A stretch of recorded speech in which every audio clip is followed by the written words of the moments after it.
வீடியோக்குள்ளே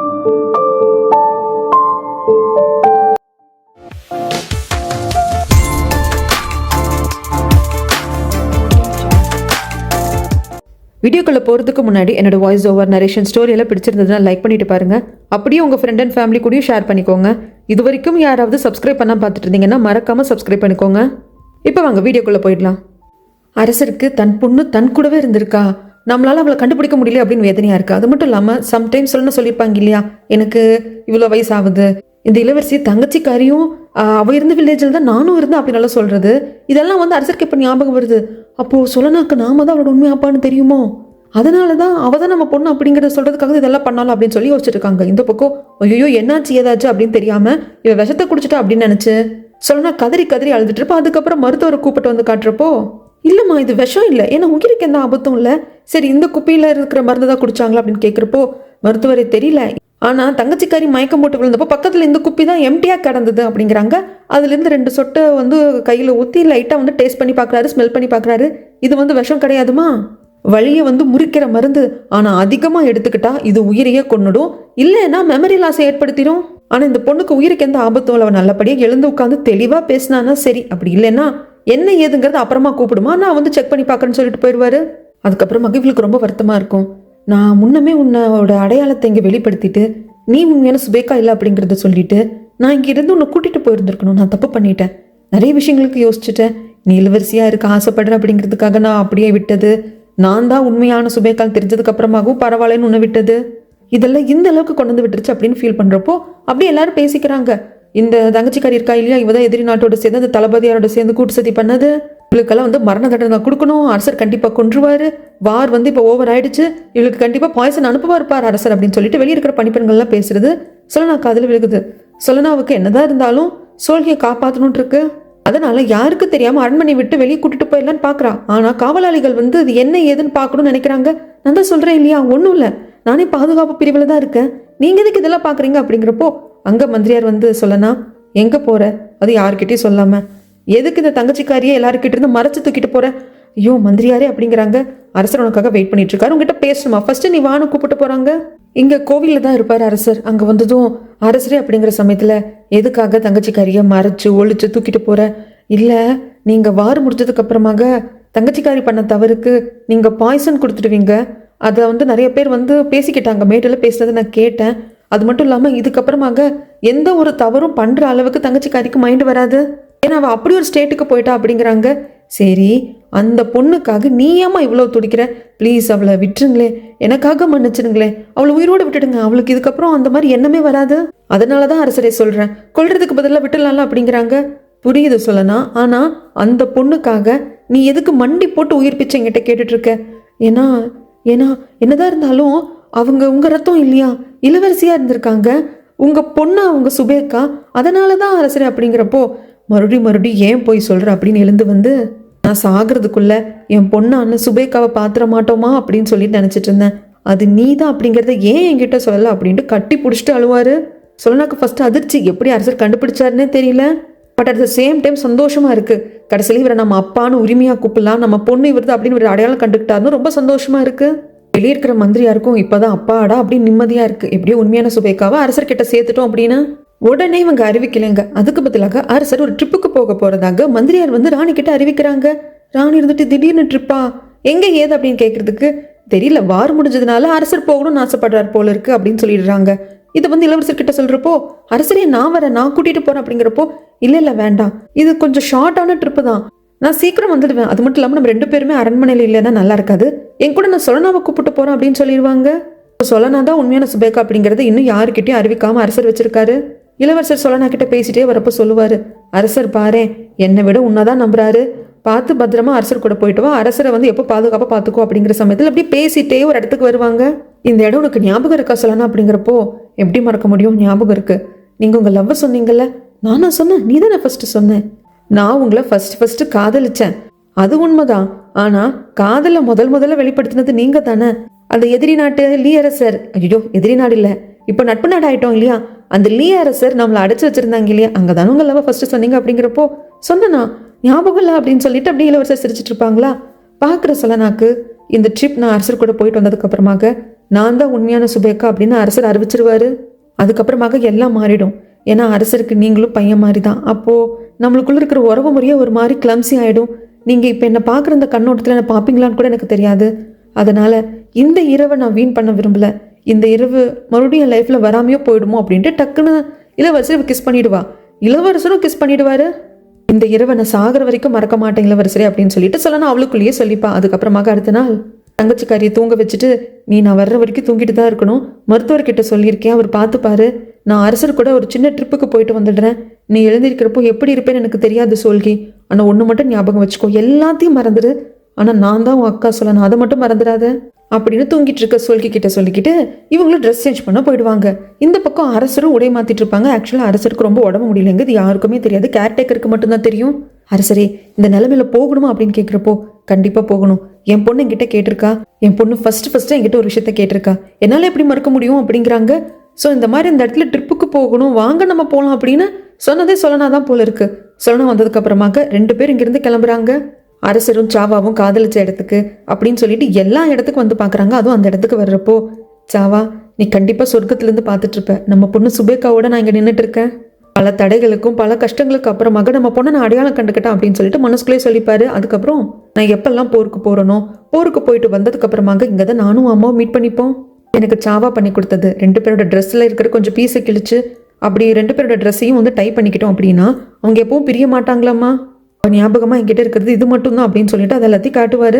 இப்படி அப்பாவும் பொண்ணும் நிறைய விஷயங்கள் பேசிக்கிட்டு இருக்காங்க. இங்கே அப்படியே சீனை கட் பண்ணா இளவரசர் கிளம்பிட்டு இருக்காரு. எங்கே என்ன ஜிம்மோ வந்து எப்படியாவது கூப்பிட்டு வந்தாலும் அப்படிங்கிறதுக்காக தான். ஏன்னா ஜிம்மு பயங்கரமான கோவத்தில் இருக்கான், கோவத்தில் தான் அரண்மனை விட்டு வெளியே போயிருக்கான். ஸோ அவனோட ஹண்டிங் பிளேஸ் எல்லாம் எது அப்படிங்கிறது இளவரசருக்கு தெரியும். எந்தெந்த இடத்துல போய் அவனுக்கு வந்து ஹண்டிங் பண்ணுறதுக்கு ரொம்ப பிடிக்கும் அப்படின்னு தெரியும். அந்த இடத்துல இருக்கிறதாக தகவல் கிடைச்சிருக்கு. அதனால தான் உடனே அங்கேருந்து ஜிம்மு கூப்பிட்டு போலான்னு வந்திருக்காங்க. அங்கே ஜிம்மு இருக்காருன்னு தெரியல, ஆனால் அந்த இடத்துல நின்று இளவரசர் வந்து கத்துவார், ஜிம்மு நான் இங்கிருந்து பேசுறது உனக்கு கேட்குதா என்னன்னு தெரியல, கேட்குற தூரத்தில் இருக்கியா என்னன்னு தெரியல, ஒருவேளை கேட்டுச்சுன்னா நல்லா கேட்டுக்கோ, இறந்து போன அரசரோட பையன் நீ கிடையாது, உன் அப்பாவை அரசர் கொண்டுட்டாருன்னு சொல்லிட்டு பகையை வளர்த்துக்கிட்ட, ஆனால் என்னோட அப்பா தான் இறந்து போன அரசர்னு தெரிஞ்சதுக்கு அப்புறமாக இப்போ இருக்கிற அரசர் மேலே எனக்கு பகைமை வரல, அவரை நான் என் அப்பாவை ஏற்றுக்கிட்டேன். நம்ம 2 பேரையும் அரசர் இடம் மாற்றிருக்காருன்னா அதுக்கு ஒரு காரணம் இருக்கு, ரத்தம் வெள்ளம் ஓடாமல் அவர் தடுத்து நிறுத்தி இருந்திருக்காரு, புரிஞ்சுக்கோ ஜிம்மு ப்ளீஸ் வா அப்படின்னு சொல்லி கத்துவாங்க. இவர் கத்துறாரு, ஜிம்மு எங்க இருக்காரு எது இருக்காருன்னு தெரியல, ஆனால் இதில் ஜிம்முக்கு கேட்க தான் செய்யுது. இப்படி சாவா கூட தான் போன இடம், அதுக்கப்புறமாக அம்மா கூட நாங்கள் இந்த கிராமத்தில் தான் வாழ்ந்தோம் அப்படின்னு சொல்லிட்டு சொல்லனா காட்டிட்டு எல்லாத்தையும் பேசிட்டு வந்துடுவாங்க.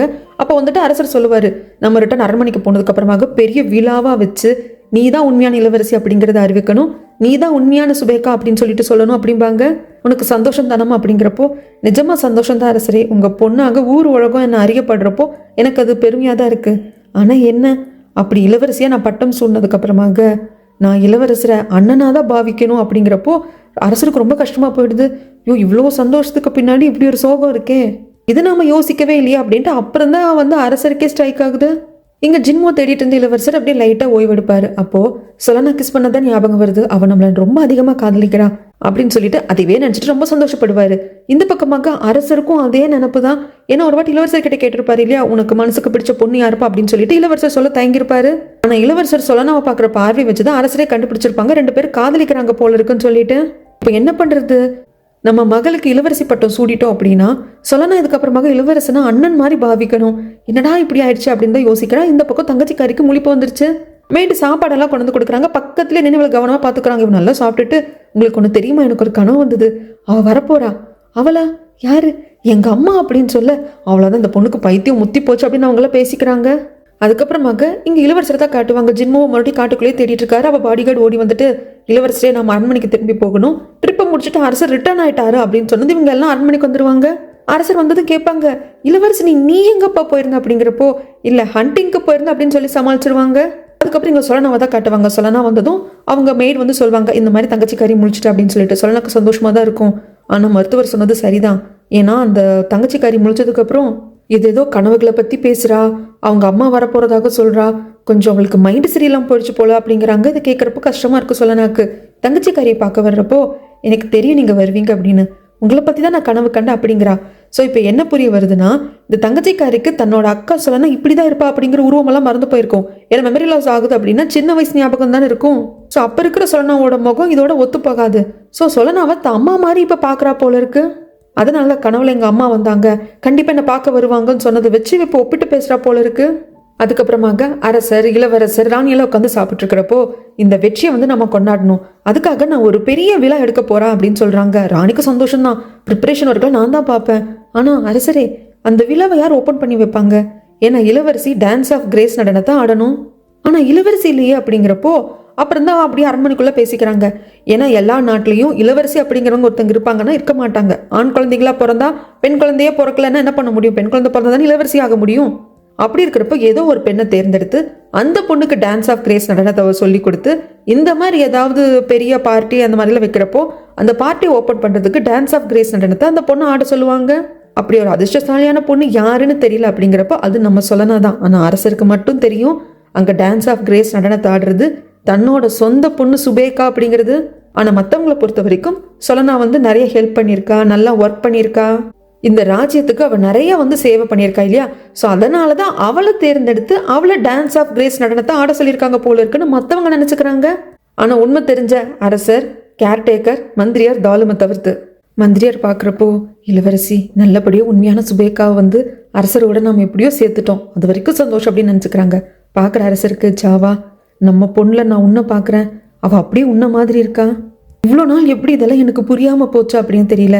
ஆனால் நல்ல வேலை எங்கள் மேலே கருணை வச்சு இந்த நாட்டோட சுபேக்காவை எங்ககிட்டே நீ கொடுத்துட்டேன், எங்களுக்கு அடையாளம் காட்டிட்டேன்ட்டு அவர் மனசுக்குள்ள நினச்சிக்கிறாரு. இளவரசருக்கும் ரொம்ப சந்தோஷமாக தான் அந்த டான்ஸை பார்த்துக்கிட்டே இருப்பாங்க, சொல்லணும் டான்ஸ் பண்ணிக்கிட்டே இருப்பாங்க. அப்போ தங்கச்சிக்காரி இங்கே வந்து நின்று பாப்பா, தங்கச்சிக்காரி கிட்ட சொல்லணும் சொல்லியிருப்பாங்க, நான் வந்து அம்மா கிடையாது உன்னோட அக்கா அப்படின்னு சொல்லிட்டு. அதனால எங்கள் அக்கா ரொம்ப அழகாக டான்ஸ் ஆடுறாள் அப்படின்னு சொல்லிட்டு அவளும் நின்று பாப்பா.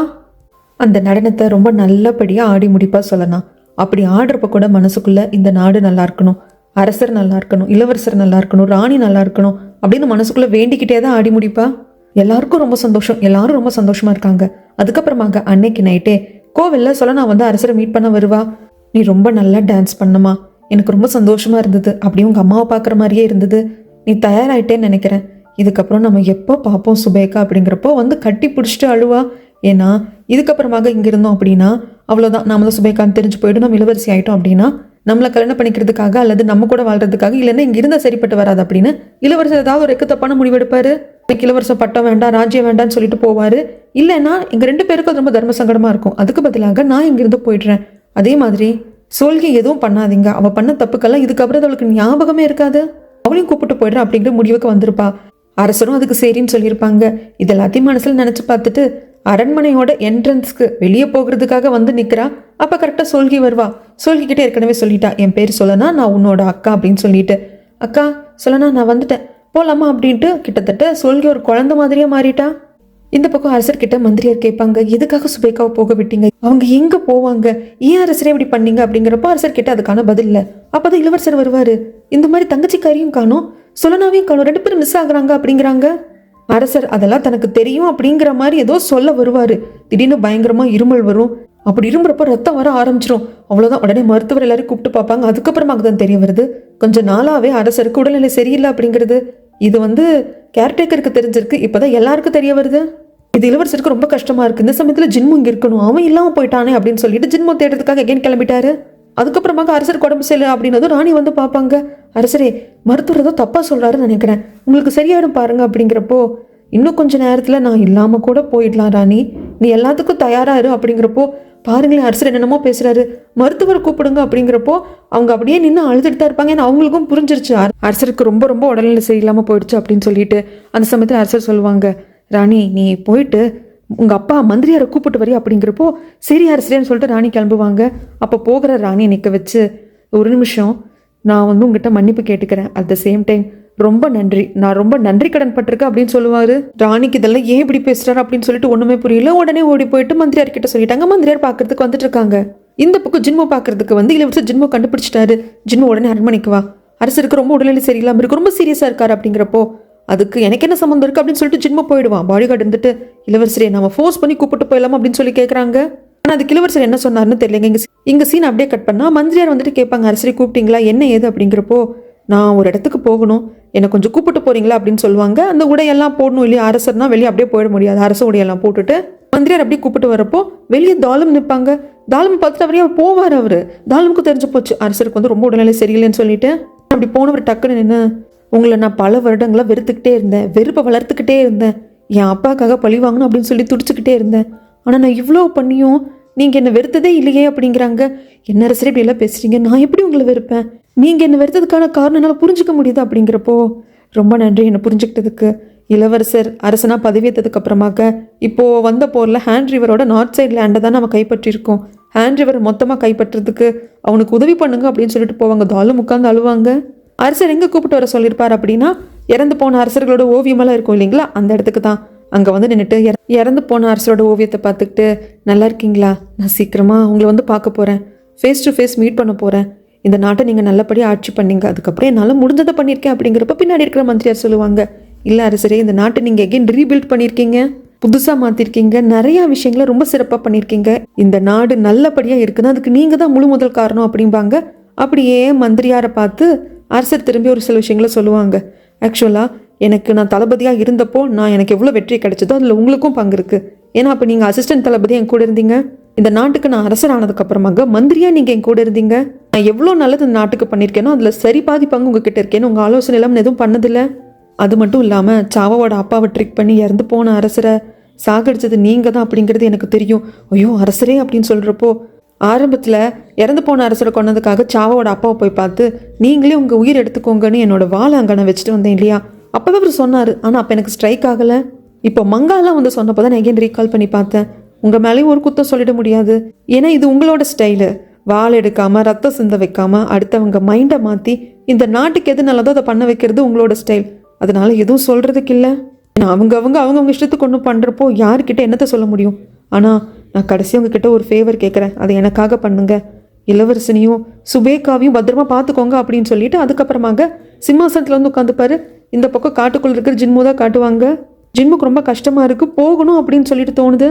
இங்கே சிம்மாசனத்தில் உட்காந்துட்டு இருந்த அரசருக்கு எகெயின் வந்து இருமல் வருது, ரத்தமாக வர ஆரம்பிக்குது. வெளியே இளவரசர் வெயிட் பண்ணிட்டு இருப்பாரு. மந்திரியார் வந்து அரசர் கூப்பிடுறாருன்னு சொல்லி அவர் உள்ள வர்றதுக்கும் இந்த பக்கம் ஜின்முக்கு என்னமோ தோணுது. உடனே குதிரையை எடுத்துட்டு கிளம்பிட்டான். எனக்கு தெரிஞ்ச அரண்மனைக்கு தான் வந்துட்டு இருக்கான் போல இருக்கு. இந்த பக்கம் என்னாச்சு அரசர் அப்படின்னு சொல்லிட்டு இளவரசர் கேட்குறப்போ அவரோட அரியணையை விட்டு இறங்கி வந்து, நீ போய் உட்காருப்பா அப்படிங்கிறாங்க. ஐயோ அரசரே, நீங்கள் இருக்கிறப்போ அதெல்லாம் வேண்டாம், நான் இங்கேயே இருக்கேன் அப்படிங்கிறப்போ, இல்லை நீ போய் உட்காரணும் அப்படின்னு சொல்லி கம்பல் பண்ணுறாங்க. இளவரசர் போய் உட்கார்ந்ததுக்கு அப்புறமாக தான் அதை பார்க்குறப்ப எனக்கு ரொம்ப திருப்தியாக இருக்கும்.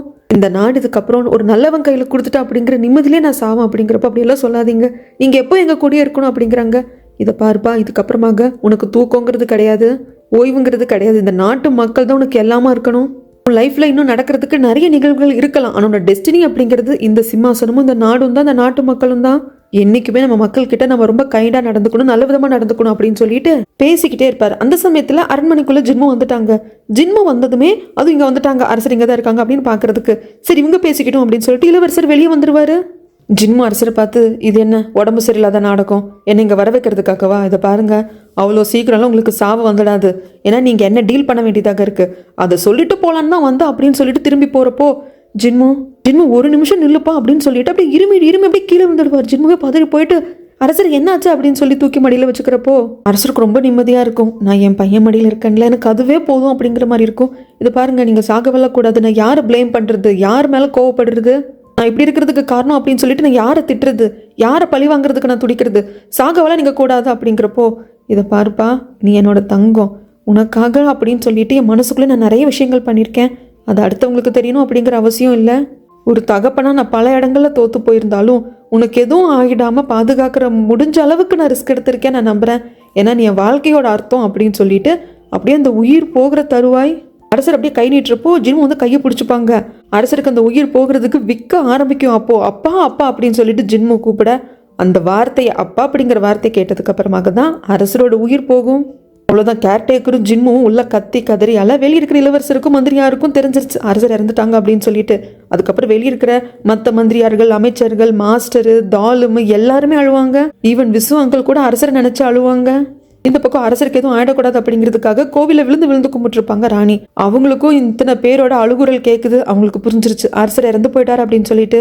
அப்படியே பின்னாடி ஒரு குரல் கேட்குங்க, அரசர் நல்ல தகப்பனா, நல்ல கணவனா, நல்ல காதலனா தெரியாது, ஆனால் நல்ல அரசன் அப்படின்னு சொல்லிட்டு அந்த பேக்ரவுண்ட் வாய்ஸ் அப்படியே வந்து சொல்லனா கிட்ட நிற்கும். ஆனால் அவங்க கிராமத்தில் இருக்கா. அவள் தங்கச்சியான சோல்கி கூட இங்கே தான் வாழ்ந்துட்டு இருக்கா. அவளுக்கு அரசர் இறந்துட்டாங்க அப்படிங்கிறது தெரியாது, ஆனால் அவள் மனசுக்குள்ளே என்னமோ தோணுது. இந்த பக்கம் சோல்கியை தான் காட்டுறாங்க. இப்படி அவள் பூவெல்லாம் பறிச்சுட்டு இருந்தப்போ ஞாபகம் இருக்குங்களா, அந்த 2 ஆன்ட்டியோட பசங்க சைட் அடிப்பாங்க இல்லையா, அதே மாதிரி 2 குட்டி பசங்க சைட் அடிக்கிறாங்க. அதில் ஒரு பையன் கோச்சனுக்குள்ள ஒரு குட்டி பையன் இருந்தான் இல்லைங்களா, அதுக்கப்புறம் ஆன்ட்டி கூட நான் வச்சு பார்த்துக்கிறேன் அப்படின்னு சொல்லிட்டு சரணா கிட்ட சொல்லியிருப்பாங்க இல்லையா, அந்த பையன் தான். இவங்க 2 பேர் பேசிக்கிறாங்க. அந்த அக்கா ரொம்ப அழகாக இருக்காங்கல்ல அப்படின்னு சொல்லிட்டு. சைட் அடிக்கிறதோட நிறுத்திக்கோடா, பெருசாகி அந்த அக்காவை கல்யாணம் படிக்கணும்னு நினைக்காத, அப்போ அவங்க பாட்டி ஆயிடுவாங்க. சோல்ஹிக்கா அப்படி தானே அப்படிங்கிறப்போ சிரிச்சுட்டு அவளுக்கு ஒன்றும் புரியல, ஹாயின்னு சொல்லிட்டு அங்கேருந்து போயிடுவா.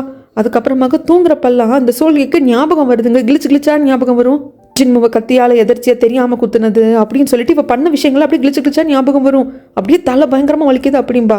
பக்கத்துலேருந்து சொல்லனாதான் பார்த்துப்பா. இந்த குட்டி பையன் இன்னொரு பையன் கிட்ட விளையாண்டுருப்பான். அப்போ ஆன்ட்டி வந்துட்டு யாருப்பா ஃப்ரெண்டு பிடிச்சிட்டியா வந்ததுமே அப்படின்னு சொல்லிட்டு கேட்குறப்போ அந்த குட்டி பையன் அவங்களோட அம்மா கிட்ட ஓடி போவான். நீங்கள் இந்த கிராமத்துக்கு புதுசா அப்படின்னு அந்த லேடி ஆன்ட்டியை பார்த்து கேட்க, ஆமாங்க நாங்கள் 2-3 நாள் தான் ஆச்சு, நாங்கள் தலைநகர்லேருந்து இங்கே ஷிஃப்ட் ஆகி வந்துட்டோம் அப்படின்னு சொல்கிறாங்க. இதோ என்னோட ஹஸ்பண்டும் அவரோட ஃப்ரெண்டும் வராங்க அப்படின்னு சொல்கிற சமயத்தில் பெரியண்ணா சின்னண்ணா வருவாங்க. சொல்லனோட கிராமத்துலேயே இவங்களும் செட்டில் ஆகலாம் அப்படிங்கிற முடிவு வந்துட்டாங்க போல இருக்கு. அதுக்கப்புறமாக்க சொல்லனா அந்த லேண்டில் வேலை செஞ்சுட்டு இருக்கிறப்போ எகெயின் ஃப்ளவர்ஸ் எல்லாம் வச்சு விளையாடுற மாதிரி தான் சொல்லி உட்காந்துட்டு இருப்பான். என்ன சோல்கி ஒரு மாதிரி இருக்க, அக்கா அம்மா அப்பா எப்போ வருவாங்க அப்படின்னு கேட்க, வருவாங்க ஆனால் ரொம்ப லேட் ஆகும், ரொம்ப லேட் ஆகும் அப்படின்னு சொல்லிட்டு ஏதோ சொல்லி சமாதானப்படுத்தி வைக்கிறா. இங்கே அரசரா நம்ம இளவரசர் முடிசூடிட்டாரு. அடுத்தடுத்து என்னென்ன வேலைகள் பண்ணுமோ அது எல்லாத்துலேயும் ரொம்ப தீவிரமாக இருக்காங்க. அந்த சமயத்தில் விசுவங்களை பார்த்துட்டு, விசுவங்கள் பார்த்து ரொம்ப நாள் ஆச்சு அப்படிங்கிறப்போ அரசரே அப்படின்னு ஆரம்பிக்க, பரவாயில்ல நிறைய வேலைகள் இருக்குது, உங்களோட பங்களிப்பு வேணும் அப்படின்னு சொல்லிட்டு அடுத்தடுத்து என்ன பண்ணும் அப்படிங்கிறத சொல்கிறாங்க. ரொம்ப தீவிரமாக இருப்பாரா. இதை மந்திரியார் பார்த்துட்டு, உங்களுக்குள்ள இறந்து போன அரசரையும் பார்க்குறேன், இப்போ இறந்து போனார் இல்லையா அந்த அரசரையும் பார்க்குறேன் அப்படின்னு சொல்லுவாங்க. இப்போ இந்த அரசர் அப்படியே லைட்டாக சிரிப்பாங்க, ஏன்னா அரசர் ஆயிட்டாருங்க, இதுக்கப்புறம் இளவரசர்னு கூப்பிட்டா நல்லா இருக்காது, அப்படியே சொல்கிறீங்க அப்படின்னு சொல்லிட்டு அரசரும் சிரிப்பாங்க. அந்த சமயத்தில் தான் மந்திரியார் சொல்லுவாங்க, இந்த மாதிரி அரசர் இறந்து போகிறதுக்கு முன்னாடி எனக்கு ஒரு டாஸ்க்கு கொடுத்தாங்க, அது உங்ககிட்ட கேட்க சொன்னாங்க. உங்கள் மனசுக்கு பிடிச்ச பொண்ணு இருக்கா அப்படின்னு சொல்லிட்டு 3 வாட்டி உங்ககிட்ட அரசர் கேட்பாராமே, நீங்கள் காதலிச்ச பொண்ணு மேலே இன்னும் உங்களுக்கு காதல் இருக்கா அப்படின்னு சொல்லிட்டு என்னை கேட்க சொன்னார் அப்படின்னு சொல்லி கேட்க, அரசர் என்ன சொல்கிறதுன்னு தெரியாமல் அப்படியே பார்ப்பாரு. இப்படி அரசர் யோசிக்கிறத பார்த்துட்டு மந்திரியார் இருந்துட்டு, இந்த மாதிரி இப்போ நான் கேட்டேன் இல்லையா கேள்வி, அதுக்கு உங்ககிட்ட இருந்து நான் காதலிச்ச பொண்ணை மறந்துட்டேன், அவள் இப்போ என்னோட மனசில் இல்லை, அடுத்து என்ன அப்படின்னு என் வாழ்க்கையை பார்த்து போயிட்டு இருக்கேன் அப்படின்னு நீங்கள் பதில் சொன்னீங்க அப்படின்னா எதுக்கப்புறம் எதையும் கேட்கக்கூடாது பேசக்கூடாது அப்படிங்கிறது இறந்து போன அரசர் எனக்கு சொன்னது. அது இல்லாமல் ஆமாம் இன்னும் அந்த பொண்ணு என் மனசில் இருக்கா அப்படின்னு நீங்கள் சொன்னீங்கன்னா இதோ இந்த கவர், இது உங்ககிட்ட கொடுக்கும்படி அரசர் சொன்னது அப்படின்னு சொல்லிட்டு சொல்லுவாங்க. இங்கே சீனை கட் பண்ணா இந்த பக்கம் ராணியை தான் காட்டுறாங்க. இதுக்கப்புறம் இவங்க ராணி கிடையாதுங்க, ராஜமாதா. கோவிலில் விழுந்து கும்பிட்டுருப்பாங்க. அப்படி கும்பிட்டுட்டே இருக்கிறப்ப கடவுளை பார்த்து கேட்பாங்க, இன்னும் எத்தனை நாட்கள் இருக்குது நான் என்னோட கணவனான அரசர்கிட்ட போய் சேர்றதுக்கு அப்படிங்கிறப்போ பக்கத்தில் மெய்டு இருந்துட்டு, என்ன இப்படி பேசுகிறீங்க, அவ்வளோ ஆசையாக போகிறதுக்கு, அது எங்களெல்லாம் விட்டுட்டு அப்படின்னு கேட்குறப்போ, ஆமாம் எப்போ அவரை பார்ப்போம் அப்படின்ட்டு இருக்கு, அடுத்த ஜென்மோன்னு ஒன்று இருந்தால் அவரோட லைஃப்பில் இருக்கிற ஒரே உமன் ஒரே காதல் நானாக தான் இருக்கணும்னு நினைக்கிறேன், அதுக்கு நான் ராணியாக இருக்கணும் அவர் ராஜாவாக இருக்கணுங்கிற அவசியம் இல்லை, இந்த நாட்டு மக்களில் யாரோ ஒருத்தங்களா சாதாரணமாக அவரும் பிறக்கட்டும் நானும் பிறக்கட்டும், நாங்கள் 2 பேரும் கல்யாணம் பண்ணிக்கிட்டு அவர் லைஃப்பில் நான் மட்டும்தான் காதல் அப்படிங்கிற மாதிரி ஒரு வாழ்க்கை வாழணும், அதுக்கப்புறம் உங்களை என் அம்மா ஸ்தானத்துலேருந்து நீங்கள் என்னை பார்த்துக்கிட்டீங்க, அடுத்த லைஃப்பில் நான் உங்களை நல்லபடியாக பார்த்துக்கணும் அப்படின்னு சொல்லிட்டு ரொம்ப எமோஷனலாக பேசுவாங்க. அதுக்கப்புறம் தாலமை பார்க்குறதுக்கு மாஸ்டர் வருவாங்க. வர்ற மாஸ்டர் ஒரு பொண்ணை கூப்பிட்டு வருவாங்க. அந்த பொண்ணு மெய்டு தான். அந்த பொண்ணை பார்த்துட்டு, இந்த பொண்ணை சொல்லனா மாதிரி இருக்கலாம் பார்க்குறதுக்கு, சொல்லனா மாதிரி ட்ரெயின் பண்ண சொல்லி சொன்னாங்க. தாலும் அதை கேட்டுட்டு அப்படியே சிரிப்பாங்க. அந்த சமயத்தில் இந்தாங்க இது சொல்லனா கிட்ட இருந்த வந்த லெட்டர் அப்படின்னு சொல்லிட்டு கொடுத்துட்டு போவார். அதுக்கப்புறமாக அந்த லெட்டரை பிடிச்சு தாலும் படிப்பாங்க. இப்போ வரைக்கும் இவங்க தான் தாலும் அப்படிங்கிறது சொல்லனாக்கு தெரியவே இல்லைங்க. இவங்க தான் தாலும் அப்படின்னு தெரிஞ்சது அரசர் அவர் இறந்து போயிட்டாரு. மாஸ்டர் மந்திரியார் இப்போ இருக்கிற அரசர், மேடம் நீங்கள் என்ன நினச்சி கவலைப்படாதீங்க, நான் நல்லா இருக்கேன், இந்த இடத்துல நான் ரொம்ப சந்தோஷமாக இருக்கேன், என் கூட பெரிய நச்சினா எல்லாரும் இருக்காங்க, நாங்கள் ஒரு ஃபேமிலியாக இருக்கோம், என்ன நினச்சி கவலைப்படாதீங்க அப்படின்னு லெட்டர் எழுதியிருப்பாங்க. இங்கே எல்லாரும் சந்தோஷமாக இருக்காங்க, எல்லாம் ஓகே. அந்த பக்கம் பெரியண்ணா சின்ன பேசிக்கிறப்ப தான் தெரிய வருது, மந்திரியார் தான் பெரியண்ணா கிட்டேயும் சின்னண்ணா கிட்டேயும் சொல்லனா அவங்க அம்மா அப்பா வாழ்ந்த கிராமத்திலேயே அங்கே போய் வாழ போகிறா, நீங்களும் அவளுக்கு துணையாக அந்த இடத்துல போயிட்டு வாழுங்க அப்படின்னு சொல்லி அனுப்பிச்சதே மந்திரியார் தான். அவர் ஏன் அப்படி சொன்னார் அப்படின்னு சொல்லிட்டு 2 பேர் பேசிக்கிட்டே இருக்காங்க. சரி அதுக்குள்ள ஒரு காரணம் இருக்கும் அப்படின்னு சொல்லி விட்டுருவாங்க. அப்போ தான் ஆன்ட்டி கேட்பாங்க, உன் தங்கச்சி சோல்கி ஏன் ஒரு மாதிரி டிஸ்டர்ப்டாகவே இருக்கா அப்படின்னு சொல்லி கேட்க, எல்லாம் சரியாயிடும் நினைக்கிறேன் ஆன்ட்டி அப்படின்னு சொல்லிட்டு சொல்லனா பேசிகிட்டு இருப்பாங்க. தங்கச்சிக்காரிக்கு கனவாக சாவடிக்குது. அரசர் இறந்து போனது சொல்லனாக்கு தெரிஞ்சுதா, பெரியண்ணா சின்னண்ணா வந்தப்போ கண்டிப்பாக சொல்லியிருப்பாங்கன்னு நினைக்கிறேன். பட் அது நம்மளுக்கு காட்டலைங்க. இவளுக்கு கனவு டார்ச்சர் பண்ணது, தூங்காமல் எழுந்து சோல்கி உட்காந்துருக்கா. சொல்லனா என்னாச்சு மறுபடியும் கனவா, தலைவலிக்குதா அப்படிங்கிறப்போ, அக்கா யாரோ வராங்க, கண்டிப்பாக இந்த வாட்டி யாரோ வராங்க, எனக்கு கனவுல வந்தது அப்படின்னு சொல்கிற. அடுத்த நாள் இவங்க பாட்டுக்கு அங்கே வேலையெல்லாம் செஞ்சுட்டு வராங்க. அந்த சமயத்தில் அந்த குட்டி பையனோட அம்மாவும் கூட வருவாங்க. இவங்க கூட அவங்களும் ஜாயின் பண்ணிக்கிறாங்க. அவங்களோட ஹஸ்பண்ட் வந்து இறந்து போயிருப்பாரு. இந்த பையனும் இந்த அம்மாவும் மட்டும்தான் வாழ்ந்து வந்துட்டு இருப்பாங்க. அந்த சமயத்தில் அப்படி ஒரு மரத்தை பார்ப்பாங்க. என்ன இந்த மரம் இப்படி இருக்கு? ஏய், இந்த மரத்தை தெரியாதா? சுபேகா ஃப்ளவர் இருக்கு இல்லையா, 100 வருஷத்துக்கு ஒரு வாட்டி பூக்குமே, அந்த பூ பூக்கக்கூடிய மரம் தான் இது. ஆனால் இப்போதான் பட்டு போன மாதிரி இருக்கே அப்படின்னு சொல்லிட்டு எல்லாரும் பார்த்துட்டு வந்துகிட்டே இருப்பாங்க. ஆனால் யாரோ வர்ற மாதிரி சொல்ல நாக்கு தோணுது. திரும்பி பார்த்தா வர்றது ஜின்மு வந்ததுமே தங்கச்சிக்காரியை தான் கூப்பிட்டு காட்டுறாங்க. தங்கச்சிக்காரி கிட்ட பேசுறதுக்காக ஜின்மு வருவாங்க. அப்போ பார்த்துக்கிட்டே இருக்கிறப்போ நீங்கள் யார் என்னன்னு சொல்லி கேட்க, ஏன் என்ன தெரியல அப்படிங்கிறாங்க. தெரியல, நீங்கள் என்னோட ஃப்ரெண்டா அப்படின்னு சொல்லிட்டு கேட்குறப்போ, ஆமாம் ஃப்ரெண்டு தான். அப்படியா, நம்ம என்ன விளாண்டோம், எனக்கு எதுவும் சுத்தமாக ஞாபகம் இல்லை அப்படின்னு சொல்லிட்டு சொல்லிடுவா. சரி, உனக்கு எதுவும் ஞாபகம் இல்லைன்னா பரவாயில்ல, நம்ம எகெயின் வந்து ஃபர்ஸ்ட்லேருந்து ஃப்ரெஷ்ஷாக ஸ்டார்ட் பண்ணலாம் அப்படிங்கிறப்போ அவளுக்கு என்ன பேசுறது எது பேசுறதுனே தெரியாது. அதுக்கப்புறம் தான் சொலனா வந்து கூப்பிட்டு சொல்லுவாங்க, அவள் வந்து அந்த மருந்தை நிறைய குடிச்சிட்டா, அது வந்து பெயின் கில்லர் மாதிரி யூஸ் பண்ணக்கூடிய மருந்து. ஆனால் ஒரே ஷாட்டில் நிறைய எடுத்துக்கிட்டோம் அப்படின்னா ஒன்றா அது நம்ம உயிரை எடுக்கும். அப்படி உயிரை எடுக்கல அப்படின்னா நம்மளோட மெமரி அந்த லாஸ் பண்ணி விட்டுரும். இப்போ இவகிட்ட இருக்கிறது தீராத தலைவலி வர்றப்போ பயங்கரமாக கஷ்டப்படுறா. அடிக்கடி கனவு வந்து இவளை டார்ச்சர் பண்ணுது. நிம்மதியாக தூங்க கூட முடியல. டாக்டர்கிட்ட எல்லாம் பேசியாச்சு. அவங்கள நிறையா வாட்டி வந்து இவளுக்கு ட்ரீட்மெண்ட் கொடுத்து பார்த்துட்டாங்க. ஆனால் எதுவுமே ஒர்க் அவுட் ஆகலை. சமயங்களில் எனக்கு இவளை பார்க்குறப்போ பேசாமல் இவளுக்கு மரணத்தையே கொடுத்துருக்கலாமோ, லைஃப் டைம் இந்த வழியை அனுபவிச்சுட்டு இருக்கிறதுக்கு இவ பேசாமல் செத்துருந்தான்னா ஒரு நாள் வழியோடு போயிருக்குமோ அப்படின்னு சொல்லிட்டு இவன் அந்த வழி வர்றப்போ படுற வேதனையை பார்க்குறப்போ எனக்கு தோணுது. ஆனால் என்ன பண்ணுறது, வாழ்க்கை எப்படி இருக்கணும், நாம் பண்ணதுக்கான விஷயம் எப்படி நம்மளுக்கு திரும்பி வரணும் அப்படிங்கிற முடிவு நம்ம கையில் இல்லையே அப்படின்னு சொல்லிட்டு ஜின்மு அங்கேருந்து கிளம்புறப்போ சென்ட் ஆஃப் பண்ணுறதுக்காக வருவாங்க. சொல்லனா அடுத்த வாட்டி வர்றப்போ உங்களுக்கு பிடிச்ச இந்த சூப்பெல்லாம் செஞ்சு வைக்கிறேன் அப்படின்னு சொல்கிற சமயத்தில், இல்லை சொல்லனா அதுக்கு நான் டிசர்விங் ஆனவன் கிடையாது. ஏன்னா நான் எவ்வளோ கொடுமைகள் பண்ணியிருப்பேன். அதுக்கப்புறமாகவும் நீ எப்படி நான் பிரதராக பார்க்குற அப்படிங்கிறாங்க. எனக்கு கோவம் இருந்தது, ரொம்ப நான் அவங்கள வெறுத்தம் தான். ஆனால் இப்போது அந்த வெறுப்பு இல்லை. ஏன்னா அப்பா விட்டுட்டு போனது நம்ம 2 பேர் தான். எனக்கு நீங்கள் அண்ணனாகவும் உங்களுக்கு நான் தங்கச்சியாகவும் நான் இருக்கேன். அவ்வளோதானே, இதுக்கு மேலே எதுக்கு வெறுப்பு அப்படிங்கிறப்போ ஜின்முக்கும் கண்ணெல்லாம் கலங்கிரும். சரி சொல்லனா நான் போயிட்டு வரேன் அப்படின்னு சொல்லிட்டு அங்கேருந்து கிளம்பிடுவாங்க. இந்த பக்கமாக மந்திரியாரில் கேள்வி கேட்டார் இல்லைங்களா, அதுக்கு வந்துட்டு இளவரசர் பதில் சொல்கிறாரு. அரசர் பதில் சொல்கிறாரு, மனசுக்கு பிடிச்ச பொண்ணு இருந்தால் நீ சொல்லு, நான் எந்த ஒரு தகுதியும் இதெல்லாம் பார்க்க மாட்டேன், உனக்கு மனசுக்கு பிடிச்ச பொண்ணாக இருந்தால் மட்டும் போதும், உனக்கு நான் கட்டி வைக்கிறேன் அப்படின்னு சொல்லிட்டு அரசர் சொன்னார். எனக்கு மனசுக்கு பிடிச்ச பொண்ணா சொல்லனா இருந்தா, ஆனால் அவள் என்னை உண்மையாக காதலிச்சா அது எனக்கு நல்லா தெரியும், அதில் எனக்கு எந்த ஒரு சந்தேகமும் இல்லை. ஆனால் அவள் என்னை விட்டு போயிடுறா, அது ஏன்னு எனக்கு தெரியல. இப்போவும் எங்கே போனால் எங்கே இருக்கா அப்படிங்கிறது எனக்கு தெரியல. ஸோ நாங்கள் 2 பேரும் சேரக்கூடாது அப்படின்னு அவள் நினைக்கிறாளா, இல்லை அவளை என்னதான் தடுக்குதுன்னு எனக்கு தெரியல. இதுக்கப்புறமாக அதை பற்றி யோசிச்சுக்கிட்டு என்னால் வாழ்க்கை கொண்டு போக முடியாது. மறந்துட்டு அடுத்து என்ன அப்படின்னு தான் நான் வாழ பார்க்கணும். ஆனால் என் மனசில் என்னோடய ஃபர்ஸ்ட் லவ்னு அது அவள் தான். அவளும் என்னை காதலிச்சா அது எனக்கு நல்லாவே வந்து தெரியும்.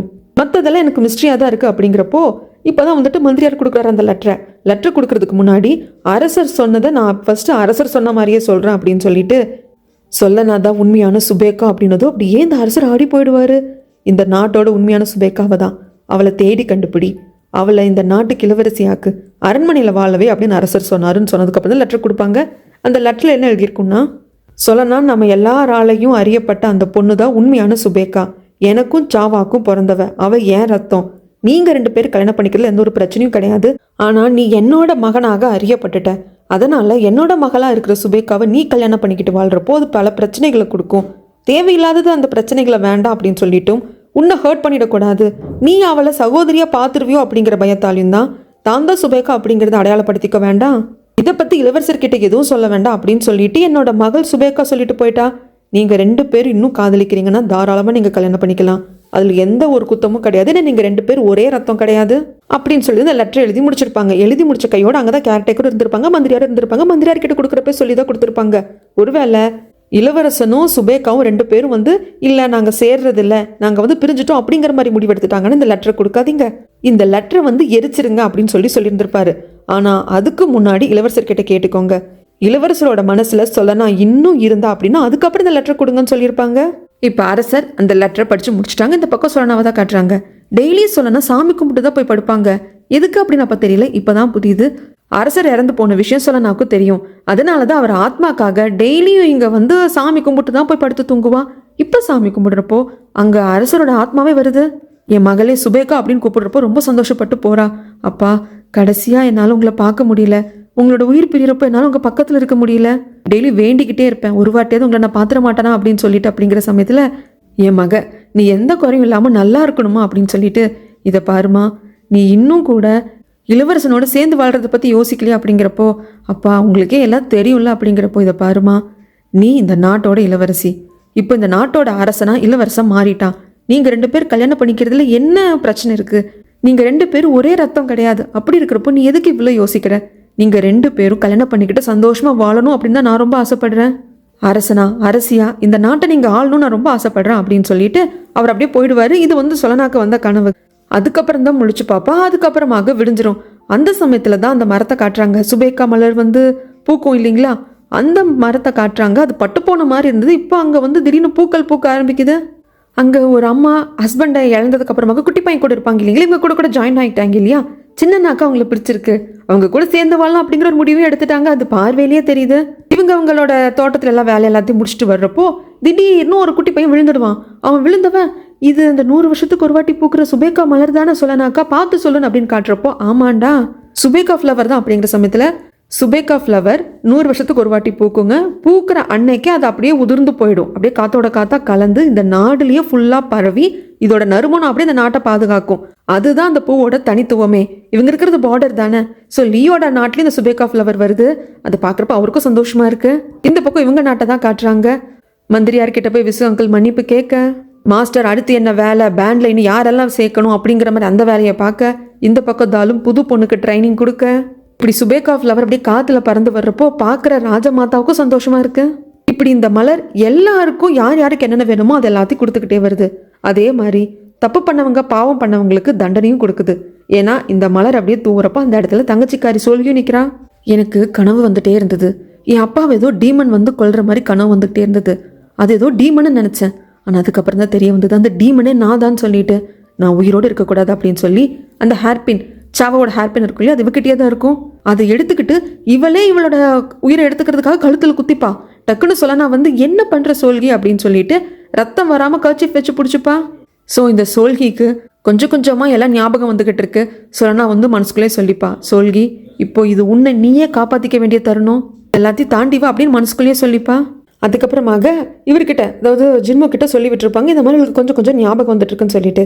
ஸோ சோல்கி பார்க்கறதுக்காக ஜின்மு வருவாங்க. லாஸ்ட் வாட்டி நான் உன்னை பார்த்தப்போ நீ என் ஃப்ரெண்டா என் கூட விளையாண்டுருக்க அப்படின்னு சொல்லி கேட்டேன். நாம் நியூவாக ஸ்டார்ட் பண்ணலான்னு சொன்னேன் இல்லையா. ஸோ நம்ம 2 பேரும் விளையாடுறதுக்கு நானே ஒரு கேம் செஞ்சுருக்கேன், அதை எடுத்துகிட்டு வந்திருக்கேன் அப்படிங்கிறப்போ என்னோட பேர் சோல்கி. கடைசி வாட்டி நீங்கள் என்னோட பேர் என்னென்னு கேட்டிங்க இல்லையா, என்னோட பேர் சோல்கி. ஒரு வாட்டி நான் காட்டுக்குள்ளே ரொம்ப பயந்து போய் விழுந்தேன். அப்போ உங்களை மாதிரியே ஒருத்தர் முன்னாடி நின்னார். என்னை தூக்கி விடுறதுக்காக கை நீட்டினாரு. ஆனால் எனக்கு பயம் வந்துச்சு. நான் எழுந்து நின்னேன். அப்போ அவர் என்கிட்ட என்னோட பேர் என்னன்னு கேட்டார். பயத்தில் நான் சொல்லாமல் வந்துட்டேன். ஆனால் இப்போ சொல்லணும்னு தோணுது. என் பேர் சோல்கி. சோல்கினா கிஃப்ட்டுன்னு அர்த்தமா, எங்கள் அம்மா சொன்னாங்க அப்படிங்கிறப்போ டக்குன்னு ஜின்மு ஹக் பண்ணிக்கிட்டு, இப்படி ஒரு நல்ல பேர் இருக்கிறப்போ வேற ஏதோ பேருக்காக எதுக்கு இவ்வளோ போராட்டம்? இதை பாரு சோல்கி, எல்லாத்தையும் விட்டுட்டு நீ பண்ண தப்பு, உன் கஷ்டம், உனக்கு இருக்கிற பிரச்சனை, இந்த தலைவலி, உனக்கு உயிரே போகிற மாதிரி இருக்கு இல்லையா, அது எல்லாத்தையுமே இந்த சுபேக்கா மலர் எடுத்துக்கும். அந்த சுபேக்கா மலர் எப்படி தண்ணியில் விழுந்து அப்படியே கரைஞ்சு போகுதோ அதே மாதிரி உன் கஷ்டம் எல்லாம் கரைஞ்சு போயிடும். நம்ம லைஃப்பை நம்ம நியூவாக ஸ்டார்ட் பண்ணலாம் அப்படின்னு சொல்லிட்டு ஹக் பண்ணிக்குவாரு. இந்த பக்கம் இந்த சுபேக்கா ஃப்ளவர் அப்படியே பறந்து வர்றது அரண்மனைக்குள்ளேயும் வருது இல்லைங்களா. இப்போ தான் அரசர் அதை பார்க்குறாங்க. பார்க்குறப்போ நம்ம சொல்லனா ஞாபகம் தான் வருது. இந்த பக்கம் சொல்லனா சுபேக்கா மலர் இப்படி மலர்ற சமயத்தில் என்ன வேண்டுதல் வச்சாலும் நடக்குமா. ஸோ சொல்லனா வேண்டிக்கிறா, இளவரசரே, இல்லை இப்போ நீங்கள் அரசரே நீங்கள் எப்பவும் நல்லா இருக்கணும், நீங்கள் நல்லா இருக்கணும் அப்படிங்கிறது மட்டும்தான் என்னோட ஆசை. இதுக்கப்புறம் என்னோட வேண்டுதல்ல நீங்கள் நல்லா இருக்கணும் அப்படிங்கிற பிரார்த்தனை மட்டும்தான் இருக்கும் அப்படின்னு சொல்லி கும்பிட்டுக்கிட்டே இருக்கிறப்போ அரசர் தன் பாடி கார்டோட அரண்மனை விட்டு வெளியே வந்திருப்பாங்க. ஆக்சுவலாக சொல்லனா இருக்கிற இடத்துக்கு தான் தேடி வந்துகிட்டு இருப்பாங்க. ஆனால் வழியிலேயே சொல்லனாவை பார்த்துருவாங்க. அவள் சாமி கும்பிட்டு நின்று இருந்திருப்பாளா. சொல்லனா அப்படின்னு கூப்பிட ஷாக்கிங்காக இருக்கும். அரசரே அப்படிங்கிற சமயத்தில் நான் அரண்மனை விட்டு கிளம்புனப்போ நீ எங்கே தங்கியிருக்க, எங்கே உன் வீடு இருக்கு அப்படிங்கிறதுல எனக்கு தெரியும். கேட்டுட்டு தான் கிளம்புனேன். ஆனால் வர வழியில் நினச்சிக்கிட்டே வந்தேன், இந்த சுபேக்கா மலர்கிட்ட வேண்டிக்கிட்டே வந்தேன். நான் வழியில் போகிறப்பவே என் சொல்லனாவை பார்த்துணுன்னு சொல்லிட்டு, இல்லை என்னோட சுபேக்காவை பார்த்துடணும்னு சொல்லிட்டு, சுபேக்கா மலர் மலர்ற சமயங்களில் நம்ம என்ன வேண்டுனாலும் நடக்குமா. என் வேண்டுதல் நடந்துருச்சு பார்த்தியா. உன்னால் நான் இல்லாமல் வாழ்ந்துட முடியும், ஆனால் அது என்னால் முடியாது. இதுக்கப்புறம் நம்ம பிரியக்கூடாது, நம்ம ஒன்றா தான் சேர்ந்து வாழணும் அப்படின்னு சொல்லிட்டு ஹக் பண்ணிக்க, அதுக்கு சொல்லனாவும் சம்மதம் சொல்கிறாங்க. இதுக்கப்புறமாக சொல்லனாவா இல்லாமல் அரசர் கூட சுபேக்காவை வாழ போகிறா. இப்படி ஒரு ஹாப்பி என்டிங்கோட இந்த ட்ராமா இங்கே கம்ப்ளீட் ஆகுதுங்க. இதுக்கப்புறமாக இந்த ட்ராமாவோட ரிவ்யூ போர்ஷன், அதுக்கப்புறம் இந்த ட்ராமாவில் நிறைய ஹிடன் டீட்டெயில்ஸ் இருக்குது, நிறைய விஷயங்கள் நம்ம எடுத்துக்கிறதுக்கு இருக்குது. அது என்ன அப்படிங்கிறது நான் சொல்ல போகிறேன். நிறைய பேருக்கு அந்த போர்ஷன் பார்க்க பிடிக்காது, எதுக்கு அந்த போர்ஷன்லாம் வச்சுருக்கீங்க அப்படின்னு சொல்லிட்டு நிறைய கமெண்ட்ஸ் நான் பார்த்துருக்கேன். அவங்களுக்கு மட்டும் சொல்கிறேன், உங்களுக்கு வேண்டாம் அப்படின்னா இதோட ஸ்கிப் பண்ணிக்கோங்க. ஏன்னா இந்த கதை அப்படிங்கிறது ஹாப்பி எண்டிங்காக முடிஞ்சிருச்சு. நான் ஃபுல் கதையும் சொல்லிட்டேன். இதுக்கப்புறம் வர்ற போர்ஷனை பார்க்குறது அப்படிங்கிறது ஃபுல் அண்ட் ஃபுல் உங்கள் சாய்ஸ் தான். இதுக்கப்புறம் வர்ற போர்ஷன் வேண்டாம் அப்படிங்கிறவங்க இதோட ஸ்கிப் பண்ணிக்கோங்க. அடுத்து இதே மாதிரி ஒரு சூப்பரான ட்ராமாவில் வந்து நான் உங்களை மீட் பண்ணுறேன். Bye dears. ஆக்சுவலாக உங்கள் கூட சேர்ந்து நான் பரபரன்னு ட்ராவல் பண்ணது இந்த ட்ராமாவில் தான் அப்படின்னு நினைக்கிறேன். ஏன்னா 1 hour வீடியோ போடுங்க, 32 minutes வீடியோலாம் போட்டுட்டேன் அப்படின்னா அவ்வளோதான். ஏன் இப்படி பண்ணுறீங்க அப்படின்னு சொல்லிட்டு கமெண்ட்ஸில் கொந்தளிச்சிடுறீங்க. சஸ்பென்ஸோடு எண்டிங் வைக்கிறீங்க அப்படின்னு சொல்லிட்டு நீங்கள் கமெண்ட்ஸ் போட எனக்கு இன்னும் சஸ்பென்ஸோட கதை சொல்லணும் அப்படின்னு தான் தோணுச்சு. ஸோ உங்கள் கூட சேர்ந்து இந்த ட்ராமாவை நான் பரபரன்னு ட்ராவல் பண்ணேன். இப்போ நம்ம ரிவ்யூ போர்ஷன் பார்த்துடலாங்க. டோட்டலாக 108 எபிசோடு இருக்குது. ஆனால் 108 எபிசோடா அப்படிங்கிற மாதிரி யோசிக்காதீங்க. ஏன்னா ஒவ்வொரு எபிசோடும் 30 நிமிஷம் தாங்க இருக்குது. ஸோ 64 எபிசோடுன்னு வச்சுக்கோங்க. கரெக்டாக 1 மணி நேரம் ஒரு எபிசோடுன்னு கணக்கு போட்டால் நம்ம 58 எபிசோடு இருக்கிற ட்ராமாஸ் எல்லாம் கூட பார்த்துருக்கோம். 60 எபிசோடு இருக்கிறது, 62 எபிசோடு இருக்கிற ட்ராமாஸ் எல்லாம் கூட பார்த்துருக்கோம். அதெல்லாம் 1 hour. ஸோ அந்த எபிசோட்ஸை கணக்கு வச்சு நீங்கள் ஒன்றும் யோசிக்க வேண்டாம். நீங்கள் டவுன்லோட் பண்ணி பார்க்குறீங்கன்னா தாராளமாக பார்க்கலாம். என்னை பொறுத்த வரைக்கும் மஸ்ட் வாட்ச் அப்படின்னு தான் சொல்லுவேன். ஆனால் என்ன ஒரே சிட்டிங்கில் பார்க்க முடியாது. எப்படி நீங்கள் டைமை பிரிச்சுக்கிறீங்க அப்படிங்கிறது உங்களோட கன்வீனியன்ட்டை பொறுத்து இருக்குது. இந்த ட்ராமாவில் ஹீரோயினாக இருந்தாலும் சரி, சைட் கேரக்டர்ஸாக இருந்தாலும் சரி, வில்லி கேரக்டர், இவங்க எல்லாரோட கேஸ்டிங்கும் பக்காவாக இருந்தது. அவங்க அந்த கேரக்டரை ஜஸ்டிஃபை பண்ணுற மாதிரி நடிச்சிருந்தாங்க. அதுவும் பக்காவாக இருந்தது. இது ஹிஸ்டாரிக்கல் ட்ராமாங்க. கம்ப்யூட்டர், மொபைல் ஃபோன் இதெல்லாம் காட்ட முடியாது. ஸோ ஒரு விஷயம் இன்னொருத்தருக்கு நாம் சொல்லணும் அப்படின்னா டக்குன்னு ஃபோன் இடத்துல சொல்ல முடியாது. சொல்லி அனுப்புவாங்க, இல்லைன்னா லெட்டர் மூலியமாக சொல்லுவாங்க. அண்ட் தென் பேசிக்கிட்டே இருப்பாங்க. ஏன்னா அதன் வகையில் தான் கம்யூனிகேஷன் வந்து இருந்துக்கிட்டே இருக்கும். அது மட்டும் இல்லாமல் ரகசியம் அப்படிங்கிறது ஒன்று இருக்கவே இருக்காது. ஏன்னா ஒரு அடி தூரத்துக்கு காவலுக்கு ஆட்கள் இருந்துக்கிட்டே இருப்பாங்க. அரசராகவே இருந்தாலும் அவரோட சேம்பருக்கு வெளியே வந்து பணிப்பெண்கள் ஆட்கள் இருந்துகிட்டு தான் இருப்பாங்க. ஏன்னா அரசருக்கு ஏதாவது தேவைப்படும், அவர் திடீர்னு சாப்பாடு எடுத்து வர சொல்வார், ஃபைல் எடுத்துகிட்டு வர சொல்வார். ஸோ அதுக்காக ஆட்கள் இருந்துக்கிட்டே இருப்பாங்க. ஸோ ரகசியம் அப்படிங்கிறது ஹிஸ்டாரிக்கல் ட்ராமாவில் நான் எல்லா ட்ராமாஸ்லையும் பார்த்துட்டேங்க. ஈஸியாக ஒரு விஷயம் வந்து கசிஞ்சிரும். அதே மாதிரி ரூமர்ஸ் வந்து அதிகமாக இருக்கும். ஒரே விஷயத்தை ரிப்பீட்டடாக பேசுகிறாங்களேப்பா அப்படிங்கிற மாதிரி இருக்கும். ஆனால் ஹிஸ்டாரிக்கல் ட்ராமா அப்படின்னு மைண்டில் செட் பண்ணி பார்த்துட்டிங்க அப்படின்னா இதெல்லாம் பெரிய விஷயமா தெரியவே தெரியாது. அந்த ட்ராமாஸ் அப்படி தான் இருக்கும். ஹிஸ்டாரிக்கல் ட்ராமாஸ் அப்படின்னா இப்போ நான் சொன்ன விஷயங்கள்லாம் இருந்தால் மட்டும்தான் நம்மளுக்கு அந்த கனெக்டே கிடைக்கும். இந்த ட்ராமாவில் 108 எபிசோடுங்க. ஒவ்வொரு எபிசோடு 30 நிமிஷம் தான் இருக்குது. அப்படி 30 நிமிஷம் இருக்கிற அந்த எபிசோட்ஸை நான் வாய்ஸ் ஓவர் கொடுக்குறப்போ குறைஞ்சது ஒரு 10 to 15 நிமிஷத்துக்குள்ளான கண்டென்ட் இருக்குது. ஏன்னா சீன் பை சீன் நான் பேசினா கூட எப்படி இருந்தாலும் கொஞ்சம் கம்ப்ரெஸ் பண்ணி தான் சொல்லுவேன். அவங்க ஒரு 10 பக்கத்துக்கு டைலாக் பேசியிருந்தாங்கன்னா அந்த மொத்த டைலாக்கையும் நான் அப்சர்வ் பண்ணிவிட்டு இதுதான் விஷயம் அப்படிங்கிறத சொல்லுவேன். ஸோ 30 நிமிஷம் ஒரு எபிசோடாகவே இருந்தாலும் அதுக்குள்ளே இருக்கிற கண்டென்ட் நான் பேசுகிறதுக்கு 10 to 15 நிமிஷம் இருந்தது. ரொம்ப ரேராக ஒரு சில எபிசோட்ஸ் தான் 8 நிமிஷம் 9 நிமிஷம் அந்த மாதிரி பேசியிருப்பேன். மற்றபடி கதை ட்விஸ்ட்டு, ஐயோ எதிர்பார்க்காத விஷயம் நடக்குதே அப்படிங்கிறது கடைசி எபிசோட் வரைக்கும் இருந்ததுங்க. இடையில எங்கேயுமே எனக்கு லேக் ஆகவே கிடையாது. ஆனால் அங்கங்கே ரைட்டிங்கில் இந்த எடிட்டிங்கில் வந்து கொஞ்சம் கோட்டை விட்டுருந்தாங்க. அது வந்து நல்லாவே தெரிஞ்சுது. அதில் மெயினான ஒரு விஷயம் நீங்கள் கண்டுபிடிச்சிருப்பீங்கன்னு நினச்சேன். ஆக்சுவலாக சொலனாவோட தோல்ல சுபேகா மலரோட டேட்டோ வந்துட்டு சாவா கொடுத்துருந்துருப்பாங்க. ஆனால் சொலனாக்கு அது உன்னோட பர்த் மார்க் அப்படின்னு சொல்லியிருந்திருப்பாங்க. இது தங்கச்சிக்காரிக்கு ஒரு டைமில் அவளுக்கு சென்ஸ் ஆகும். ஓ நம்ம அம்மா வந்து அக்காவுக்கு அந்த டேட்டோவை போட்டு விட்டுருக்காங்க, சுபேகா ஃப்ளவரோட டேட்டோ, அது நம்மளுக்கு இருக்கணும். ஏன்னா அந்த அரசர்களோட ஓவியம் வரைஞ்ச அந்த பேப்பர்லேயும் இந்த சுபேகா ஃப்ளவர் வந்துட்டு வாட்டர் மார்க் மாதிரி இருக்கும். அப்போ அது நம்மளுக்கு வந்து இல்லை. உடனே வந்து தன்னோட பணிப்பெண் கிட்ட நல்ல டேட்டோ ஆர்டிஸ்ட்டை வந்து கூப்பிட்டுவா அப்படின்னு சொல்லுவாள். அதுக்கப்புறமாக அந்த சீனை யூஸே அவங்க பண்ணியிருக்க மாட்டாங்க. அந்த சீனை கடைசி வரைக்கும் எதுக்காக டேட்டோ ஆர்டிஸ்ட் வந்தார், அதே மாதிரி சுபேகா ஃப்ளவரோட அந்த சிம்பிளை வந்து இவ பச்சை குத்திக்கிட்டாளா, இல்லை தங்கச்சிக்காரி என்னதான் பண்ணா அப்படிங்கிறத காட்டலை.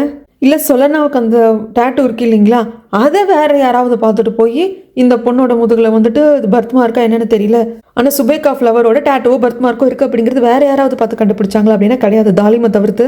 ஸோ அந்த சீன் எதுக்காக அப்படின்னு தெரியல. அந்த சீன் இல்லை அப்படின்னாலே வந்து கதை போயிடுச்சுங்க.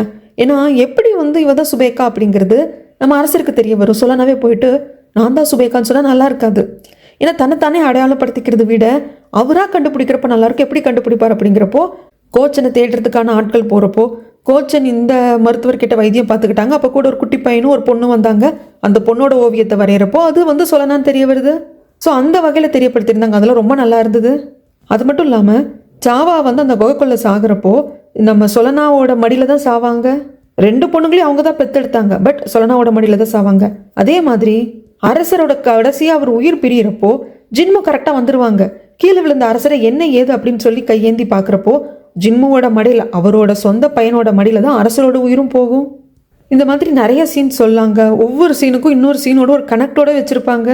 பல வருடங்களுக்கு அப்புறமாக மந்திரியார் வந்துட்டு சாவாவை கண்டுபிடிச்சிட்டு வந்து, அரசர் வந்து உங்களை தேடாமலாம் இல்லை, நீங்கள் செத்து போயிட்டீங்க, நான் தான் அரசர்கிட்ட போய் சொல்லிட்டேன், பட் இப்போ அரசர் வந்து உங்களை பார்க்கணும்னு நினைக்கிறாங்க அப்படின்ட்டு அந்த லெட்டர் எல்லாம் கொடுத்ததுக்கு அப்புறமாக அரசரை பார்க்க போகணும் அப்படின்னு சொல்லிட்டு சாவாக்கு வந்து ஒரு சின்ன ஒரு சபலம் வந்து வந்துருச்சு. ஏன்னா இவ்வளோ வருஷம் நம்மளை தேடலை அப்படின்னு அவன் விட்டுட்டா. பட் இப்போ தான் தெரிய வருது, இல்லை நம்ம இறந்து போயிட்டோன்னு அரசருக்கு சொல்லியிருக்காங்க அப்படின்னு.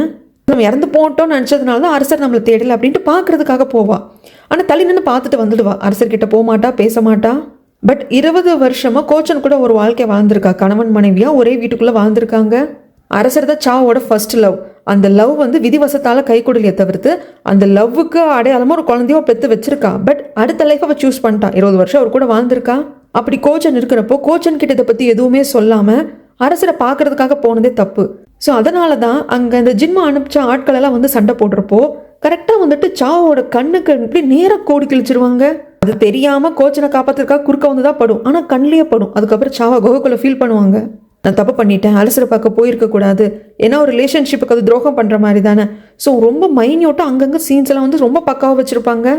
ஒரு சிலருக்கு இவ்வளோ எபிசோட்ஸ் இருக்கே, இதெல்லாம் உட்காந்து எப்படி பார்க்குறது அப்படின்னு நீங்கள் நினச்சிங்க அப்படின்னா என்னோட வாய்ஸ் ஓவரில் நீங்கள் கேட்டிருந்தாலே போதும். நான் எங்கேயுமே எதையுமே வந்து ஸ்கிப் பண்ணலைங்க. சொல்ல வேண்டிய விஷயத்த சுருக்கமாக சொல்லியிருப்பேனே தவிர்த்து நான் ஸ்கிப் பண்ணலை. ஸோ எல்லா கதையும் சீன் பை சீனாக நான் அப்படியே தான் உங்களுக்கு சொல்லியிருக்கேன். ஸோ என் வாய்ஸ் ஓவரோட போதும். இன்னும் 108 எபிசோடுன்னு யோசிக்கிறவங்களுக்கு சொல்கிறேன். இல்லை டைம் இருக்குது, நான் டெய்லி ஸ்கூலுக்கு போயிட்டு வந்துட்டோ இல்லை காலேஜுக்கு போயிட்டு வந்துட்டோ வேலை முடிச்சுட்டு வீட்டில் இருக்கிறப்போ நான் பார்ப்பேன் அப்படின்னீங்கன்னா தாராளமாக டவுன்லோட் பண்ணி பாருங்கள். கண்டிப்பாக உங்கள் டைமுக்கு ஒர்த்தான ட்ராமா தான். ஏன்னா உள்ள எல்லா விஷயமும் இருக்கும். சூழ்ச்சி இருக்கும், சூது இருக்கும், காதல் இருக்கும், பயம் இருக்கும், உறவுமுறை சிக்கல் இருக்கும். தப்பு பண்ணிடக்கூடாதுன்னு ஒரு கூட்டம் பயப்படும். தப்பு பண்ணாதான் என்ன வேணா பண்ணேன், நான் இடத்துல நான் நிற்பேன் அப்படிங்கிற மாதிரி ஒரு கூட்டம் இருக்கும். ஸோ இது எல்லாமே இந்த கதைக்குள்ளே இருக்கும். அண்ட் தென் எந்தெந்த கேரக்டர் இந்த கதைக்குள்ளே வருதோ அந்த எல்லா கேரக்டருமே ரொம்ப ஸ்ட்ராங்காக இருந்ததுங்க. உதாரணத்துக்கு சாவாவும் அரசரும் காதலிச்சதை சும்மா ஒரு எபிசோடில் அவங்க காதலிச்சாங்க, காதல் கைக்குள்ள அப்படின்னு சொல்லிட்டு போயிருக்கலாம். ஆனால் நம்மளுக்கு அது வந்து கனெக்ட் ஆயிருக்காது.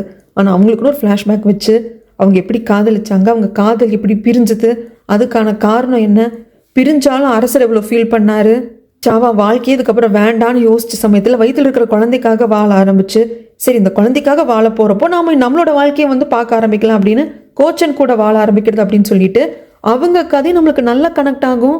ஏன்னா எல்லா கேரக்டருக்குமே ஒரு டீட்டெயிலிங் இருந்தது. ஈவன் மாஸ்டரை பொறுத்த வரைக்கும் அந்த பேண்டு தான். அந்த பேண்டில் இருக்கிறவங்க எல்லாரும் எனக்கு குழந்தைங்க மாதிரி, அவங்கள நல்லபடியாக பார்த்துக்கணும், அவங்களுக்கு எதுவும் ஆகக்கூடாது, நல்லா ட்ரைன் பண்ணி இந்த நாட்டுக்கு நல்ல வீரர்களை கொடுக்குறது எந்த அளவுக்கு முக்கியமோ அவங்களோட பாதுகாப்பு எனக்கு முக்கியம் அப்படிங்கிற மாதிரியான கேரக்டர். தாலும் அப்படி தான். தாலுமுக்குன்னு ஒரு ஃப்ளாஷ்பேக் வச்சு அந்த கேரக்டரை ரொம்ப ஸ்ட்ராங்காக வந்து டிஃபைன் பண்ணியிருப்பாங்க. ஈவன் ராணியோட கேரக்டரும் அப்படி தான். ஏன்னா அது ரொம்ப மைன்யூட்டாக ஒரு லைன் மாதிரிங்க. அந்த ராணியோட கேரக்டர் கொஞ்சம் இதாக போயிருந்தா வல்கராக போயிருக்கும். ஏன்னா ராணியோட வயசில் அரசருக்கு பொண்ணே இருக்குது. இன்னும் சொல்ல போனால் ராணியை விட இளவரசர் வந்து வயசில் 3 வருஷம் பெரியவர். ஸோ எப்படி இருக்கும் பார்த்துக்கோங்க. என்னடா இந்த அரசர் இப்படி சின்ன பொண்ணை போய் கல்யாணம் பண்ணி வச்சிருக்காரு அப்படிங்கிற மாதிரி இருக்கும். ஆனால் ராணி வந்து அதை சந்தோஷமாக அக்செப்ட் பண்ணிக்கிட்ட மாதிரி தான் இருக்கும். ஏன்னா அரசர் கூட வாழ்றது ராணிக்கு பிடிச்சிருக்கு. எந்த இடத்துலையும் போய் இந்த ஆளை கல்யாணம் பண்ணிட்டோமே அப்படிங்கிற மாதிரி அவ சொல்லியிருக்க மாட்டா. அரசரை பார்த்துக்கணும், அரசர் கூட டைம் ஸ்பெண்ட் பண்ணணும் அப்படிங்கிற மாதிரி தான் அந்த பொண்ணோட மைண்டில் இருக்கும். ஏதோ கட்டாயப்படுத்தி கல்யாணம் பண்ணி வச்சாங்க அப்படிங்கிற மாதிரி இருக்காது. அதுக்கும் ஒரு கதை வச்சிருப்பாங்க. ஏன்னா அரசர் ஆனதுக்கு அப்புறமா கண்டிப்பாக ராணிங்கிறவங்க ஒருத்தவங்க வேணும், அதுக்கு கல்யாணம் பண்ணிட்டு தான் தீரணும். அப்படி அரசர் கல்யாணம் பண்ணப்போ அந்த ஃபர்ஸ்ட் ராணி வந்து இறந்து போயிருப்பாங்க. அது ஒரு மர்மமாகவே இருக்கு. விஷம் கொடுத்துட்டாங்களா என்ன ஏதுன்னு தெரியலேன்ட்டு. ஸோ அடுத்ததாக கல்யாணம் பண்ணுறப்போ நான் கல்யாணம் பண்ண போகிற பொண்ணு இந்த நாட்டுக்கு ராணி ஆனானா அவள் குடும்பம் அவளை பாதுகாக்கிற அளவுக்கு இருக்கணும். ஏன்னா அரண்மனைக்குள்ளே ராணிக்கும் பல சதிகள் நடக்கும். ராணியை வந்து அந்த இடத்த விட்டு தூக்குறதுக்கு கொல்றதுக்கு அப்படின்னு நடக்கும். அப்போது அந்த ராணியோட குடும்பம் வந்து அவங்களுக்கு ரொம்ப வந்து பவர்ஃபுல்லாகவும் இருக்கணும், சப்போர்ட்டிவாகவும் இருக்கணும். ஸோ மந்திரியார் அவரோட கடைசி பொண்ணை கட்டி கொடுத்துருக்காங்க. அவங்களுக்கும் இதில் வந்துட்டு ஐயோ வயசான அரசனுக்கு, அதுவும் மந்திரியாருக்கும் அரசருக்கும் ஒரே வயசு, அப்பா வயசில் இருக்கிற ஒருத்தனுக்கு போய் நம்ம பொண்ணை கட்டி கொடுக்குறாமே அப்படிங்கிறது இவங்களுக்கும் இல்லை, கல்யாணம் பண்ணிக்கிட்டு அந்த பொண்ணுக்கும் இல்லை. ஆனால் இந்த பொண்ணுக்கு எதுவும் ஆகாது. ஏன்னா இவங்க மந்திரியாரோட பொண்ணு ராணியாக இருக்காங்க. ஸோ ராணிக்கு ஏதாவது பிரச்சனை அப்படின்னா மந்திரியார் கண்டிப்பாக வந்து பாதுகாப்பாக நிற்பார். அவரோட பொண்ணான ராணி அவர் கண்டிப்பாக ப்ரொடெக்ட் பண்ணுவார். அரண்மனைக்குள்ளே எந்த ஒரு சூழ்ச்சியும் ராணியை வந்து டச் பண்ணாது. இந்த மாதிரி பல விஷயங்கள் அந்த விஷயத்துக்குள்ளே இருந்தது. ஆனால் நம்மளுக்கு சீன்ஸாக அவங்க கன்சியூம் பண்ணல, நாமளே வந்து புரிஞ்சுக்கணும் அப்படிங்கிற மாதிரி இருந்ததுங்க. ஏன்னா கடைசி வரைக்கும் அரசர் வந்து ராணியை வந்து ஒரு குழந்தை மாதிரி தான் பார்த்துப்பாரு, ஒரு பொண்ணை பார்த்துக்கிற மாதிரி தான் பார்த்துப்பாரு தவிர்த்து அவர் கூட வாழவே மாட்டாங்க. எந்த ஒரு பர்சனலான ரிலேஷன்ஷிப்பும் ராணிக்கிட்ட அவர் மெயின்டைன் பண்ண மாட்டார். அது ராணிக்கும் தெரியும். ஆனால் ராணிக்கு அரசோட காதல் பிடிச்சிருந்தது, சாவா கூட இருந்த காதல். அடுத்த ஜென்மத்தில் அந்த காதல் மாதிரி நான் வாழணும், அரசருக்கு நான் ஒருத்தி தான் காதலாக இருக்கணும் அப்படின்னு சொல்லிட்டு அவங்க நினைப்பாங்க. இந்த மாதிரி ஒவ்வொரு கேரக்டருக்கும் அந்த வெயிட்டேஜ் வந்து ரொம்ப நல்லா இருந்ததுங்க. கோச்சன் கேரக்டராக இருந்தாலும் சரி, ஈவன் அந்த குட்டி பையன் கேரக்டர், ப்ராஸ்டியூட் நடக்கிற இடத்துல அந்த பையன் இருப்பான், அங்கே வந்து அவன் ரொம்ப கஷ்டப்படுறான் அப்படிங்கிறத பார்த்து கோச்சன் கூப்பிட்டு வந்திருப்பாங்க. ஸோ அந்த பையனுக்கு கூட ஒரு பேக் ஸ்டோரி இருக்குது. இப்படி ஒரு கேரக்டர் எடுத்துக்கிட்டாங்கன்னா அந்த கேரக்டர் வந்து ரொம்ப ஸ்ட்ராங்காக டிஃபைன் பண்ணியிருந்தாங்க. பேக் ஸ்டோரி வச்சு இந்த கேரக்டர் முக்கியம் தான் அப்படிங்கிறத ரொம்ப ஸ்ட்ராங்காக வந்து சொல்லியிருந்தாங்க. அண்ட் தென் கதைக்கு வில்லி வில்லன் அப்படிங்கிறவங்க ரொம்ப ரொம்ப முக்கியம். ஸோ அந்த கேரக்டரை பண்ண தங்கச்சி சோல்கி சொல்கிறதுக்கு வார்த்தைகளே இல்லை. உங்களுக்கு எல்லாம் அந்த கேரக்டரை பார்க்குறப்போ கோவம் வந்திருந்தது அப்படின்னா அவங்களோட நடிப்புக்கு தான் நம்ம அந்த பாராட்டை கொடுக்கணும். ஏன்னா ஒரு வில்லனையோ வில்லியையோ பார்க்குறப்ப நம்மளுக்கு கோவம் வருதுன்னா அவங்க இப்போ கரெக்டாக நடிச்சிருக்காங்கன்னு அர்த்தம். ஸோ சோல்கியோட கேரக்டரை ஏற்று நடித்த அந்த ஆக்ட்ரஸ் செமையான பர்ஃபார்மன்ஸ். அந்த பொண்ணு முகத்தில் பயம் இருக்கும், அச்சோ மாட்டிப்போமோ அப்படிங்கிற கவலை இருக்கும், அடுத்து என்ன பண்ணுறதுன்னு தெரியாது, நம்ம இடத்த தக்க வச்சுக்கணும், நம்மளை பார்க்குற 4 கண்களில் வந்து 3 கண்ணு நம்மளை சந்தேகமாக பார்க்குது, இந்த மந்திரியார் பார்க்குற பார்வையில் ஒரு சந்தேகம் இருக்குது, நம்மளை இவன் இளவரசியாக ஏற்றுக்கல, இவனை முடிச்சு கட்டணும் அப்படின்னு பிளான் பண்ணுறது, தன்னோட இடத்த தக்க வச்சுக்கணும் அப்படின்னா ராணியை விட தான் தான் ஒசத்தின்னு காட்டணும் அப்படிங்கிறதுக்காக ஒரு ஸ்டேஜில் ராணியவே எதிர்த்து நிற்கிறது. இந்த தங்கச்சிக்காரி இளவரசி அப்படின்னு வந்தது அப்போ ராணிக்கு தெரியாமல் இருந்திருக்கும். அப்போ ராணி இருந்துட்டு ஐயோ ஒரு கான்குபெண்ட் தான் அரசர் கூப்பிட்டு வந்துட்டார் போல இருக்கு, நான் என்னைக்கோ நடக்கும்னு நினச்சேன்னா அரசருக்கு என் மேலே விருப்பம் இல்லை, என்னை பார்க்க வரல, ஆனால் இவ்வளோ சீக்கிரம் கான்குபெண்ணை கூப்பிட்டு வருவாங்கன்னு நினைக்கலையே அப்படிங்கிறப்போ ஐயோ அந்த பொண்ணு கான்குபெண்ட் கிடையாது, அரசருக்கும் சாவாக்கும் பிறந்த பொண்ணு, அவள் தான் இளவரசி அப்படிங்கிறப்போ ராணி பயங்கர சந்தோஷப்படுவாங்க. அப்போ கூட மேடு சொல்லுவாங்க, என்னம்மா இவ்வளோ சந்தோஷப்படுறீங்க, இன்னொரு பொண்ணுக்கும் அரசருக்கும் பிறந்த குழந்தை அப்படிங்கிறப்ப பரவாயில்ல, அவள் கான்குபெண்ட் இல்லை இல்லையா, அரசரோட மகள்னா என்னோட மகள் தானே அப்படின்னு சொல்லிட்டு ரொம்ப வந்து இயல்பு எடுத்துப்பாங்க. ஆனால் அப்படிப்பட்ட ராணியை கோவப்படுத்தி இந்த சோல்கி பயங்கரமாக ஒரு வெறியாட்டம் ஆடுவா. கடைசி வரைக்கும் அவள் வந்து கிவ் அப்பே பண்ணியிருக்க மாட்டாங்க. சரி இவ்வளோ கஷ்டப்பட்டுட்டு இளவரசியே இந்த இடத்துல வாழணுமா, இத்தனை பேரை கொண்டுட்டு வாழ்ந்துட்டு இருக்கோமே, போயிடலாமே அப்படிங்கிற மைண்டே அவளுக்கு வராது. பரவாயில்ல என்ன ஆனாலும் பரவாயில்ல, நாம தான் இங்கே இருக்கணும், கடைசியில் நீ ராணி ஆகிறதுக்கே வாய்ப்பு இருக்குது, ஜின்முவை அரசனாக்கிட்டு நீ ராணி ஆகிடு அப்படிங்கிறப்ப உடனே அவளுக்கு அந்த மைண்ட் வந்துடும். இப்படி ஒவ்வொரு கேரக்டர் சொல்லணும்னா சொல்லிக்கிட்டே போகலாம். இப்படி ஒவ்வொரு கேரக்டருக்கும் பின்னாடி டீட்டெயிலிங் இருந்ததுனால தான் இந்த ஒவ்வொரு கேரக்டரும் நம்ம மனசுலையும் பதிஞ்சுது. அடுத்தடுத்து இந்த கேரக்டருக்கு என்ன நடந்துடுமோ அப்படிங்கிற பயமும் நம்மளுக்கு வந்தது, எதுவும் நடந்துடக்கூடாதே அப்படிங்கிற ஒரு மைண்டும் இருந்தது. ஸோ அங்கங்கே சின்ன சின்ன ஒரு குறைகள் என் கண்ணுக்கு தெரிஞ்சதே தவிர்த்து அதெல்லாம் பெருசாக எடுத்துக்கிட்டு பார்க்க வேண்டியது இல்லைங்க. ஓவராலாக அது பயங்கர சூப்பரான ட்ராமா, ஃபீல் குட்டாக ஃபீல் பண்ணுவீங்க. கடைசி எபிசோடு வரைக்கும் உங்களுக்கு ட்விஸ்ட் இருக்கும், கடைசி எபிசோடு வரைக்கும் உங்களுக்கு கதை இருக்கும், கடைசி எபிசோடு வரைக்கும் நீங்கள் ஸ்கிப் பண்ணியே பார்க்க முடியாது. ஸோ அந்தளவுக்கு ரொம்ப நல்ல ட்ராமா. டைம் இருந்ததுன்னா டவுன்லோட் பண்ணி பாருங்கள். இல்லை டைம் இல்லை அப்படின்னா என்னோட வாய்ஸ் ஓவரில் நீங்கள் ஸ்டோரி ஃபுல்லாக கேட்டிருந்தீங்கனாலே போதும், நீங்கள் அந்த ட்ராமாவை பார்த்ததுக்கு ஈக்குவல் தான். இதுக்கப்புறமாக இந்த ட்ராமாவில் எனக்கு நிறைய விஷயங்கள் நான் எடுத்துக்கிட்டேன். இன்னும் சொல்லப்போனால் சில விஷயங்கள் வந்து இப்படி தான் இருக்கும்னு நான் எனக்குன்னு வந்து ஒரு பாயிண்ட் வச்சுருப்பேன். அதுதான் சில ட்ராமாவில் பார்க்குறப்போ ஸ்ட்ராங்காகும். இந்த பாயிண்ட் ஏற்கனவே என்கிட்ட இருந்தது, நான் லைஃப்பை வந்து இப்படி தான் பார்த்தேன், அதே தான் இந்த ட்ராமாலேருந்து நான் எடுத்துக்கிறேன் அப்படிங்கிற மாதிரி எனக்கு இருக்கும். ஆனால் இந்த ட்ராமாவில் ஒரு விஷயம் நான் பார்க்காத ஆங்கிளில் இருந்தது. ஒரு செகண்ட் அப்படியே நான் வந்து ஃப்ரீஸ் ஆகி என் லைஃபே நான் திரும்பி பார்க்குற மாதிரி இருந்தது. அது என்னங்கிறத சொல்கிறேங்க. ஆனால் அதுக்கு முன்னாடி நான் ராணியை பற்றி ஒன்று சொல்லணும். இந்த ட்ராமாவிலேயே ரொம்ப பாவப்பட்டவங்க அப்படின்னா ராணி தான். ஏன்னா கடைசி வரைக்கும் அவங்க அரசரோட வாழலை. அது மட்டும் இல்லாமல் அவங்களுக்கு இதுக்கப்புறம் வாழ்க்கை, இன்னொரு காதல், இன்னொரு கல்யாணம் அப்படிங்கிறது இல்லை. சின்ன வயசுலேயே ராஜமாதாவாக மாறிட போகிறாங்க. இதுக்கப்புறம் இளவரசர் அரசர் ஆயிட்டாரு, அவரு சுபேக்காவை கல்யாணம் பண்ணிக்கிட்டு குழந்தை பெற்றுக்கிட்டாங்க அப்படின்னா அந்த குழந்தைய ராஜமாதாவாக இருந்தவங்க வளர்த்தெடுக்கலாமே தவிர்த்து இவங்களுக்குன்னு ஒரு பர்சனல் லைஃப் இல்லாமல் போயிடுச்சு. ஸோ அது எனக்கு வந்து ரொம்ப உறுத்திக்கிட்டே இருந்தது.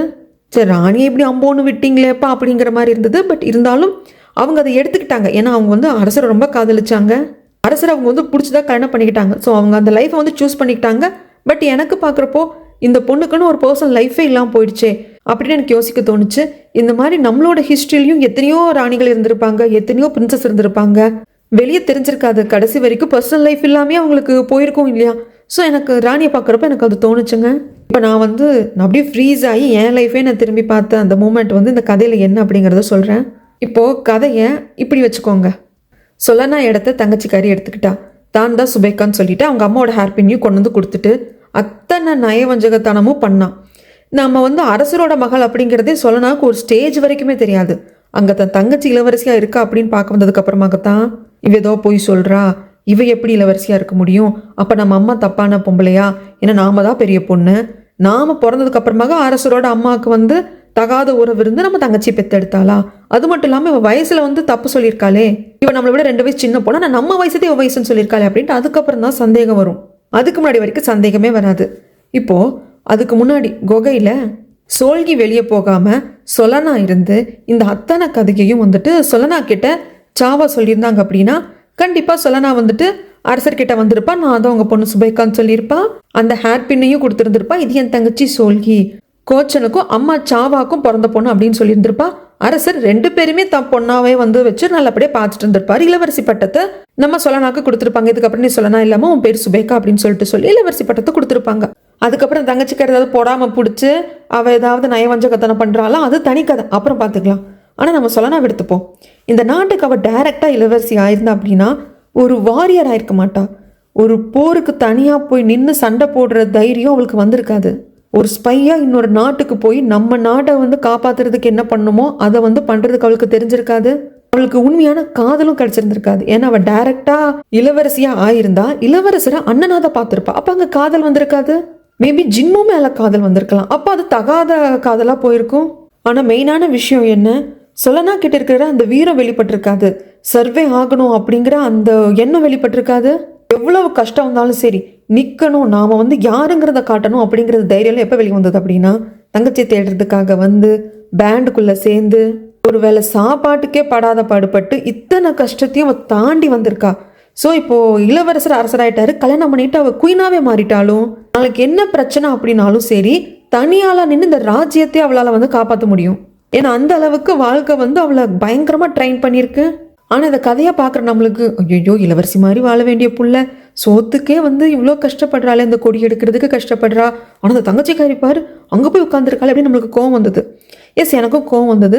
ஆனா இன்னொரு ஆங்கிள் பாக்குறப்போ இவ ஒரு பெரிய இடத்துக்கு போறா, அது எந்த அளவுக்கு அந்த வாழ்க்கை கொண்டு போயிருக்கு. ஏன்னா இவ இளவரசியா போயிருந்தா கடைசி வரைக்கும் இளவரசியா தான் இருந்திருப்பா. ஏன்னா இளவரசர் அண்ணனா தான் பார்த்துருந்துருப்பா. 2 பேரும் பிளட் ரிலேஷன் இல்லைனாலும் அண்ணா அப்படிங்கிற முறையில் தானே பார்த்துருப்பா. அப்ப காதல் வந்திருக்காது. ஆனா இப்போ இளவரசியா இல்லாம பேண்டில் ஒரு மெம்பரா சேர்ந்து ஸ்பை ஆகி ட்ரெயின் ஆகி அதுக்கப்புறம் மெய்ட் ஆகி குயின் பக்கத்துல மெய்டா இருந்து ஃபேக் பிரின்சஸா போய் இத்தனை விஷயமும் நடந்ததுக்கு அப்புறமாக இளவரசர் மேல காதல் வந்து கடைசியில இளவரசரும் தானும் ரத்த சொந்தம் இல்லைன்னு தெரிய வந்து இப்ப கல்யாணம் பண்ணிக்க போறாங்க. இளவரசர் அரசராயிட்டாரு. அப்போ அரசரை கல்யாணம் பண்ணிக்க கூடிய சொல்லனா ராணி ஆயிடுவா. ஸோ ஒரு மிகப்பெரிய இடத்துக்கு போகிறதுக்காக தான் அவளுக்கு இவ்வளோ கஷ்டமும் தொடர்ந்து வந்திருக்கு, இவ்வளோ பிரச்சனைகள் தொடர்ந்து வந்திருக்கு, உயிருக்கு ஆபத்து ஏற்பட்டிருக்கு. ஆனால் இத்தனையும் அவள் தாண்டி வந்திருக்கா அப்படின்னா அவ்வளோ பெரிய பொசிஷனுக்காக. இதை பார்த்தப்ப எனக்கு என்ன தோணுச்சு அப்படின்னா சமயங்களை நம்ம லைஃபுக்கு நம்ம ஒரு டைரக்ஷன் கொடுப்போம். இதை பண்ணியிருக்க கூடாது, ஏன் இப்படி போயிட்டு இருக்கு, ஏன் இவ்வளோ இதாக இருக்கு, இல்லை ஏதோ ஒரு விஷயத்துக்காக வாழ்க்கை நம்மளை தயார்படுத்திக்கிட்டு இருக்கு. எனக்கு தெரிஞ்சு நம்ம எங்கேயும் தேங்கி இருக்காம நம்ம வேலையை பண்ணிக்கிட்டே இருந்தா போதும். நம்மளுக்கான இடம் எதுவோ அந்த இடத்துல வாழ்க்கையே நம்மளை வந்துட்டு கொண்டு போய் நிற்க வச்சிரும். நாம ஐயோ என்ன ஏதுன்னு ஒரு இடத்துல தேங்கி போய் இல்லாமல் இருந்தால் மட்டும் போதும் அப்படிங்கிறத வந்து நான் பயங்கரமாக எடுத்துக்கிட்டேன். ஒரு செகண்ட் நின்று நான் என்னோட லைஃபையே பார்த்துக்கிட்டேன். ஏன்னா சில சம்பவங்கள் பாஸ்ட்ல நடந்ததெல்லாம் யோசிக்கிறப்போ ச்சே அது எதுக்கு நடந்தது அப்படின்னு நம்மளுக்கு தோணும். ஆனால் இப்போ எனக்கு தோன்றப்போ பரவாயில்ல, அது கரெக்டாக தான் நடந்திருக்கு, அதனால தான் நம்ம இன்னைக்கு நல்லா இருக்கோம். அன்னைக்கு மட்டும் வேற மாதிரி நடந்திருந்ததுன்னா ஐயோ யோசிக்கவே முடியலையேப்பா அப்படிங்கிற திங்கிங்லாம் எனக்கு வந்துச்சு. ஆனால் சொலனா வாழ்க்கையும் அப்படிதான். பேண்ட்ல சேர்ந்தா சாப்பாட்டுக்கே கஷ்டம் தான், ஒருவேளை சோறே வந்து கிடைக்காது, கரெக்டாக உள்ள வரலன்னா நைட்டு வந்து வெளியே கொட்டுற மழை பனியில தான் தூங்கணும். இவளுக்கு கிடைக்க வேண்டிய இளவரசி வாழ்க்கையை அவள் தங்கச்சி வந்து அங்கே அனுபவிச்சுட்டு இருப்பா. அந்த பேண்ட்ல கொஞ்சம் கொஞ்சமாக முன்னேறி வின் பண்ணி அதுக்கப்புறமாக பனிப்பெண் ஆகி அரசியல் என்ன நூக் அண்ட் கார்னர் இருக்கு அப்படிங்கிறது எல்லாத்தையும் படிச்சு ராணி கூட இருந்து அது என்ன இது என்ன அப்படின்னு சொல்லிட்டு ஒவ்வொரு விஷயத்துலையும் நாம் எப்படி இன்வெஸ்டிகேட் பண்ண முடியும் அப்படி நல்லா யோசிச்சு கடைசியில் வாருக்கு நான் போவேன், ஏன்னா நான் ட்ரெயின் ஆயிருக்கேன், ஆம்பளைங்களை விட நான் வந்து நல்லாவே வந்து வால் பயிற்சி எடுத்திருக்கேன் அப்படின்னு சொல்லிட்டு போர்க்களத்தில் இளவரசருக்கு ஈக்குவலாக நின்று அவள் போர் புரிஞ்சிருப்பா. இவ்வளோ விஷயமும் அவளுக்கு வந்து வாழ்க்கை தான் சொல்லி கொடுத்தது. அவள் பட்ட அத்தனை கஷ்டம் தான் அவளுக்கு சொல்லி கொடுத்தது. அவள் டைரக்டா இளவரசியா போயிருந்தா இளவரசியா வாழ்ந்திருப்பா. அப்படியே எப்படி சொல்றது, ஐயோ பொண்ணோ பூவோ அப்படின்னு சொல்லிட்டு எல்லாம் தாங்கியிருப்பாங்க. அவளுக்கு ஒரு 10-15 பணிப்பெண்கள் இருந்திருப்பாங்க. எப்பவுமே இளவரசி அப்படிங்கிற ஒருத்தையை காப்பாத்துறதுக்கு அப்படின்னு சொல்லிட்டு அரசர் ராணி இளவரசர் அப்படின்னு சொல்லிட்டு ஒரு கூட்டம் இருந்திருக்கும். அப்படியே அழுங்காம கொள்ளாம ஒரு வாழ்க்கை அவள் வாழ்ந்திருப்பா. அப்படி ஒரு வாழ்க்கை வந்து அவளுக்கு விதிக்கப்படலை. அவர் ராணியா ஒரு வாரியரா நாளைக்கு அரசரே இல்லைனாலும் இவளால் அந்த ஆட்சி நடத்துகிற அளவுக்கு இவளுக்கு அந்த அறிவையும் அந்த அனுபவத்தையும் போர் திறனுக்கான அத்தனை யுக்தியையும் கொடுத்தது இந்த வாழ்க்கை தான். பேண்ட்ல சேர்ந்தப்போ ஈஸின்னு நினச்சா அங்கே ஈஸி கிடையாது. ஏன்னா சாப்பாட்டுக்கே இந்த கொடி எடுத்தாதான் சோறு, இல்லைன்னா சோறு கிடையாது. 2 நாள் பட்டி, 1 நாள் தூக்கம் இல்லை, அப்புறம் இந்த பசியோடவும் தூக்கமின்மையோடவும் இந்த கிரவுண்டை சுற்றி ஓடுறது, ஸ்பையா வந்துட்டு எதிரி நாட்டுக்கு அனுப்புறது, ஃபேக் பிரின்சஸா அனுப்புறது, அங்கே போய் உண்மை தெரிய வந்தப்போ எதிரி நாட்டை சேர்ந்தவங்க அடிச்சு துன்புறுத்துனது அப்படின்னு சொல்லிட்டு எவ்வளவோ நடந்திருக்கு. ஆனால் அவள் வந்து அந்தந்த இடத்துல அதை அக்செப்ட் பண்ணிக்கிட்டா. அந்த எதிரி நாட்டில் போயிட்டு இவ தான் ஃபேக் பிரின்சஸ் அப்படின்னு தெரிஞ்சதும் அங்கே பிரச்சனை ஏற்பட்டப்போ யோசிக்கிறா இங்கிருந்து எப்படி தப்பிக்கிறதுன்னு சொல்லிட்டு. அப்போ தான் அந்த எதிரி நாட்டு அரசனுக்கு ஒரு பொண்ணோட காதல் இருந்திருக்கு. அந்த பொண்ணு நம்ம நாட்டில் தான் இருக்கிறா. இந்த எதிரி நாட்டு அரசன் இளவரசனாக இருந்தப்போ 2 வருஷம் ஸ்பையா நம்ம நாட்டுக்கு வந்திருக்கிறப்ப இது நடந்திருக்கு. இதை நான் அந்த புக்கில் படிச்சிருக்கேன் அப்படிங்கிறத யோசிக்கிறா. இளவரசருக்கு கொடுக்குறா. அங்கிருந்து வெளியே வரா. அடுத்து எகெயின் பேண்டுக்குள்ளே வரா. பேண்டுக்குள்ளே என்ட்ரு ஆகுறப்போ அந்த டேட்டு கொடுப்பாங்க இல்லையா, அது கிடைக்குது. அடுத்து அரண்மனைக்குள்ளே வேலை கிடைக்குது. அரண்மனைக்குள்ளே நீங்கள் வேலைக்கே இருந்தாலும் நீங்கள் பேண்டை சேர்ந்தவங்க 4 பக்கமும் உங்களுக்கு கண் இருக்கணும் அப்படிங்கிறப்போ ரொம்ப அலர்ட்டாக இருப்பா. அந்தந்த சுச்சுவேஷன் என்ன டிமாண்ட் பண்ணுதோ அதுக்கேற்ற மாதிரி தான் சொல்ல ரியாக்ட் பண்ணுவா. அதை நீங்கள் இந்த ட்ராமா பார்த்தீங்கன்னா நல்லா தெரியும். இளவரசி நம்ம தங்கச்சி மாதிரியே இருக்கே அப்படிங்கிறப்போ அதுலேருந்து மாறவே மாட்டான்.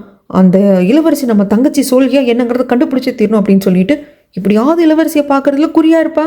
ஒரு ஸ்டேஜில் இளவரசியும் பார்த்துருவா, நம்ம தங்கச்சி தான் தெரிஞ்சிடும்.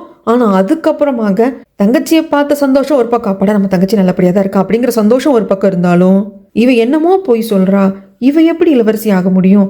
அப்போது நம்ம அம்மா நம்மளை பெற்றதுக்கு அப்புறமாக அரசர் கூட வந்து ரிலேஷன்ஷிப்பில் இருந்தாங்களா, அது அஃபேர் தானே, இவ என்னமோ போய் சொல்கிறல அப்படின்ட்டு அதை பற்றி கண்டுபிடிக்க போகிறது. ஸோ ஒவ்வொரு விஷயத்தையும் நோக்கி நோக்கி அவள் போயிட்டே தான் இருப்பா. அவளுக்கு சந்தேகம் வந்துக்கிட்டே தான் இருக்கும், கேள்வி கேட்டுக்கிட்டே தான் இருப்பா. எந்த இடத்துலையும் ஒருத்தவங்க சொல்கிற பதில் வந்துட்டு உடனே பிளைண்டாக உண்மையாக அதை நம்பிட மாட்டா. அதில் அவளுக்கு சந்தேகம் இருந்ததுன்னா அந்த பதிலை வந்து அவள் எடுத்துக்காமல் அதில் என்ன வந்து தப்பாக இருக்குது அப்படிங்கிறத யோசிக்க ஆரம்பிப்பா. நம்ம தங்கச்சி சொல்லி ஏதோ போய் சொல்கிறா, இவ வந்து அரசரோட மகளாக இருக்கிறதுக்கு வாய்ப்பு இல்லை. அப்போ யாரை கேட்டால் தெரியும்? நம்ம அம்மாவோட ஃபைல் எடுத்து படிப்போம் அப்படின்னு படிக்கிறப்போ அவங்க வீட்டில் வேலை செஞ்சவங்க டீட்டெயில்ஸ் கிடைக்குது. அதன் வகையில் மங்காவை போய் பார்க்குறா. அப்போ இவ தான் உண்மையான சுபேக்கான்னு தெரிய வருது. உடனே வந்ததும் இளவரசர் தான் தன்னோட அண்ணா நினச்சிக்கிட்டு அந்த உறவை துண்டிக்கணும்னு நினைக்கிறா. லீ நாட்டுக்கு வந்து இவ ஸ்பையாக போகிறா. இந்த நாட்டோட இளவரசியாக நம்ம கடமையை நம்ம பண்ணணும் அப்படின்னு சொல்லிட்டு அதையும் பண்ணுவா. ஸோ அடுத்து என்ன அப்படின்னு போய்கிட்டே இருப்பா. எந்த இடத்துலையும் அவள் இதுதான் இவ்வளோதான் போதும் இப்படியே இருந்துடலாம் அப்படிங்கிற மாதிரி அந்த இடத்துல ஸ்டிக் ஆக மாட்டா. இறந்து போனதாக நினச்ச கோச்சன் அப்பாவை மறுபடியும் பார்த்தப்பவும் சரி, அவர் மறுபடியும் இறக்குறப்போ அந்த பிரேஸ்லெட் கொடுத்ததும் சரி, இதுக்கு பின்னாடி யார் இருக்காங்க அப்படின்னு அப்படியே இந்த டாட்டை விட்டு அந்த டாட், அந்த டாட்டை விட்டு இந்த டாட் அப்படின்ட்டு அவள் ட்ராவல் பண்ணிகிட்டே இருந்தா. ஸோ லைஃப் அவளுக்கு என்னென்ன மிஸ்ட்ரி எல்லாம் வச்சுருந்ததோ அந்த ஒவ்வொன்றையும் சால்வ் பண்ணிகிட்டே வந்தா. அதுக்கப்புறம் இந்த நாட்டுக்கே அவள் குயினாக மாறிட்டா. ஆனால் இதுக்கெல்லாம் ஆசைப்பட்டது யார் தெரியுங்களா? தங்கச்சிக்காரி. ஆனால் அவளுக்கு அது கிடைக்கல. ஏன்னா அவள் தேர்ந்தெடுத்த ரூட் தப்பு. அது மட்டும் இல்லாமல் நம்மக்கிட்ட இருக்கிற விஷயத்துக்கு ஃபஸ்ட்டு நம்ம நன்றி உணர்ச்சியோடு இருக்கணும். இன்னாருக்கு பிறந்திருக்கோம், இப்படி ஒரு குடும்பத்தில் வாழ்கிறோம், இவங்க நம்மளை இத்தனை வருஷம் வளர்த்துருக்குறாங்க, நம்மளை பார்த்துருக்குறாங்க அப்படிங்கிற நன்றி விசுவாசம் இருக்கணும். அது தங்கச்சிக்காரிக்கிட்ட இல்லை. சொல்லனா எப்போ அரசரோட மகள், நாம சாதாரண காது கேட்காத வாய் பேச முடியாத ஒரு நபரோட மகள் தான் அப்படின்னு என்னைக்கு தங்கச்சிக்காரி நினைச்சாலும் அன்னைக்கு அவளோட அழிவு காலம் ஆரம்பிச்சிச்சு. சொல்லனா அவளோட வெற்றியை நோக்கி போனா, அவள் வாழ்க்கை அவளை கொண்டு போய் ஒரு உயரத்தில் வைக்க போகிறது, அதை நோக்கி போனா அப்படின்னா சோல்கி அவள் வாழ்க்கையில அழிவை நோக்கி போனா. ஆனால் இடையில பல இடங்கள்ல அவள் தப்பிச்சு போகிறதுக்காகவும் இந்த இடத்த விட்டுட்டு போகிறதுக்கான வாய்ப்புகளை வந்து வாழ்க்கை நிறைய இடத்துல கொடுத்துச்சு.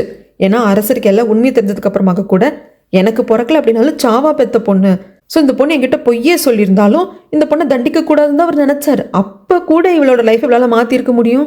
இல்லை தலைகீழாகத்தான் குதிப்பேன் அப்படின்னு சொல்லிட்டு போனால் கடைசியில் அவளுக்கு எது டிசர்விங்கோ அது கிடச்சிது. இன்னும் சொல்ல போனால் இந்த சோல்கியோட கேரக்டருக்கு எண்டிங் எப்படி இருக்கும் அப்படின்னு எனக்கு ஒரு கியூரியஸ் இருந்ததுங்க.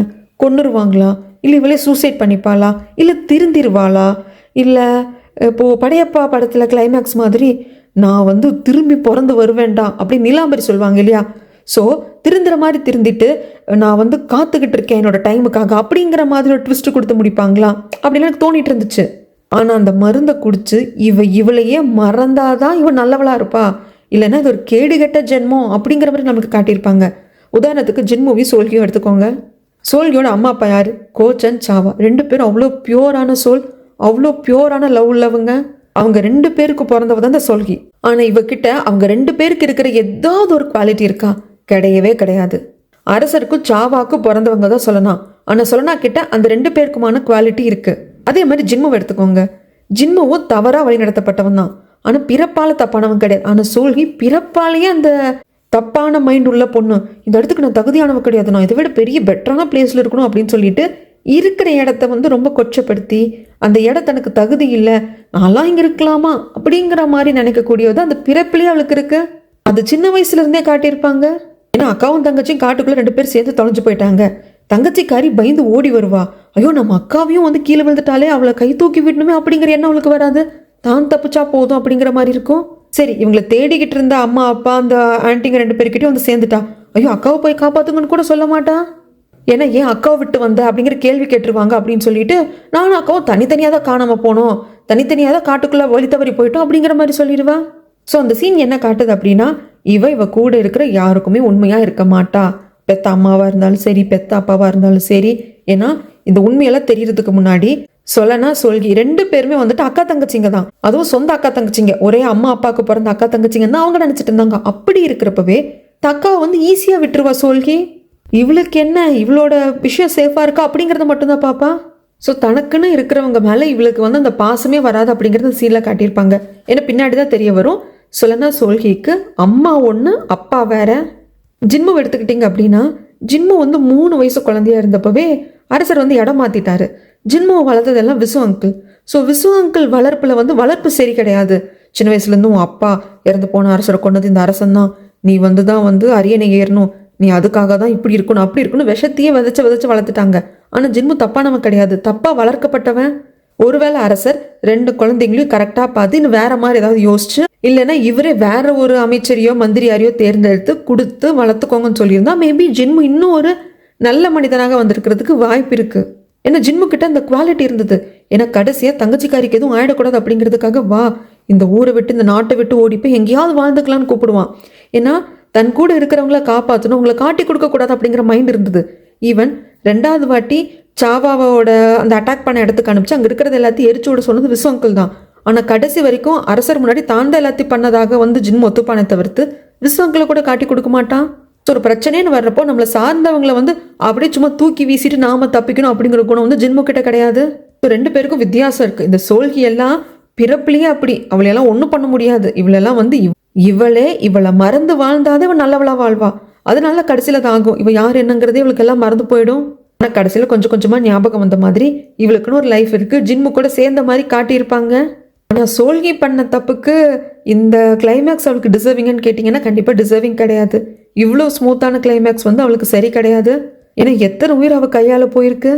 இளவரசரை கொல்ல பிளான் பண்ணி, தன்னோட அக்காவான சொலனாவை மர்டர் பண்ண பிளான் பண்ணி, ஃபேக் பிரின்சஸாக போனப்போ இந்த தங்கச்சிக்காரிக்கு நல்லா தெரியும் அங்கே இருக்கிறது சொலனா தான் நம்ம அக்கா தான் சொல்லிட்டு, இப்போ நாம் போய் நின்னோன்னா அவள் உயிர் காப்பத்துன்னு தெரிஞ்சே அவள் போய் நிற்பா. ஸோ அப்படிப்பட்ட புத்தி உள்ள ஒருத்தி வந்து திருந்திட்டா அப்படிங்கிற கிளைமேக்ஸே என்னால் ஏற்றுக்க முடியாது. கடைசியிலேருந்து மருந்தை குடிச்சா, மறந்தா, ரொம்ப வலி அனுபவிச்சா, தலைவலி உயிரே போகிற மாதிரி இருந்தது. பட் இப்போ அதுலேருந்து கொஞ்சம் கொஞ்சம் மீண்டு வந்து எகெயின் ஜின்மு கூட ஒரு வாழ்க்கையை வாழ்கிறதுக்கு அவள் தகுதியானவது அப்படிங்கிற கிளைமேக்ஸ் வந்து எனக்கு பிடிக்கல. ஆனால் ஜின்முக்கு ஒரு லைஃப் இருக்குது. ஜின்முக்கு வந்து வாழ்க்கை செகண்ட் சான்ஸ் கொடுக்கலாம். இன்னொரு வாட்டி அவன் வாழ்க்கையை சரியான முறையில் வாழ்கிறதுக்கு எல்லா வாய்ப்பு இருக்குது. ஏன்னா அவன் தவறான முறையில் வளர்க்கப்பட்டவன். தப்பாக சொல்லி வஞ்சத்தை விதைச்சு வளர்க்கப்பட்ட குழந்தைய தவிர்த்து இந்த பொறப்புலையே இந்த சோல்கி மாதிரிலாம் அவன் கிடையாது. ஆக்சுவலாக குழந்தைங்களை இடம் மாத்துறப்போ அரசர் வந்து மந்திரியார்கிட்ட தான் அவரோட பையனை கொடுப்பாங்க, ஜின்மு நீங்கள் பார்த்துக்கோங்க வளர்த்துக்கோங்கன்னு சொல்லிட்டு. ஆனால் மந்திரியாருக்கு இறந்து போன அரசர் பிடிக்காது. ஏன்னா அவர் நல்லா ஆட்சி செய்யலை. அண்ட் தென் அப்போ தளபதியாக இருந்த மன்னரையும் வந்து பயங்கர டார்ச்சர் பண்ணார், அடிக்கடி போருக்கு அனுப்பிச்சுக்கிட்டே இருப்பார் அப்படின்னு சொல்லிட்டு இறந்து போன அரசர் பிடிக்காது. அதனால அவர் பையனை நாம் எதுக்கு வளர்க்கணும், இந்த விசு அங்கிள் உனக்கு தான் இறந்து போன அரசர் மேலே பயங்கர விசுவாசமாச்சு, நீயே வளர்த்துக்கோன்னு சொல்லி கொடுத்துட்டு போயிடுவாரு. ஆனால் அரசர் எதுக்கு தன்னோட பையனை மந்திரியார் கிட்ட கொடுத்தாங்கன்னா, மந்திரியார் கிட்ட வளர்ந்து அவன் நல்லவனா வளருவான்னு சொல்லிட்டு. பட் ஒரு ஸ்டேஜுக்கு மேலே அவரால் ஃபோர்ஸ் பண்ண முடியல. ஏன்னா மந்திரியாருக்கு வளர்க்குறதுக்கு விருப்பம் இல்லை அப்படிங்கிறப்ப ஃபோர்ஸ் பண்ண முடியல. ஆனால் மந்திரியார் வளர்த்துருந்தா ஒரு வேலை ஜின்மு இன்னும் பெட்டரான பர்சனாக வந்திருக்கிறதுக்கு வாய்ப்பு இருக்குது. அட் த சேம் டைம் அரசர் வந்து விசு அங்கிளையும் பெருசாக தண்டிச்சிருக்க மாட்டாங்க. ஏன்னா அந்த விசு அங்கிள் மட்டும்தான் ஜின்முக்குன்னு இருந்தாங்க. என்ன பிரச்சனை வந்தாலும் ஜின்முக்காக ஸ்டாண்ட் பண்ணாரு. ஜின்மு மனசுல நஞ்ச விதைச்சாலும் ஜின்மு தனக்கு யாருமே இல்லை அப்படின்னு மொத்தமாக நினைக்காம விசு அங்கிள்னு ஒருத்தர் இருக்காரு அப்படிங்கிற நம்பிக்கையெல்லாம் இருந்தா இல்லைங்களா. ஸோ அதுக்காகவே அரசர் பெருசாக விசு அங்கிளை வந்து தண்டிக்கல. இளவரசர் எடுத்துக்கிட்டீங்க அப்படின்னா இளவரசருக்கு ஒரு பேக் ஸ்டோரி இருந்தது இல்லையா. என் அம்மா இருந்ததுக்கு அப்புறமாக நான் மட்டும்தான் வந்து தனியாக இருந்தேன், நான் யார்கிட்ட போய் சொல்கிறது, எனக்கு தூக்கம் வருதுமா பசிக்குதுமான்னு சொல்கிறதுக்கு யாரும் இல்லை. ஒரு வேளை என் அப்பா வந்து எங்கள் அம்மா வந்து மறந்துட்டாங்க, என்னையும் மறந்துடுவாங்களோ அப்படிங்கிற பயம் எனக்கு இருந்தது, அதனால் எப்போ நான் அலர்ட்டாகவே இருப்பேன் அப்படின்னு சொல்லிட்டு இளவரசர் சொல்லியிருப்பாரு. ஸோ இளவரசரை பொறுத்த வரைக்கும் அவர் வாழ்க்கை இந்த நாட்டுக்கு அரசருக்காகவே அர்ப்பணிக்கப்பட்டது அப்படிங்கிற ஒரு வாழ்க்கை தான் அவர் வாழ்ந்திருப்பாரு. ஆனால் ஒரே ஒரு சீனில் மட்டும் பாவமாக இருந்தது. ஏன்னா இளவரசர் ரொம்ப கம்பீரமாக எந்த பெண்கள் வந்து மீதும் காதல் வயப்படாமல் தான் உண்டு தன் வேலை உண்டு அரசருக்கான சேவை உண்டு மக்கள் பணி உண்டுன்னு இருந்திருப்பார். அப்படி நல்லா கம்பீரமாக ஒரு மனுஷனை காதலில் விழ வச்சு மாலான்னு சுத்த வச்சு கடைசியில் இல்லை இதுக்கப்புறம் நம்ம ஒருத்தரை பார்த்துக்க வேண்டாம் அப்படின்னு சொல்லிட்டு விலகி போகிறப்போ இளவரசரை பார்க்குறதுக்கு நிஜமாக பாவமாக இருந்தது. இது இந்த ட்ராமான்ட்டு இல்லைங்க, நிறைய ட்ராமாஸில் வந்துட்டு ஆண்கள்னே சொல்ல பெண்களையும் சேர்த்துக்கிறேன், ஆண்கள் பெண்கள் 2 பேரும். நிறைய Korean dramas, Chinese dramas, Japanese ட்ராமாஸ்லாம் இந்த பொண்ணுங்களே பெருசாக கண்டுக்காம, எந்த பொண்ணுங்களையும் கேரே பண்ணிக்காமல் ஒரு பையன் இருப்பான். அதே மாதிரி பசங்களையும் கண்டுக்காமல் கேரே பண்ணிக்காமல் மை லைஃப் மை ரூல் அப்படின்ட்டு ஒரு பொண்ணு இருப்பாள். அவங்களுக்கு ஏதாவது ஒரு வகையில் காதல் வந்துடும். அந்த காதல் வந்ததுக்கப்புறமாக பாவமாக இருக்கும் அவங்கள பார்க்குறதுக்கு. பாவத்தை எப்படி இருந்த மனுஷன், ஒரு காதல் வந்து இந்த பாடுபடுத்திடுச்சு அப்படிங்கிற மாதிரி தான் இருக்கும். ஸோ இளவரசரை பார்க்குறப்ப எனக்கு நிஜமாக அப்படி தான் இருந்தது.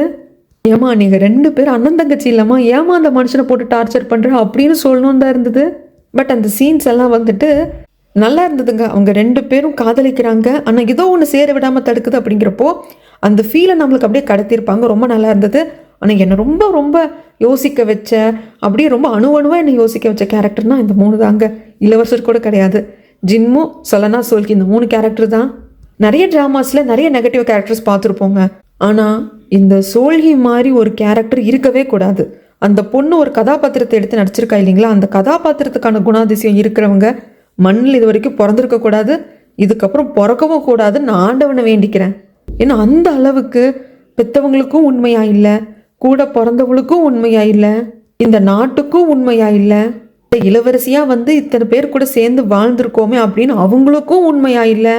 ஸோ அந்த மாதிரி கேரக்டர்லாம் இது வரைக்கும் பூமியில் பிறந்திருக்கக்கூடாது, இதுக்கப்புறம் பிறக்கவும் கூடாது அப்படின்னு தான் எனக்கு தோணுச்சு. ஏன்னா அதெல்லாம் பிறவி விஷம், அதெல்லாம் பிறவி புத்தி, அதெல்லாம் வந்து மாற்றவே முடியாது. சிலர்லாம் தப்பு பண்ணுவாங்க, மாற்றிப்பாங்க. அதுக்கு உதாரணமாக விசு அங்கிளை சொல்லலாம். விசு அங்கிள் வந்து தப்பாக புரிஞ்சுக்கிட்டாரு, ஐயோ இறந்து போன அரசரோட பையனுக்கு நாம தான் இருக்கும்னு சொல்லிட்டு. ஆனால் இல்லை, இறந்து போன அரசரோட பையனை தம் பையனாக கூட வச்சுக்கிட்டு தம் பையனை தான் அரசர் விலக்கி வச்சிருக்காருன்னு தெரிய வர்றப்போ விசு அங்கிள் வந்து மாறிடுவார். ஏன்னா அவர் தப்பாக புரிஞ்சுட்டு இருந்திருக்காரு. ஏன்னா அவருக்கு தெரிஞ்ச உண்மை அவ்வளவுதான், வேற பல உண்மைகள் அவருக்கு தெரியாது இல்லையா. ஆனாலும் அவர் லாயலாக தான் இருந்தார். இறந்து போன அரசர் என்ன வானத்துலேருந்து பார்க்கவா போறார் அப்படின்னு சொல்லிட்டு அசால்ட் அவர் இல்லையே. ஐயோ இறந்து போன அரசரோட பையன் ஜின்மு தான், அவனுக்கு நாம தான் உண்மையாக இருக்கணும்ட்டு உண்மையாக இருந்தார். ஸோ அந்த உண்மை கூட சோல்கி கிட்ட கிடையாது. கடைசியில் சோல்கியெல்லாம் போடுற பிளான்ல விசுவங்களே ஆடி போயிடுவார். சொல்லுவாங்க இல்லைங்களா, எந்த குழந்தையும் மண்ணில் பிறக்கிறப்போ அது நல்ல குழந்தை தான். ஏன்னா குழந்தைங்கனாலே பியூர் சோல் தான். அவங்க எப்படி வளர்றாங்க அப்படிங்கிறது வளர்க்குறவங்க கையில் தான் இருக்குது அப்படின்னு சொல்லுவாங்க. அதுக்கு உதாரணம் ஜின்மு வளர்த்த விசு அங்கிள். பியோர் சோலாக தான் ஜின்மு பிறந்தான், அவன் குழந்தை தான். ஆனால் அவனை வளர்க்குறப்பவே அவன் மனசில் விஷத்தை விதைச்சு உங்கள் அப்பாவை கொண்டது அரசன் தான்டா, நீ அவனை பழி வாங்கணும்டா சொல்லி சொல்லி வளர்த்ததுனால அப்படி வளர்ந்துட்டான். ஆனால் பிறக்கிறப்பவே வந்து இது பியோர் சோல் கிடையாது, இது வந்து சரியான கெட்டெண்ணம் பிடிச்சது அப்படின்னா அது சோல்கி தான். ஏன்னா கோச்சனும் சாவாவும் சோல்கியை பெற்று 18 வருஷம் வளர்த்துருக்காங்க. அப்போது அந்த 18 வருஷம் ஒரு நல்ல அம்மா அப்பாவுக்கு தான் பிறந்தா, நல்ல அம்மா அப்பா தானே வளர்த்தாங்க. அந்த குணமே அவகிட்ட இருக்காது. விஷம்னு சொல்லுவாங்க இல்லையா, அப்படியே விஷமாக வளர்ந்து நிற்பா. அவள் கடைசியில் மனசு மாதிரி ஜின்மோ ஹக் பண்ணியிருப்பா இல்லைங்களா. ஜின்மோ வந்துட்டு இப்படி ஒரு நல்ல பேர் சோல்கின்னு இருக்கிறப்ப நீ எதுக்கு இன்னொரு பேருக்கு ஆசைப்படுற, சுபேகாங்கிற பேரில் நீ எதுக்கு எடுத்துக்கிற, நம்ம லைஃப்பை நம்ம ஸ்டார்ட் பண்ணுவோம் அப்படின்னு ஹக் பண்ணுறப்ப கூட எனக்கு அந்த சோல்கியோட ஃபேஸை பார்க்குறப்ப நம்ப முடியல. ஐயோ இதுக்கு மொத்தமும் ஞாபகம் வந்தால் இனி என்னென்ன பிரச்சனை பண்ணுமோ. அரசரை கல்யாணம் பண்ணிக்கிட்டு சுபேகாவோ சொல்லனா வந்துட்டு ராஜ்யத்துக்கு போயிடுவா, அரண்மனைக்கு போயிடுவா, அந்த இடத்த பறிக்கிறதுக்காக இவன் என்ன பண்ணுவாளோ அப்படிங்கிற மாதிரி தான் எனக்கு தோணுச்சு. ஏன்னா அந்த கேரக்டரை அப்படி டிசைன் பண்ணி நம்மளுக்குள்ள அப்படி ஃபீட் பண்ணிட்டாங்க. ஸோ அவள் திருந்துவா அப்படிங்கிறதே என்னோட மைண்டுக்கு வரவே கிடையாது. அவளுக்கு இருக்கிற மிகப்பெரிய அதிர்ச்சி என்னன்னா, அவள் தெரியாம தான் கோச்சனை வந்து சாகிறதுக்கு காரணமாக இருப்பாள். அவள் தெரிஞ்சு வந்து கோச்சனோட சாவுக்கு காரணமாக இருக்க மாட்டா. ஆனால் நாம தான் நம்ம அப்பா சாவுக்கு காரணம்னு தெரிய வர்றப்போ அவள் டிஸ்டர்ப் ஆவா, மென்டலி ரொம்ப பாதிக்கப்படுவா, நம்ம செத்துடலாமா அப்படிங்கிற ஒரு முடிவு எடுப்பா. அது மட்டும்தான் எனக்கு உண்மையாக பட்டுச்சு. அண்ட் தென் மென்டலி டிஸ்டர்ப் ஆவாங்க இல்லைங்களா. இது வந்து நம்மளுக்கும் நடக்கும். சம்டைம்ஸ் நம்ம ஓவர் திங்க் பண்ணுவோம், சம்டைம்ஸ் ஒருத்தவங்க நம்மளுக்கு பயங்கர கோபம் இருக்கும், அவங்களையே யோசிச்சுட்ருப்போம், நம்மளுக்கு ஒரு மாதிரி டிஸ்டர்ப் ஆகிடும் தெரியுமா மைண்டு. ஸோ இந்த சோல்கி கேரக்டரை பார்க்குறப்போ அப்படி தான் வந்து எனக்கு தோணுச்சு. ஏன்னா ஐயோ இவ்வளோ பண்ணணும், அதை பண்ணணும், இப்படி பண்ணணும், இவளை வச்சு இவ்வளோ தீர்த்து கட்டிடணும், எப்படியாவது நாம் போயிடணும், அவளை கொன்னாச்சு, இதை மறைச்சாச்சு, இது வெளியே வந்துடக்கூடாது, நடிக்கணும், நாடகமான இப்படி யோசிச்சு அவள் வந்து ஒரு மாதிரி மென்டல் இல்னஸ்க்கு போயிட்டா. நாமளும் யோசிப்போம் இல்லையா, அவங்க என்ன நினச்சிருவாங்களோ, இவங்க என்ன நினச்சிருவாங்களோ. நம்ம சோல்கி அளவுக்கு யோசிக்க மாட்டோம், பட் நம்மளுக்குள்ள ஒரு சின்ன சின்ன பயம் இருக்கும் இல்லையா. நம்ம சரியாக தான் பண்ணிட்டோமோ, இவங்க தான் சொல்லிடுவாங்களோ, இப்படி பண்ணிடுவாங்களோ. அவங்க அன்றைக்கி பார்த்து என்ன சிரித்தாங்களே, அந்த சிரிப்பில் ஏதோ ஒரு மர்மம் இருக்கிற மாதிரி இருக்கே, எப்போ சிரிக்கிற மாதிரி சிரிக்கலையே, நம்மளை எப்பவும் பார்க்குற மாதிரி பார்க்கலையே அப்படின்னு நம்ம ஓவர் திங்க் பண்ண ஆரம்பிச்சு. ஒரு விஷயம் வந்து அது நடந்தாதான் உண்மை. ஒருத்தங்க ஒரு வாய் திறந்து ஒரு வார்த்தையை பேசினாதான் உண்மை. அவங்க மனசுக்குள்ளே 1000 நினச்சிருக்கலாம், அது நமக்கு கேட்காது. ஆனால் நாமளே யோசிச்சு ஒரு மாதிரி ஆகும் இல்லையா. ஸோ இந்த சோல்கி கேரக்டர் பார்க்குறப்ப அப்படி தான் இருந்தது. அடுத்து என்ன வரும், இவன் என்ன கண்டுபிடிச்சிருவான், அவன் என்ன கண்டுபிடிச்சிருவான் அப்படின்னு யோசிச்சு தலைவலி வந்து ஒரு மாதிரி ஒரு ஸ்டேஜுக்கு போனா இல்லைங்களா. ஸோ அதுதான் அவளுக்கான தண்டனை. ஏன்னா அவளால் நிம்மதியாகவே வாழ முடியல. ஏன்னா அவளோட எண்ணம் அவளை நிம்மதியாக வாழ விடலை. ஆனால் சொல்லனா எடுத்துக்கோங்க, சொல்லனா பேண்டில் வந்து சேர்ந்தா சாப்பிட்றதுக்கே கஷ்டம்தான், தூங்குறதுக்கும் இடம் கிடைக்காது. ஆனால் நிம்மதியாக இருப்பா. ஒரு பெரிய ஹால் மாதிரி இருக்கும், பசங்கள்லாம் தூங்குற இடத்துல தான் சொல்லனா தூங்கணும். அங்கேயும் அவள் கம்ஃபர்டபுளாக தான் தூங்குவா. ஃபேக் பிரின்சஸாக அனுப்புகிறப்ப கூட எந்த ஒரு மனசில் இதுவும் இல்லாமல் அதையும் அக்செப்ட் பண்ணிக்கிட்டு அந்த வேலையும் கரெக்டாக பண்ணுவா. லீயோட நாட்டுக்கு ஸ்பையாக போகிறப்போ அங்கே லீ தங்கச்சி மாதிரி சொல்லனாவை பார்ப்பாங்க. ஸோ எந்த இடத்துக்கு போனாலும் அவளோட எண்ணம் நல்லா இருந்ததுனால அந்த இடமே அவளை வந்து ஈஸியாக அக்செப்ட் பண்ணிக்கிச்சு. அந்த இடத்துல அவளால் ரொம்ப ஈஸியாக வாழ முடிஞ்சது, அவளாக இருக்க முடிஞ்சது. ஆனால் இளவரசியாகவே வந்து உட்காந்தாலும் சோல்கியால் நிம்மதியாக வாழவே முடியல. இந்த மாதிரி தோண்ட நிறைய விஷயங்கள் வந்து ஹிடன் டீட்டெயில்ஸாக இருந்ததுங்க. அதனால எனக்கு இந்த ட்ராமா ரொம்ப பிடிச்சிருந்தது. அது மட்டும் இல்லாமல் சொலனாவோட கேரக்டர், அவள் பல கஷ்டங்களை கோத்ரூ பண்ணியிருந்தாலும் அவளுக்கு சிறப்பான ஒரு இடத்த ஆண்டவன் வச்சுருந்தான். ஸோ அதை பார்க்குற சமயத்தில் ஒரு செகண்ட் நான் என் லைஃபே திரும்பி பார்த்தேன். இல்லை, நம்மளுக்கு எல்லாம் சரியாக தான் நடந்திருக்கு. ஆனால் அந்த சுச்சுவேஷனில் இருந்தப்போ இது நடந்திருக்கக்கூடாதுன்னு நாம் நினைக்கிறோம். ஆனால் இல்லை, சரியாக தான் போயிட்டுருக்கு. நாம் ஜஸ்ட்டு நம்மளோட வேலையை பார்த்துட்டு இருந்தால் போதும். தேங்கி போயிட்டு ஒரு இடத்துல நிற்காம, அதாவது மலையை உடைக்கிறதுக்கு கடப்பாறை போதும், இல்லைன்னா பெரிய பெரிய புல்டோசரை கொண்டு வரலாம், இல்லை லட்சக்கணக்கான ஆயிரக்கணக்கான நூற்றுக்கணக்கான ஆட்களையும் இறக்கலாம். இல்லை, பொறுமையாக ஒரு குண்டூசியை வச்சுக்கிட்டு கன்சிஸ்டன்சியோட டெய்லியும் அந்த மலையை சுரண்டிட்டே இருந்தாலும் நம்மளுக்கான வழி கிடைக்கும். என்ன டெய்லியும் அதை பண்ணணும்? இது முடியாது அப்படின்னு நாம் சோர்ந்து போய் உட்காராமல் இருந்தால் மட்டும் போதும். நம்ம வேலையை பண்ணிகிட்டே இருந்தால் போதும். வாழ்க்கை நம்மளுக்கான இடத்த கரெக்டான இடத்துல கொண்டு போய் வைக்கும். ஆனால் அந்த வேலையை எப்படி பண்ணுறோம், நம்ம எண்ணம் எப்படி இருக்குது அப்படிங்கிறது முக்கியம். இந்த விஷயத்தை வந்து எனக்குள்ளே ரொம்ப கனெக்ட் ஆச்சு. எனக்கு ரொம்ப பிடிச்சிருந்தது. எனக்கு இன்னும் சொல்லப்போனால் ரொம்ப பாசிட்டிவ் வைபாக இருந்தது. எந்த பிரச்சனையாக இருந்தாலும் சரி, நம்ம ஈஸியாக ஹேண்டில் பண்ணிக்கலாம், கண்டிப்பாக வந்து அதை மாற்ற முடியும் அப்படிங்கிற அளவுக்கு இந்த ட்ராமாவை பார்த்தப்போ அந்த பாசிட்டிவிட்டி சொலனாவோட கேரக்டர்லேருந்து எனக்கு கிடச்சிச்சு. நீ ஒரு இடத்துல நிற்கக்கூடாது, ஓடிக்கிட்டே இருக்கணும். அதுதான் நீ பண்ண வேண்டிய வேலை. அப்படி நீ ஓடுறப்போ யாரையும் ஹர்ட் பண்ணாமல், பொய் சொல்லாமல், அடுத்தவங்க இடத்த எடுத்துக்கணும்னு நினைக்காம உன்னோட பாதையில் மட்டும் நீ ஓடுறியா, அதுதான் முக்கியம். அதை பண்ணால் போதும். நீ யோசிக்க முடியாத அளவுக்கு சிறப்பாக உன்னை ஒரு இடத்துல வாழ்க்கை கொண்டு போய் வைக்கும் அப்படின்னு நான் சொன்ன கேரக்டர்லேருந்து எடுத்துக்கிட்டேன்.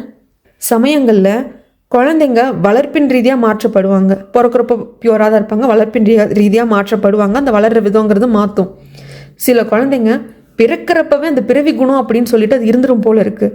அது வந்து மாறவே மாறாது. ஏன்னா சில கேரக்டர் மாறிடும். நம்ம கேரக்டர் வந்து நம்ம நிறைய சிலது மாற்றிருப்போம். நம்ம சின்ன சின்ன கேரக்டர் வந்துட்டு இது சரியில்லைப்பா அப்படின்னு சொல்லிட்டு நம்ம நம்மளே திருத்தி மாற்றிருப்போம். ஆனால் அந்த மாற்றமே நிகழாத அப்படிங்கிறது வந்து பிறவி புத்தி. அது சோல்கிக்கு இருந்தது. நல்ல அம்மா அப்பாவுக்கு நல்ல இடத்துல பிறந்தோம், அந்த நன்றியோடு அவள் இல்லை. அதனால லைஃப்பில் அவள் எவ்வளோ பெரிய இடத்துக்கு போனாலும் சரி, அந்த இடத்துல அவளால் நிம்மதியாக இருக்கவே முடியல. ஸோ நம்ம எங்கே இருக்கோமோ அந்த இடத்துக்கு ஃபஸ்ட்டு நம்ம நன்றியோடு இருக்கணும். ஒரு 10,000 சம்பளத்தில் வேலை இருக்கும், இதை விட பெட்டரான வேலையெல்லாம் கிடைக்கும், இந்த வேலையை நான் செஞ்சிட்ருக்கேன், இந்த வேலைக்கு 10,000 சம்பளம்லாம் ரொம்ப கம்மி, இதை வச்சு என்ன தான் பண்ணிகிட்ருக்கேன்னா அப்படின்னு அப்படி யோசிக்கக்கூடாது. ஏன்னா நானும் யோசிச்சிருக்கேன். அதனால தான் சொல்கிறேன். சேனல் ஸ்டார்ட் பண்ணி அதோட க்ரோத் வந்து ரொம்ப லேக்காக போயிட்டு இருந்த சமயத்தில் என்னடா அப்படிங்கிற மாதிரி நான் யோசிச்சிருக்கேன். ஆனால் அப்படி யோசிக்கக்கூடாது. இந்த இடத்துல இந்த அளவுக்கு நம்ம ஸ்டேபிளாக நிற்கிறோம் அப்படின்னா அந்த இடத்துக்கு நம்ம இந்த அளவுக்கு நின்று இருக்கோம், இந்த அளவுக்கு நம்ம வந்திருக்கோம் அப்படிங்கிறதுக்கு நம்ம ஒரு நன்றியோடு இருக்கணும். இந்த கம்பெனியில் நான் 10,000 ரூபாய் சம்பளம் வாங்குறேன்னா அந்த 10,000 வச்சு நான் என் வாழ்வாதாரத்தை பார்த்துட்ருப்பேன் இல்லையா. ஒரு ஏதாவது சாப்பாட்டுக்கு வாங்கியிருப்பேன், வீட்டு செலவை பார்த்துருப்பேன், வாடகை கொடுத்துருப்பேன். ஸோ அதுக்கு அந்த 10,000 பயன்படுது. அப்படின்னா அதை விட அதிக சம்பளம் கிடைக்கிற வேலைக்கே போனால் கூட அந்த 10,000 தான் அன்றைக்கி என்னை இந்த அளவுக்கு காப்பாற்றுச்சு அப்படிங்கிற நன்றியோடு இருக்கணும். ஸோ அதுவும் முக்கியம் அப்படின்னு நான் கற்றுக்கிட்டேன். எனக்கு இந்த ட்ராமா ரொம்ப ரொம்ப க்ளோஸ் டு ஹார்ட். நம்ம நன்றியோடு இருக்கணும். நம்மளுக்கு உதவுனவங்களுக்கு, நம்மளுக்கு கஷ்டத்தில் கை கொடுத்தவங்களுக்கு அப்படின்னு நாம் நிறைய சொல்லி கேள்விப்பட்டிருப்போம். பட் இன்றைக்கி இந்த நொடி நம்ம நல்லபடியாக இருக்கிறதுக்கே நம்ம நன்றியோடு இருக்கணும். நம்ம பேரண்ட்ஸ் இந்த அளவுக்கு கொண்டு விட்டதுக்கு நன்றியோடு இருக்கணும். அவங்க என்ன பண்ணாங்க, இன்னும் நல்லா படிக்க வச்சிருக்கலாம், பெரிய காலேஜில் சேர்த்திருக்கலாம் அப்படின்னு குறை சொல்லாமல் இருக்கணும். இது ஏன் எனக்கு நடந்தது, இது ஏன் இப்படி போச்சு அப்படின்னு சொல்லிட்டு குறை சொல்லிக்கிட்டு நாம் இப்போ இருக்கிற சுச்சுவேஷனுக்கு நன்றி இல்லாமல் இருந்துடக்கூடாது அப்படிங்கிறத நான் பயங்கரமாக எடுத்துக்கிட்டேங்க. இந்த ட்ராமாவை பார்த்து முடிக்கிறப்போ நான் ரொம்ப ஹாப்பியாக ஃபீல் பண்ணேன். நானே என்னை வந்து புதுசாக ஃபீல் பண்ணேன்னா பார்த்துக்கோங்க. கண்டிப்பாக அந்த ஃபீலிங் உங்களுக்கும் கிடச்சிருக்குன்னு நம்புகிறேன். உங்களுக்கு வேறு ஆங்கிள் ஏதாவது தோணுச்சு அப்படின்னா அதை மறக்காமல் கமெண்ட் பண்ணுங்கள். இதுக்கப்புறம் ஒரு குட்டி சர்ப்ரைஸ் இருக்குங்க. பிக் பாஸ் சீசன் 9 கம்ப்ளீட் ஆயிடுச்சு. வெளியே எல்லாரும் வந்துட்டாங்க. ஒரு சிலரோட இன்டர்வியூக்காக தான் நான் வெயிட் பண்ணிகிட்டு இருந்தேன். ஏன்னா ஃபைனலிஸ்ட்டாக இருந்தவங்கெல்லாம் வெளியே வந்ததுக்கு அப்புறமாக ஃபினாலே முடிஞ்சுட்டு கொஞ்ச நாளைக்கு அப்புறமா தான் இன்டர்வியூ கொடுக்க ஆரம்பித்தாங்க. எல்லாரோட இன்டர்வியூ நான் பார்த்துக்கிட்டே இருக்கேன். இப்போது இந்த வாய்ஸ் ஓவர் நான் கொடுக்குறப்போ அரோரா அவர்களோட இன்டர்வியூ தான் வந்துட்டு இருந்தது. ஏன்னா அவங்க தான் ரொம்ப லேட்டாக கொடுத்தாங்க. அவங்க தான் பிக் பாஸ் சீசன் 9 கடைசி கண்டஸ்டண்ட்டாக இன்டர்வியூ கொடுக்குறதில்ல, கடைசி கண்டஸ்டன்ட். ஸோ அவங்க இன்டர்வியூ பார்த்து முடிச்சதுக்கப்புறமாக அது இப்போ நான் பார்த்துக்கிட்டு இருக்கேங்க, பார்த்து முடிச்சிடுவேன். இதோட அதனையும் ஆட் பண்ணுறேன். யாருக்கெல்லாம் பிக் பாஸ் 9 பார்த்துருக்கீங்க, பிக் பாஸ் பார்க்கவே பிடிக்கும் அப்படிங்கிறவங்க அப்படியே கண்டினியூ பண்ணுங்கள். இல்லை எங்களுக்கு பிக் பாஸ் 9 பற்றி அதை பற்றியெல்லாம் எதுவும் வேண்டாம், கண்டஸ்டன்ட்டோட இன்டர்வியூ பற்றியெல்லாம் நீங்கள் எதுவும் பேச வேண்டாம் அப்படின்னீங்கன்னா நோ இஷ்யூஸ். அடுத்து இதே மாதிரி ஒரு சூப்பரான ட்ராமாவில் வந்து நான் உங்களை மீட் பண்ணுறேன். Bye dears. Bigg Boss season 9 Tamil நல்லபடியாக எண்ட் ஆகிடுச்சுங்க. என்னமோ எண்டாகி எப்போ நீ இப்போ வந்து பேசிகிட்டு இருக்க அப்படின்னு சொல்லாதீங்க. ஸோ திவ்யா டைட்டில் வினர் ஆகிட்டாங்க, சபரிநாதன் வந்து ரன்னர் அப் ஆகிட்டாங்க. நான் ஒரு சிலரோட இன்டர்வியூக்காக வெயிட் பண்ணிகிட்டு இருந்தேன். 2 பேர் தாங்க. அதில் ஒன்று சாண்ட்ரா, இன்னொன்று வந்துட்டு திவ்யா. அரோரா இன்டர்வியூக்காக நான் கொஞ்சமாக ஒரு 20% தான் வெயிட் பண்ணேன். பட் அவங்க தான் இந்த பிக் பாஸ்லேயே கடைசி கண்டஸ்டண்ட்டை இப்போ இன்டர்வியூ கொடுத்துட்டு இருக்காங்க. சரி, இப்போ இதில் நீ என்ன சொல்ல வர அப்படின்னு எனக்கு கேட்டிங்கன்னா, நான் இன்டர்வியூக்காக ஈகராக வெயிட் பண்ணேன்னு சொன்னேன் இல்லைங்களா. ஸோ சாண்ட்ராவோட இன்டர்வியூலலாம் அச்சோ அப்படிங்கிற மாதிரி இருந்தது. பயங்கரமாக மலுப்பெல்லாம் பேசினாங்க, ஃபேன் மீட்டப் வச்சாங்க. அதில் பேசின சாண்ட்ராவோட அந்த இன்டர்வியூ வந்து சாண்ட்ரா கொடுத்தப்போ அவங்க சொன்ன ஆன்சர்ஸும், தனித்தனியாக போய் இன்டர்வியூ கொடுக்குறப்போ அவங்க சொன்ன ஆன்சர்ஸும் பயங்கர வித்தியாசம் இருந்தது. அதுவும் தனித்தனியாக போய் அவங்க இன்டர்வியூ கொடுக்குறப்போ தன்னை வந்து ரொம்ப பாவமாக காட்டிக்கணும் அப்படிங்கிறதுக்காக மேக்கப்பே போட்டுக்கல, ரொம்ப அழுது வடிஞ்ச முகத்தோடு வந்து உட்காந்து கொடுத்தாங்க. அது என்ன ஸ்ட்ராட்டஜின்னு தெரியல. ஆனால் இந்த ஃபேன் மீட்டப்பில் இன்டர்வியூ கொடுத்தப்போ பயங்கரமான மேக்கப் எல்லாம் போட்டுக்கிட்டு தன்னை நல்லா ப்ரொஜெக்ட் பண்ணிக்கிட்டாங்க ஒரு ஹீரோயின் மாதிரி. ஸோ இதில் கூட என்ன ஸ்ட்ராட்டஜி வச்சு அவங்க இன்டர்வியூ கொடுத்தாங்க அப்படிங்கிறது தெரியல. பல கேள்விகளை அதெல்லாம் ஒரு விஷயமே இல்லைங்க, நான் வேறு நினச்சி சொன்னேங்க அப்படின்னு ரொம்ப லாவகமாக கடந்து போயிட்டாங்க. அந்த டிவார்மிங் டேப்லெட் கொடுக்கணும் அப்படிங்கிறத ப்ரொவோக் சேனல்னு இருக்குங்க, அதில் இன்டர்வியூ எடுக்கிற ஆங்கரே கேட்குறாரு வீடியோ பாருங்க அப்படின்ட்டு. அந்த வீடியோ பார்த்துட்டு பாருங்க நான் பின்னாடி கை காட்டுறேன், ரம்யா வந்து ரெஸ்ட் ரூமில் இருக்கா, நான் அவளுக்கு தான் டிவார்மிங் டேப்லெட் கொடுக்க சொன்னேன் அப்படின்ட்டு மாற்றி பேசுகிறாங்க. அண்ட் தென் பல கேள்விகள் வந்து சாண்ட்ரா கிட்ட சரியாக கேட்கப்படலை. பொதுவாக இப்படி இருக்குன்னு நான் நினைக்கிறேங்க, உங்களுக்கும் அப்படி தான் படுதானே சொல்லுங்கள். இன்டர்வியூ வந்து கொடுக்க போகிறப்ப அதை பாருங்கள், இந்த கேள்விகள்லாம் கேட்காதீங்க அப்படின்னு இன்டர்வியூ ஸ்டார்ட் பண்ணுறதுக்கு முன்னாடியே இவங்க சொல்லிடுவாங்க போல இருக்கு இந்த கண்டஸ்டன்ஸ் எல்லாம். அதனால தான் ரொம்ப ரொம்ப மொக்கையான கேள்விகள் தான் கேட்கப்பட்டாங்க. ஏதோ 1-2 கேள்விகள் தான் கொஞ்சம் ஸ்ட்ராங்காக இருந்துச்சு. அதுக்கு ஆன்சரும் அந்த அளவுக்கு இல்லை. பெருசாக மைண்ட் பண்ணாமல் தான் வந்து சாண்ட்ரா வந்து ஆன்சர் பண்ணாங்க. அதில் எனக்கு கான்ட்ரடிக்டாக இருந்தது ஒரே விஷயம் தான். கார் டாஸ்க் முடிஞ்சிருச்சு, ரெட் கார்டு கொடுத்து 2 பேர் வெளியே போகிறாங்க, காலில் விழுந்து மன்னிப்பு கேட்குறாங்க கமருதீன். நீங்கள் ஏன் அப்போ மன்னிக்கலாம், அது ரொம்ப ஆக்டிங்காக தெரிஞ்சது எங்களுக்கு அப்படின்னு ஒரு கேள்வி கேட்குறப்போ இதே கேள்வி எல்லா இதுலேயும் கேட்டாங்க, தனித்தனி இன்டர்வியூ கொடுத்ததுலையும் கேட்டாங்க, ஃபேன் மீட்டப்லையும் கேட்டாங்க. ஃபேன் மீட்டப்பில் கேட்டப்போ கமருதீன் என் காலில் விழுந்ததே தெரியாது, ஏவியில் பார்த்தப்போ தான் தெரிஞ்சுது அப்படின்னு சொன்னாங்க. ஆனால் தனித்தனி இன்டர்வியூ கொடுக்குறப்போ கமருதீன் என் காலிலேயே விழுந்தாலும் என்னை வந்து 2 ஹவர்ஸாக வெர்பல் அப்யூஸ் பண்ண பர்சன், என்னை என்ன வேணால் பண்ணுவார், என்னை எகைன் அடிச்சிடுவாரோ அப்படிங்கிற பயத்தில் தான் நான் வந்து அவரை நிமிந்து கூட பார்க்கல அப்படிங்கிறாங்க. ஸோ இதுதான் எனக்கு பயங்கர கான்ட்ரடிக்டாக இருந்தது. ஃபஸ்ட்டு சொன்னாங்க கமருதீன் எனக்கு காலில் விழுந்தது எனக்கு தெரியல, நான் ஏவியில் தான் பார்த்தேன்ட்டு. ஆனால் இன்னும் தனித்தனியாக கொடுக்குற இன்டர்வியூஸில் இல்லை கமருதீன் போகிற போக்கில் இவ்வளோ தானே ரெட் கார்டு வாங்கணும் அப்படின்ட்டு என்ன வேணால் அந்த மனுஷன் பண்ணுறதுக்கு வாய்ப்பு இருக்கு இல்லையா அப்படின்னு சொல்லிட்டு நான் வந்து பயந்துட்டேன் அப்படின்னு வந்துட்டு சொல்கிறாங்க. அதனால தான் அவர் என் காலில் விழ வந்தப்போ கூட எனக்கு பயமாக இருந்தது அப்படின்னு சொல்கிறாங்க. எனக்கு இது ரெண்டுமே பயங்கர கான்ட்ரடிக்டாக இருந்தது. அப்புறம் இன்னொரு முக்கியமான விஷயம், ஆக்சுவலாக ரெட் கார்டு வந்து கொடுக்கணும்னு சொன்னது மக்கள் தான். ஆனால் அவங்க 2 பேர் எவிக்டாகி வெளியே வந்ததுக்கு அப்புறமாக தான் ரெட் கார்டு கொடுத்தது தப்பு அப்படின்னு சொல்லிட்டு மாறிச்சு, இதெல்லாம் பிஆர் பண்ண வேலை அப்படின்னாங்க. ஆக்சுவலாக ரெட் கார்டு கொடுக்கணும்னு சொன்னது மக்கள் தான். ஏன்னா காரில் அவங்கள தள்ளி விட்டது தப்பு. அது மட்டும் இல்லாமல் டாஸ்க்குக்காக அவங்க தள்ளி விடலை, கோவத்தில் நீங்களும் பதிலுக்கு நிறைய பேசிட்டீங்க அப்படிங்கிற கோவத்தில் தான் அவங்க தள்ளி விட்டாங்க. ஸோ அதுக்கு ரெட் கார்டு கொடுக்கணும் அப்படின்னு நினச்சாங்க. ஆனால் அதுக்கு கார் டாஸ்க் மட்டும் காரணம் இல்லை. ஏன்னா இந்த கார் டாஸ்க் முடிஞ்சதுக்கு அப்புறமாக இது கண்டிப்பாக வீக்கெண்டில் வரும், இது பயங்கரமான பிரச்சனையாகும், இதை எப்படி நாம் சமாளிக்கணும் அப்படிங்கிறதுக்கு பார்வதியும் கமருதனும் பேசி ஒத்திக்க பார்த்துப்பாங்க. ஏன் நம்ம பண்ணது தப்பு தான், நம்ம டிஃபெண்ட் பண்ணிக்க வேண்டாம், நம்ம வந்து பண்ணது தப்புன்னு காலிலேயே விழுந்துடலாம், நம்ம சரண்டர் ஆகிடலாம், அப்படி இப்படி நல்லா வந்துட்டு அவங்க பேசிக்கிட்டாங்க.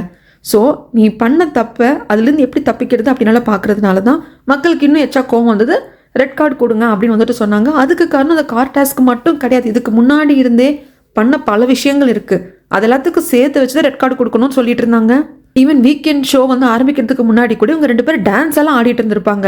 ஸோ இவங்க மனசார மன்னிப்பு கேட்கல, இவங்க நிஜமா மீன் பண்ணி அந்த மன்னிப்பை கேட்கல, என்ன வேணா பண்ணிக்கலாங்கிற மாதிரி இருக்காங்க அப்படிங்கிற கோவம் தான் மக்களுக்கு இருந்ததே தவிர்த்து மற்றபடி வேறு எதுவும் இல்லை. அது மட்டும் இல்லாமல் கார் டாஸ்க்கும் அந்த ரீசன் தான், அதுக்காகவும் ரெட் கார்டு கொடுக்கணும்னு சொன்னாங்க. ஆனால் இவங்க 2 பேர் எவிக்டாகி வெளியே வர்றப்போ ஒரு பர்ஃபார்மன்ஸ் இருந்தது இல்லையா சாண்ட்ரா கிட்ட, பயப்படுறது, கூனி குறுக்கி போகிறது அப்படிங்கிறது, இதெல்லாம் வந்து தேவையில்லையோ அப்படின்னு தோணுச்சு. ஏன்னா அப்படி வந்து ஒரு வேளை கமருதனும் பார்வதியும் கோவத்தில் சாண்ட்ராவை வந்து ரெட் கார்டு வாங்கினதுக்கப்புறம் அடிக்க வராங்கன்னே வச்சுப்போம். ஒரு பேச்சுக்கு சொல்கிறேங்க வச்சுப்போம். அங்கே அத்தனை பேர் சுற்றி இருக்காங்க ஹவுஸ்மேட்ஸு. விஜய் சேதுபதி சார் வந்துட்டு ரெட் கார்டு கொடுத்துட்டு பிரேக் விட்டு தான் போயிருக்காரு. அது மட்டும் இல்லாமல் பிக் பாஸ் டீம் இருக்குது, அவங்கள பார்த்துக்கிட்டா இருப்பாங்க, உடனே வந்துட மாட்டாங்க. அந்த இடத்துல அவங்க போட்ட பர்ஃபார்மன்ஸ் தான் ஏய் நீ இதுதான் சாக்குன்னு சொல்லிட்டு இதை பயங்கரமாக எடுத்து இது பண்ணிட்டு இருக்க அப்படிங்கிறது தான் மக்களுக்கு கோவம். அதனால தான் மக்கள் அதுக்கப்புறமாக சாண்ட்ரா காரில் இருந்து விழுந்த சமயத்தில் பண்ணதே ஆக்டிங்காக இருக்குமோ அப்படிங்கிற அளவுக்கு யோசிக்க ஆரம்பிச்சிட்டாங்க. நிறைய கேள்விகளுக்கு கான்ட்ரடிக்டாக சாண்ட்ரா வந்து ஆன்சர்ஸ் பண்ணியிருந்தாங்க. பட் எனக்கு அதில் முக்கியமாக இந்த கமருதீன் காலில் விழுந்ததுக்கு மட்டும் அவங்க பயங்கர கான்ட்ரடிக்டாக ஆன்சர் பண்ணியிருந்தாங்க. ஃபேன் மீட்டப்பில் என்ன சொல்கிறாங்க, நான் காலில் விழுந்ததே தெரியாது, நான் பார்க்கல, அரோரா பின்னாடி ஒளிஞ்சிட்டு இருந்தேன் அப்படிங்கிறாங்க. ஏவில தான் பார்த்தேன் நாங்கள். ஆனால் தனித்தனியாக கொடுக்குற இன்டர்வியூஸில் ஐயோ நான் பயம் வந்துடுச்சு, அவர் காலில் விழ வராரா இல்லை என்ன பண்ண வராரு நான் எப்படி நம்பட்டும், ஏன்னா இந்த வீட்டுக்குள்ளே எனக்கு அவ்வளோ நடந்திருக்கு அப்படின்னு நீங்கள் வேறு மாதிரி இன்டர்வியூ கொடுக்குறாங்க. அப்புறம் இந்த திவ்யாவோட விஷயத்தை பற்றி கேட்குறப்ப திவ்யா இப்படி வந்து வியானாவும் ரம்யாவும் வந்து என்னமோ சொல்லிட்டாங்க, எனக்கு பொசசிவ் அதுன்னு சொல்லிட்டாங்க. அப்படி திவ்யா அதை நினச்சிட்டு ரொம்ப வந்து என்னை வந்து மூஞ்சி லட்சம் மாதிரியெல்லாம் நிறையா பேசிட்டா. ஆனால் திவ்யா வந்து எங்கிட்ட வந்து கிளாரிஃபை பண்ணியிருக்கலாம் இல்லையா அப்படின்னு சொல்லியிருந்தாங்க. ஆங்கர் அதுக்கு திருப்பி ஒரு கேள்வி கேட்கல. நான் ஆங்கராக இருந்தால் ஒரு கேள்வி கேட்டிருப்பேன்.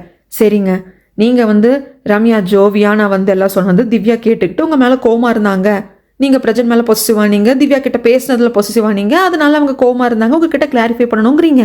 அதே மாதிரி பிரஜன் போனதுக்கு திவ்யா தான் காரணம்னு நினச்சிட்டு திவ்யா கிட்ட நீங்கள் பயங்கர கோபத்தில் இருந்தீங்க இல்லையா, அப்போ ஏன் நீங்கள் போய் அது திவ்யா கிட்ட கிளாரிஃபை பண்ணலை, நான் இப்படி தான் நினச்சேன், இப்படி தான் யோசிச்சேன்னு சொல்லிட்டு அப்படின்னு அந்த கேள்வி ஆங்கர் கேட்கல. நான் இருந்திருந்தா கேட்டிருந்திருப்பேன். அண்ட் தென் இப்போ சாண்ட்ரா வந்து நிறைய விஷயங்கள் சொல்கிறாங்க. திவ்யாவை விட அழகான ஹீரோயின்ஸ் கூடயெல்லாம் வந்துட்டு பிரஜன் நடிச்சிருக்காரு அப்படின்னு சொல்லிட்டு, இவங்களை விட இவங்க அழகு, அவங்கள விட இவங்க நல்லவங்க அப்படின்னு சொல்கிறதுக்கு இங்கே யாருக்கும் ரைட்ஸ் கிடையாது. அதுவே ஃபஸ்ட்டு தப்பு. இது திவ்யான்ட்டு இல்லை, யாரை சொன்னாலும் தப்பு தான். எனக்கு பொசசிவே இல்லை அப்படின்னாங்க. ஆனால் பிரஜன் போன அன்னைக்கு திவ்யாவை பார்த்து அவங்க ஒரு வார்த்தை சொல்லியிருப்பாங்க, என்ன நீ என்ன பண்ணேன்னு சொல்லட்டுமா, நீ என்ன பண்ணேன்னு சொல்லட்டுமா அப்படின்ட்டு ஒரு பிளாங்க் ஸ்பேஸ் கொடுத்துருப்பாங்க. திவ்யாவும் நான் என்ன பண்ணேன்னு கேட்டிருப்பாங்க. ஆனால் சாண்ட்ரா ஸ்மார்ட், அவங்களுக்கு தெரிஞ்சிருச்சு இந்த இடத்துல நம்ம பொசசிவானதை வச்சு நீயும் பிரஜனும் வந்துட்டு பிரஜன் என்கிட்ட கூட பேசாமல் என்னை வந்து துண்டிக்கிறேன்னு கொடுத்துட்டு உங்ககிட்ட தான் நீட்டிக்கணும்னு கொடுத்ததுனால தான் பிரஜன் வெளியே போனார்னு சொன்னால் மொத்த ஹவுஸ்மேட்ஸுமே எகேன்ஸ்டாக மாறிடுவாங்க. அதனால இந்த இடத்துல போட்டு உடைக்கக்கூடாது அப்படிங்கிறதுக்காக தான் நீ என்ன பண்ணேன்னு சொல்லட்டுமா சொல்லுங்க, தைரியம் அங்கேயும் நீங்கள் சொல்லியிருந்துருக்கலாமே, ஏன் உடைக்கல. ஏன்னா சாண்ட்ராக்கு நல்லா தெரியும் இப்படி உடைச்சோன்னா நம்மளுக்கு எகேன்ஸ்ட் ஆகிடும் அப்படிங்கிறதுனால தான் பார்வதி கிட்ட, ரம்யா ஜோ கிட்ட, வியானா கிட்ட வந்து ட்ரெஸ்ஸிங் ரூமில் மைக்கெல்லாம் கழட்டி வச்சுட்டு பேசுறது இதெல்லாம் பண்ணியிருக்காங்க. ஆனால் பயங்கர மழுப்பெல்லாம் ஆன்சர் பண்ணாங்க. அந்த இன்டர்வியூலாம் பார்க்குறப்போ அப்பப்பா அப்படிங்கிற மாதிரி தான் இருந்தது. அதுக்கப்புறமாக பார்வதி கமருதீனுக்கு ஃபேன்ஸ் மீட்டப் வச்சாங்க. பார்வதி அவங்களுக்கே ஃபேன்ஸ் மீட்டப் வச்சுக்கிட்டாங்க. அதுக்கப்புறம் கலாட்டா சேனல் மட்டும் போய் இன்டர்வியூ எடுத்தாங்க. அதை தவிர்த்து வேறு எந்த யூடியூப் சேனலுக்கும் அவங்களா வந்து இன்டர்வியூ கொடுக்கல. பார்வதிக்கு யூடியூப் சேனல் இருக்குது, அதுலேயே ஒரு பாட்காஸ்ட் மாதிரி செட் பண்ணி அவங்க சேனலில் அவங்களே இன்டர்வியூ எடுக்கிறதுக்கு மாதிரி பார்வதி செட் பண்ணியிருந்தாங்க.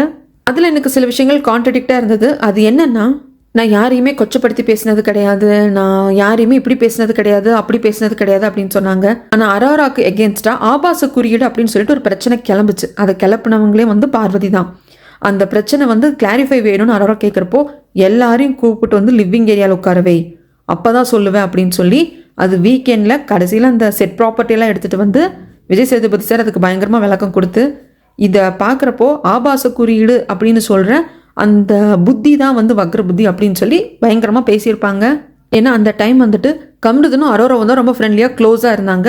பார்வதிக்கும் கமருதனுக்கும் ஒரு சின்ன சண்டை வந்திருந்தது. அப்போ தான் அவங்களுக்கு அந்த கண்ணிலையும் அடிபட்டிருந்தது. அந்த டாஸ்கில் தான், ராஜாங்கம் டாஸ்கில் தான் கண்ணிலையும் அடிபட்டிருந்தது. அப்போ தான் கொஞ்சம் கொஞ்சமாக ரெக்கவர் ஆகிட்டு வந்துட்டு இருந்தாங்க. இந்த ஆபாச குறியீடு அப்படிங்கிறது பயங்கரமாக ப்ரொவோக் ஆகி அது வேற மாதிரி போயிடுச்சு. அதுக்கப்புறம் தான் அரோராக்கு பார்வதி கண்டாலே ஆகாது, ஒரு எப்படி சொல்கிறது, ஒரு ஃப்ரெண்ட்லியான எந்த ஒரு இதுவுமே வந்து அவங்க வச்சுக்காம போயிட்டாங்க. நான் அரோரா நல்லவங்க, பார்வதி கெட்டவங்க, பார்வதி நல்லவங்க, அரோரா கெட்டவங்க அப்படிங்கிற சப்ஜெக்ட்குள்ளேயே வரல. ஒரு விஷயத்தை வச்சு ஒருத்தங்களை நாம் தப்பாக புரிஞ்சுக்கிட்டோம், ஏதோ ஒன்று பண்ணிட்டு பயங்கரமாக திட்ட ஆரம்பிச்சிடறோம் அப்படின்னா நெக்ஸ்ட் அவங்க நம்மக்கிட்ட நார்மலாக நடந்துக்கணும், நல்ல விதமாக நடந்துக்கணும் எதிர்பார்க்க முடியாது. ஏன்னா கடைசி வரைக்கும் பார்வதி அப்படிங்கிற ஒரு கண்டஸ்டன்ட் கிட்ட ஒரு கண்டஸ்டண்ட்டாகவே அரோரா பார்க்கல. ஏன்னா இந்த வன்மா கடைசி வரைக்கும் அவங்களுக்கு தொடர்ந்தது. நான் அவங்க பிளாக்ஸ் வச்சு கட்டுறப்போ விழக்கூடாது அப்படிங்கிறதுக்காக நான் வந்து அதை காட்ட போய் அது ஆபாச குறியீடுன்னு சொல்லிட்டாலே அப்படின்னு சொல்லிட்டு கடைசி வரைக்கும் அதை பார்வதி ஏற்றுக்காம அந்த லிவிங் ஏரியாவில் அதை பயங்கரமாக ஒரு பிரச்சனை பண்ணி அது வீக்கெண்ட் ஷோவுக்கு வந்து அங்கே தான் விஜிஎஸ் வந்து ஒரு கிளாரிட்டி கொடுத்து அது வேற மாதிரி போச்சு. ஏன்னா அரோரா அப்படிங்கிறவங்க வந்து என்ன மாதிரியான கான்டென்ட் போஸ்ட் பண்ணுறவங்க இன்ஸ்டாகிராமில் அப்படிங்கிறது தெரியும். ஸோ இந்த பொண்ணு அப்படிப்பட்டவ தான் அப்படிங்கிற மாதிரி மேலே இன்னொரு சாயத்தை பூசுகிற மாதிரி தானே இருந்தது. அதுதான் வந்து பார்வதிக்கு பயங்கர எகென்ஸ்டாக போச்சு. ஆனால் பார்வதி அவங்களோட சேனல் இருக்கிற பாட்காஸ்ட் என்ன சொல்லியிருக்காங்கன்னா, நான் யாருக்குமே வந்து வல்கராக நான் எதுவும் பண்ணதில்லை அப்படின்னு சொல்லிட்டு. ஆனால் அவங்க சேனலில் எடுத்த பாட்காஸ்ட் அப்படிங்கிறதுனால அவங்க மேலே இருக்கிற குறைகள் இருக்கக்கூடிய கேள்விகள் எதுவுமே கேட்கல. எல்லா கேள்விகளும் நார்மலாக போயிடுச்சு.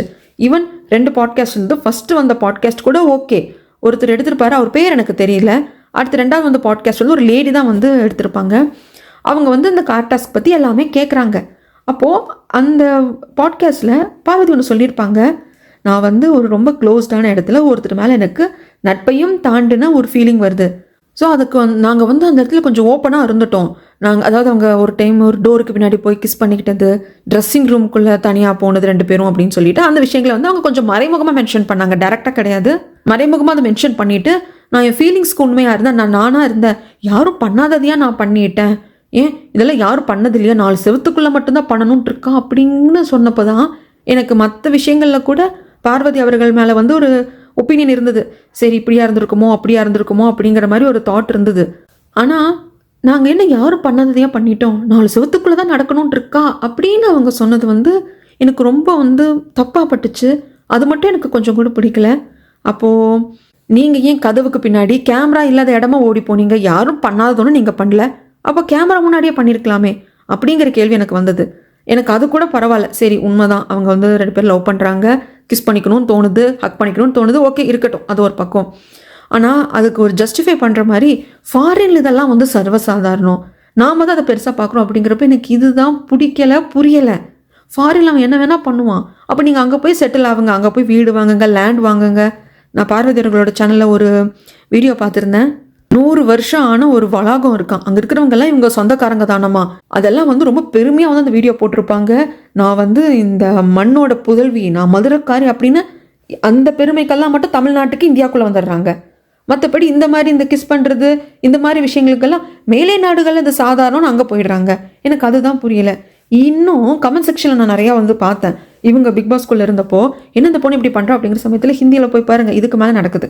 ஹிந்தி திணிப்பு வேண்டாம், ஹிந்தி எதிர்ப்பு கொள்கை நம்ம வச்சுருக்கோம் தமிழ்நாட்டில். அப்போ ஹிந்திக்காரங்க என்ன பண்ணாலும் இங்கே நீங்கள் பண்ணிடுவீங்களா? அவன் ஒரு பிக் பாஸ் ஷோவில் 10 பொண்ணுங்களை அவன் கட்டி பிடிக்கிறான், என்னமோ பண்ணிட்டு போகிறான், அதை அங்கே இருக்கிறவங்க பார்த்துப்பாங்க, அங்கே இருக்கிற ஹோஸ்ட்டு பார்த்துப்பாங்க. அங்கெல்லாம் அவ்வளோ பண்ணுறாங்க, இதெல்லாம் ஒன்றுமே இல்லை அப்படின்னா அப்போ என்ன விஷயத்த சொல்ல வரீங்க? ஒரு மொழியாக ஹிந்தி வந்து வேண்டாம் நம்மளுக்கு, ஹிந்தியை வந்து நம்மளுக்கு திணிக்கிறாங்க. எஸ் அஃப்கோர்ஸ் ஹிந்தி திணிப்பை நானும் வந்து ஆதரிக்கிறது கிடையாது. ஆனால் அந்த ஹிந்தி பிக் பாஸில் அவங்க பண்ணுற கன்றாவியெல்லாம் இங்கே பண்ணால் ஓகே, ஹிந்தி பிக் பாஸ்லாம் அவ்வளோ நடக்குது, இங்கே நடந்தால் என்ன அப்படின்னா அதை மட்டும் எடுத்துக்கிறீங்க. எனக்கு அதுதான் புரியல, சீரியஸாக எனக்கு புரியல. கமெண்ட் செக்ஷனில் இப்போ நான் சொன்னதுக்கு ஏதாவது ஒரு விளக்கம் இருந்தால் நீங்களாவது எனக்கு கொடுங்க.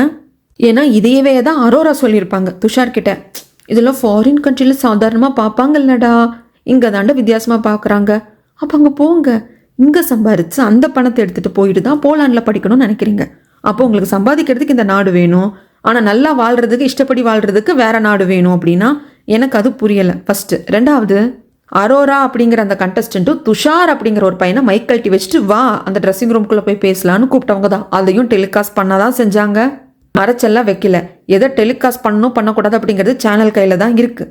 அந்த சேனலுக்கு அந்த பொறுப்புணர்ச்சி வேணும். சிச்சி இதெல்லாம் நம்ம காட்ட வேண்டாம் அப்படின்னு விட்டுருந்துருக்கலாம். ஆனால் அதையும் மீறி காட்டுறாங்க அப்படின்னா ஏன்னா இவங்க அக்ரிமெண்ட்டில் சைன் பண்ணியிருப்பாங்க, நீங்கள் பண்ணுறது தான் நாங்கள் காட்டுவோம், வெளியே வந்து எதுக்கு இதை போட்டிங்க அதை காட்டினீங்க அப்படின்லாம் எங்ககிட்ட இங்கே கேட்கக்கூடாது அப்படின்னு அக்ரிமெண்ட்லேயே வந்து எல்லாத்தையும் தெளிவாக மென்ஷன் பண்ணியிருப்பாங்க. ஆனால் சேனலுக்குன்னு தனியாக வந்து ஒரு பொறுப்புணர்வு இருக்கணும், இந்த மாதிரி கண்ட்ராவெல்லாம் காட்டக்கூடாதுன்னு சொல்லிட்டு. அதே மாரி காட்டுறாங்க அப்படின்னா அவங்களுக்கு வந்து டிஆர்பி முக்கியம், அந்த சேனலோட க்ரோத் முக்கியம், அப்படியே பயங்கரமாக வந்துட்டு இந்த பேச்சு பொருள் ஆகணும் இந்த விஷயம், அதுதான் அவங்களுக்கு முக்கியம், அது அவங்க பண்ணுறாங்க. அதே மாதிரி வீட்டில் இருக்கிற நாம எதை நம்ம குழந்தைகிட்ட காட்டணும் காட்டக்கூடாது அப்படிங்கிற பொறுப்பு நம்ம கையில் இருக்குது. அவங்கள மாதிரி நாம நடந்துக்க முடியாது. ஸோ நாம தான் குழந்தைங்களுக்கு வந்து பிக் பாஸ் தேவையில்லை அப்படிங்கிறத நாம தான் புரிஞ்சுக்கணும். சேனலுக்கு அந்த பொறுப்புணர்ச்சி இல்லைனாலும் நம்ம குடும்பத்தில் இருக்கிற நம்ம குழந்தைங்களுக்கு நாம தான் பொறுப்புணர்ச்சியோடவும் கடமுணர்ச்சியோடவும் நடந்துக்கணும். ஸோ சேனல் பாரபட்சம் பார்க்காம தான் பண்ணுச்சு. ஆனால் அரோராக்கு வந்து கொஞ்சம் ஃபேவரிசம் இருந்தது சேனல் சைடு. ஏன்னா துஷார் அவங்க எவிக்ட் பண்ணப்பே நான் புரிஞ்சுக்கிட்டேன், இதுக்கப்புறம் இன்னும் துஷார் இருந்தா அப்படின்னா அரோராவோட பேர் இன்னும் கெட்டு போயிடுமோ, ரொம்ப தப்பாக போயிடுமோ அப்படிங்கிறதுக்காக துஷார் எடுத்தாங்க. ஆனால் துஷாரை வச்சுட்டு அவங்க அரோராவை எடுத்திருந்துருக்கலாம். அப்போ துஷாரோட ஃபேஸ் இன்னும் வெளியே வந்திருக்கும், துஷார் யாருங்கிறது காட்டப்பட்டிருக்கும். ஆனால் அது நடக்கலை. அப்போ தான் நான் என் ஃப்ரெண்டு கிட்ட வந்து இதை பற்றியெல்லாம் நாங்கள் டிஸ்கஸ் பண்ணிப்போம், பிக் பாஸை பற்றி எப்போவுமே பேசுவோம். அப்போ தான் அவன் எனக்கு ஒரு திடுக்கிடும் தகவல் வந்து சொன்னான். அவளும் எங்கேயோ படித்தாலும் ஏதோ வீடியோ பார்த்தாலும் என்னமோ அதை வந்து பார்த்துட்டு எனக்கு சொன்னான், பொதுவாக பிக் பாஸ்குள்ளே போகிறப்ப வினோதினி ஒரு நாளைக்கு உங்களுக்கு இவ்வளோ பேமெண்ட், ஒரு வாரத்துக்கே இவ்வளோ தான் பேமெண்ட் அப்படிங்கிற மாதிரி இருக்கும். உதாரணத்துக்கு கொஞ்சம் சீரியல் எல்லாம் நடித்து இன்ஸ்டாகிராம் பேஜ் எல்லாம் வச்சுருக்காங்க, கொஞ்சம் நோன் ஃபேஸாக இருக்காங்க. அப்படிங்கிறப்போ அவங்களுக்கு வந்து ஒரு நாளைக்கு இவ்வளோ கொடுப்பாங்க, இல்லைன்னா ஒரு வாரத்துக்கு உங்களுக்கு 1 lakh கொடுக்குறோம், இல்லைன்னா 50,000 கொடுக்குறோம் அப்படின்னு பேசுவாங்க. அப்படி பேசிட்டு அக்ரிமெண்ட் போடுவாங்க. அந்த வாரம் ஃபுல்லாக நீங்கள் வீட்டில் இருந்தீங்கன்னா அந்த 50,000 ரூபாய் உங்கள் அக்கௌண்ட்டுக்கு வந்துடும். அதாவது அவங்களோட பேங்க் அக்கௌண்ட்டுக்கு உடனே அந்த வாரத்திலே போட்டுற மாட்டாங்க. அந்த வாரம் அவங்க எவிக்ட் ஆகலை அப்படின்னா அதை அவங்க நோட் பண்ணிப்பாங்க. ஏன்னா ஃபுல்லாக இந்த ஷோவே முடிஞ்சு, அந்த கொண்டாட்டமெல்லாம் முடிஞ்சு, இன்டர்வியூ எல்லாம் கொடுக்கணும், அதெல்லாம் முடிஞ்சதுக்கு அப்புறமாக தான் பேமெண்ட் கொடுப்பாங்க. ஏன்னா இடையிலேயே ஒவ்வொருத்தங்க எவிக்ட் ஆகி வரப்போ பேமெண்ட் கொடுத்துட்டாங்க அப்படின்னா அவ்வளோதான், பேமெண்ட் வந்துருச்சு. இதுக்கப்புறமாக எதுக்கு பிக் பாஸில் அந்த எவிக்ட் ஆன கண்டஸ்டன்ட் எல்லாம் வந்துட்டு உள்ளே வருவாங்க இல்லைங்களா, அந்த கடைசி ஒரு வாரத்துக்கு அதுக்கெல்லாம் எதுக்கு போகணும் அப்படின்னு சொல்லிட்டு கண்டஸ்டன்ட் சொல்லிட்டாங்கன்னா அதுக்கப்புறம் அந்த அக்ரிமெண்ட்டும் செல்லாது, பேமெண்ட்டை கொடுத்து செட்டில் பண்ணிட்டான். ஸோ அதனால் அந்த சீசன் ஃபுல்லாக முடிகிற வரைக்கும் பேமெண்ட் கொடுக்க மாட்டாங்க. பட் நோட் பண்ணிப்பாங்க, இவ்வளோ வாரம் இருந்திருக்காங்க, இவ்வளோ கொடுக்கணும் அப்படின்னு நோட் பண்ணிப்பாங்க. அதில் ஒரு சிலர் என்ன சேனல் பேமெண்ட் கோட் பண்ணுறாங்களோ அதை எடுத்துக்குவாங்க. என்னங்க உங்களுக்கு வாரமே வந்து 50,000 தான், ஒரு வாரம் நீங்கள் உள்ளே இருந்தீங்கன்னா உங்களுக்கு 50,000, ஒரு மாதம் ஃபுல்லாக இருந்தீங்கன்னா 2 லட்சம், இதுதான் நாங்கள் உங்களுக்கான சேலரியாக கோட் பண்ணியிருக்கோம். அப்படிங்கிறப்போ ஒரு சிலர் வந்து ஓகேங்க, நீங்கள் என்ன கொடுத்தாலும் சரிங்க, எனக்கு கொஞ்சம் ஃபேம் வேணும், என்னோடய ஃபேஸ் நிறையா பேருக்கு தெரிய வரணும், அவ்வளோதான் அப்படின்னு நினைக்கிறவங்க விட்டுருவாங்க. இல்லைன்னா ஐயோ 50,000 பத்தாதுங்க, இது நான் என் யூடியூப் சேனல்லே சம்பாரிச்சு போயிடுவேனே, ஒரு ப்ரொமோஷன் பண்ணாலே எனக்கு இவ்வளோ காசு கிடைக்குமே, அதெல்லாம் பத்தாது, எனக்கு வந்து நீங்கள் இன்னும் வந்து சேலரி சேர்த்து போடுங்க அப்படின்னு கேட்பாங்க. இன்னும் சிலர்கிட்ட சேனலே கேட்குமா, ஒரு வாரத்துக்கு உங்களுக்கு எவ்வளோ பேமெண்ட் நாங்கள் வந்து கோட் பண்ணோம் அப்படின்னு சொல்லி கேட்குறப்போ அவங்க ஒரு அமௌண்ட் சொல்லுவாங்க. ஒரு 30,000 50,000 1 லட்சமோ ஒரு வாரத்துக்கே சொல்கிறப்போ அவ்வளோலாம் கொடுக்க முடியாதுங்க.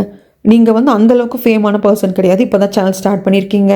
ஸோ நீங்கள் அந்தளவுக்கு நோன் ஃபேஸ் கிடையாது. பட் பிக் பாஸ்குள்ளே வந்தீங்கன்னா உங்களை நிறைய பேர் பார்ப்பாங்க, அந்த ஃபேம் பப்ளிசிட்டி நாங்கள் கொடுக்குறோம், அதனால் இவ்வளோ சேலரி உங்களுக்கு கொடுக்க முடியாதுங்க. நீங்கள் ஒரு வாரத்துக்கு 1 லட்சம் கேட்குறீங்க, நாங்கள் ஒரு 20,000 30,000 தாங்க கொடுப்போம். அப்படிங்கிறப்ப சிலர் அச்சோ எனக்கு வேண்டாங்க, நான் கோட் பண்ண அமௌண்ட்டு தான் எனக்கு பேமெண்ட்டாக வேணும் அப்படின்ட்டு போயிடுவாங்க. ஒரு சிலர் பரவாயில்லைங்க, நான் 1 லட்சம் கேட்டேன், நீங்கள் வாரம் 20,000 30,000 தான் கொடுப்பேன் அப்படிங்கிறீங்க, பட் இட்ஸ் ஓகே, எனக்கு ஃபேம் கிடைக்கிது இல்லையா, அது போதும் அப்படின்னு சொல்லிட்டு அதை அக்செப்ட் பண்ணிப்பாங்க. அப்படி இருக்கிறவங்க கிட்ட சேனல் வந்து கொஞ்சம் சாஃப்ட் கார்னரோட தான் இருக்கும். எனக்கு என்னமோ அரோரா கிட்ட அதுதான் நடந்திருக்குமோன்னு தோணுது. ஏன்னா அரோரா அவங்க உள்ளே இருந்தப்போ வெளியே நிறையா விஷயங்கள் கேள்விப்பட்டேன். அந்த பொண்ணு வந்து ஏதோ போஸ்ட் போடுவா, அந்த சப்ஸ்கிரிப்ஷன்லேயே மாதம் வந்து எத்தனையோ லட்சங்கள் சம்பாதிக்கிற அப்படி நல்லா வந்து கேட்க எனக்கு என்ன தோணுச்சுன்னா, அப்போ இந்த பொண்ணுக்கு காசு முக்கியம் இல்லை, அதுக்கு பதிலாக டைட்டில் வின் பண்ணணும், பிக் பாஸ்குள்ளே போனால் பிக் பாஸ் அரோரான்னு சொல்லுவாங்க, ஸோ அந்த பேர் வேணுங்கிறதுக்காக தான் போயிருக்காளோ அப்படின்னு எனக்கு தோணுச்சு. ஆனால் அந்த பொண்ணு உள்ளேயும் அதை சொல்லலை, எனக்கு பேரெல்லாம் முக்கியம் கிடையாது, எனக்கு காசு தான் முக்கியம், காசு தான் முக்கியம்னு அந்த பொண்ணு காட்டிக்கிச்சு. அப்படி காசு தான் முக்கியங்கிற பொண்ணு 18 லட்சத்தை லபக்குன்னு தூக்கியிருக்கும், யோசிக்காது. ஸோ என்னை பொறுத்த வரைக்கும் அரோரா அப்படிங்கிறவங்க அவங்க யார் எப்படிப்பட்டவன் காட்டணும்னு அவங்க நான் காட்டினாங்க இல்லையா, அதை தான் நாம் பார்த்தோம். ஆனால் அரோராவோட ட்ரூவான கேரக்டர் என்ன அப்படிங்கிறத அவங்க அழகாக மறைச்சிட்டாங்க. ஆக்சுவலாக அவங்களுக்கு வந்து பணம் பெருசு கிடையாது, பிக் பாஸ்குள்ளே போகணும், டைட்டில் வின்னர் ஆகிட்டால் நல்லது இல்லை, கடைசி வரைக்கும் வர்றது ரொம்ப நல்லது, பிக் பாஸில் நம்ம போயிட்டு வந்திருக்கோம் அப்படிங்கிற அந்த ஃபேமுக்காகவே அவங்க வந்தாங்க அப்படின்னு தான் தோணுச்சு. ஏன்னா பார்த்தீங்கன்னா விஜய் சாரும் பெருசாக கேள்வி கேட்க மாட்டாங்க, அரோராக்கு தான் ரொம்ப சப்போர்ட் பண்ணுவாங்க, சேனல் சைடு இருந்தும் அரோராக்கு தான் ரொம்ப சப்போர்ட் இருந்தது. வெளியே வந்ததுமே திவ்யாலாம் இன்டர்வியூ கொடுத்ததை நான் பார்த்தேன், ரொம்ப உடம்பு முடியாமல் இன்டர்வியூ கொடுத்துருப்பாங்க, இருமிட்டு இருப்பாங்க, ஒரு மாதிரி வந்து அவங்க ஃபேஸை பார்த்தாலே அவ்வளோ டயர்டாக இருக்காங்க அப்படிங்கிறது வந்து தெரிஞ்சுது. ஆனாலும் அடுத்தடுத்து இன்டர்வியூ அப்படின்னு சொல்லிட்டு ஃபுல்லாக கொடுத்து முடித்தாங்க. ஃபேன்ஸ் மீட்டப்லாம் வந்துட்டு கொஞ்சம் அவங்க நல்லா இருந்தாங்க, அதுலலாம் வந்து டயர்ட்னஸ் தெரியல.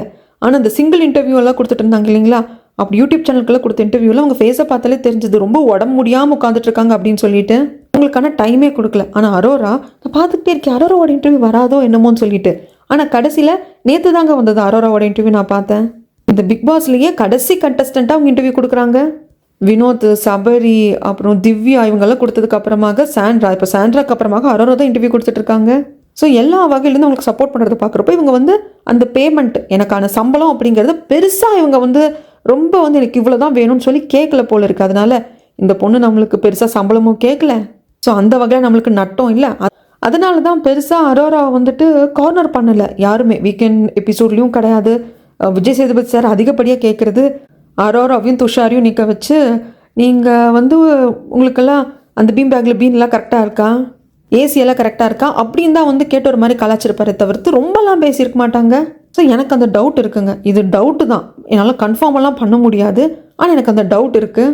அதுவும் என் ஃப்ரெண்ட்ஸ் கிட்ட எல்லாம் பேசுகிறப்போ அவங்க இன்னும் பல விஷயங்கள் சொல்கிறப்போ அடடே அப்பப்பா இப்படியெல்லாம் கூட இருக்குமா அப்படின்னு தோணுது. ஏன்னா அவங்கெல்லாம் வந்து ஹிந்தி தெரியும், ஹிந்தி பிக் பாஸ் எல்லாம் அவங்க பார்ப்பாங்க. நானும் ஹிந்தி பிக் பாஸ் பார்க்குறதுக்கு ரெடி தான், ஆனால் சப்டைட்டில் போடுங்க, ஏன்னா எனக்கு எந்த லாங்குவேஜ் மூவி ட்ராமாவாக இருந்தாலும் பார்ப்பேன். சப்டைட்டில் இங்கிலீஷில் இருந்தால் போதும், பார்த்துக்கலாம். மற்றபடி எனக்கு ஹிந்தியெல்லாம் வந்து எழுதவும் தெரியாது, படிக்கவும் தெரியாது. கன்னடா கொஞ்சம் ஓரளவுக்கு தெரியும், மலையாளம் கொஞ்சம் ஓரளவுக்கு தெரியும். எழுத படிக்க தெரியாது, பட் பேசினா புரிஞ்சுப்பேன். ஸோ ஹிந்தியெல்லாம் சுத்தம். அதனால எனக்கு சப்டைட்டில் இருந்தால் தாண்டி பார்ப்பேன் அப்படிம்பாங்க. பட் என் ஃப்ரெண்ட்ஸ் பார்த்துட்டு இது நடந்ததுடி அப்படி நடந்ததுடின்னு சொல்லுவாங்க. ஸோ அதை வச்சு நான் இப்படி இருக்குமோ அப்படின்னு நானும் யோசிக்கிறேன். திவ்யாவோட இன்டர்வியூவில் பெருசாக இல்லைங்க. திவ்யாவை பொறுத்த வரைக்கும் அந்த கார் டாஸ்க்கு, அதுக்கப்புறமாக்க இந்த பிரச்சனை சம்மந்தப்பட்ட விஷயம், சாண்ட்ரா நினச்சி இந்த கேள்விகள்லாம் வர்றப்போ அவங்க எண்ணம், அவங்க புத்தி, அவங்க அப்படின்னு நினச்சிட்டு போகிறாங்க. அதுக்கு நான் என்ன பண்ண முடியும் அப்படிங்கிற மாதிரி அவங்க கடந்து போயிட்டாங்க. அது ஏதோ அவங்க வந்து பெருசாக எடுத்துக்கல. சபரி அவரோட இன்டர்வியூ அப்படி தான் இருந்தது. ஆனால் அவர் வந்து பயங்கரமாக சமாளித்த மாதிரி எனக்கு தெரிஞ்சிச்சு. அது எப்படி எடுத்துக்கிறது அப்படின்னே தெரியல. ஆனால் விக்ரமோட இன்டர்வியூலாம் நான் ரொம்ப வந்து வெயிட் பண்ணி எல்லாம் வந்து ஐயோ விக்ரம் இன்டர்வியூ கொடுக்கணும், நான் பார்க்கணும் அப்படிங்கிற மைண்ட் செட்டில் இல்லைங்க. அவரோட இன்டர்வியூ நான் அந்தளவுக்கு பார்க்கவும் இல்லை. ஆனால் பார்வதி அவங்க சேனலில் வந்து பாட்காஸ்ட்டாக அவங்களோட இன்டர்வியூவை வந்து பண்ணியிருந்தாங்க. அதில் இப்போது கடைசியாக பாட்காஸ்ட் மாதிரி இந்த இன்டர்வியூவில் பண்ணியிருந்தாங்க இல்லையா, எனக்கு அதில் வந்துட்டு ஃபாரின் கண்ட்ரியில் கிஸ் பண்ணிக்கிறது இதெல்லாம் சாதாரணம் அப்படின்னு சொன்ன அந்த வார்த்தை வந்து எனக்கு பிடிக்கல. ஏன்னா தமிழ் பற்றுங்கிறாங்க, நான் மதுரைக்கார பொண்ணு அப்படிங்கிறாங்க. ஆனால் ஒரு சில கல்ச்சர் வருது, நீங்கள் வந்து ஒரு எல்லையை தாண்டி ஒரு இடத்துல ஒருத்தர்கிட்ட பழகிறதுக்கு ஃபாரினில் இதெல்லாம் சாதாரணம் அப்படின்னு சொல்லிட்டு அது இங்கே புகுத்துறது சரின்னு எனக்கு படலை. நாம் வந்து மேலை நாடுகளில் இருந்து இப்போது அமெரிக்கா, ஃபாரின் கண்ட்ரீஸ்லாம் அப்படி பப்ளிக்கில் கிஸ் பண்ணிக்கிறது ரொம்ப சாதாரண விஷயம். இங்கே தான் பெருசாக பார்க்குறாங்க. சரி, அதை எடுத்துக்கிட்டிங்க இல்லையா, அந்த நாடு ரொம்ப தூய்மையாக இருக்கும். அதுக்கு காரணம் கவர்மெண்ட் மட்டும் கிடையாது, மக்களும் கூட தான்.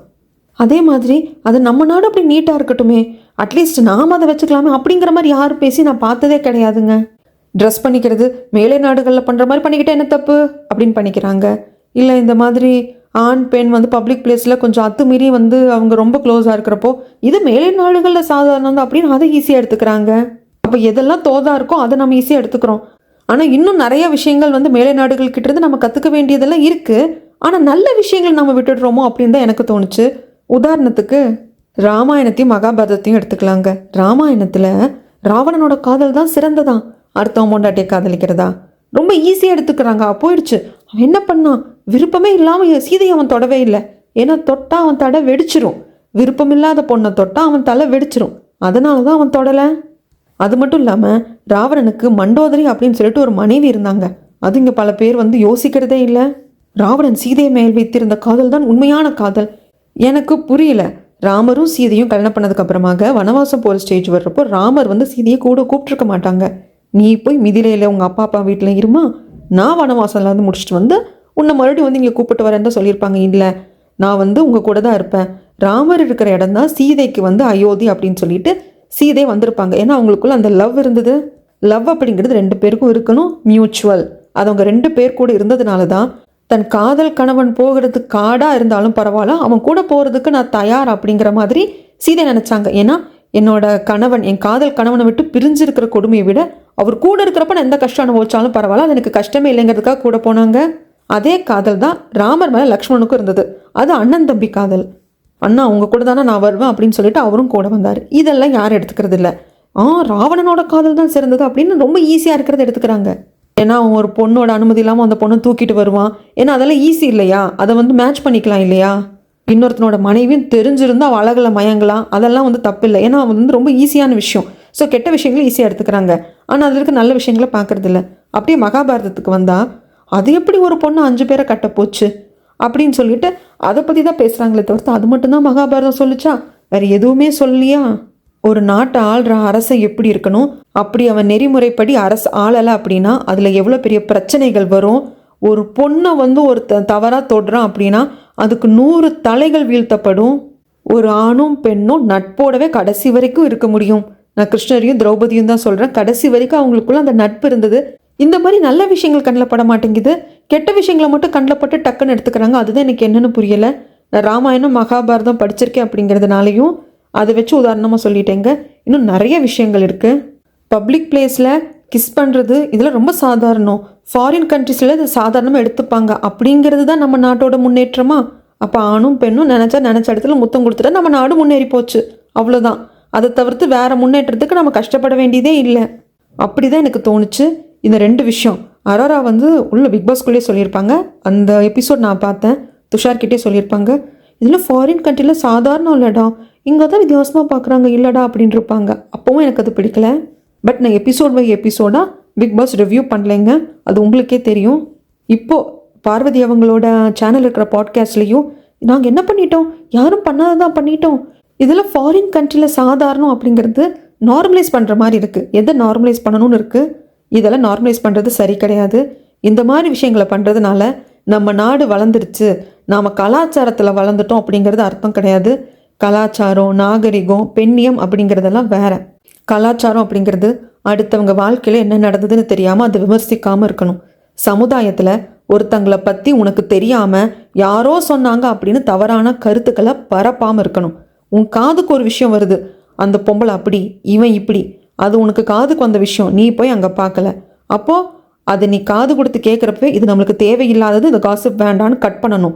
உன் மூலியமாக அது அடுத்தவங்களுக்கு பரவும் கூடாது. ஸோ இதுதான் நாகரீகம். கலாச்சாரம் அப்படின்னா பிறன்மனை நோக்கக்கூடாது. அது ஒரு ஆணோ பெண்ணோவோ இருந்தாலும் சரி.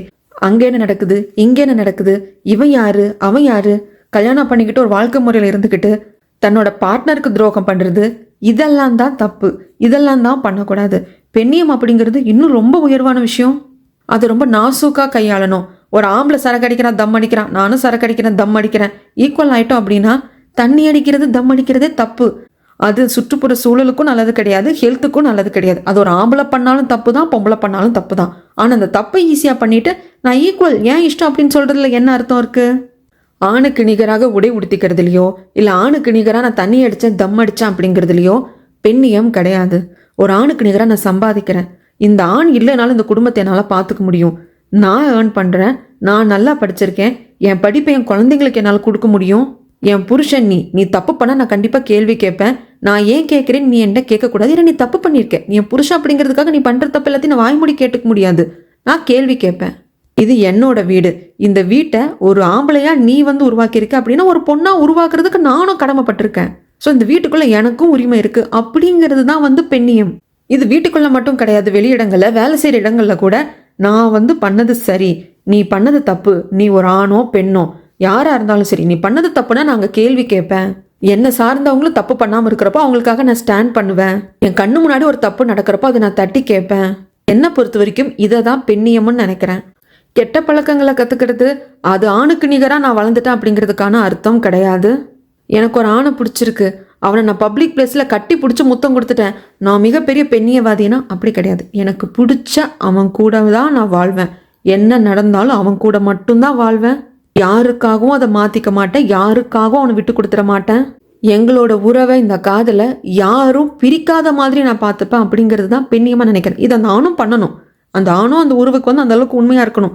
பட் ஒரு பொண்ணோட பாயிண்ட் ஆஃப் வியூலேருந்து நான் சொல்கிறேன்.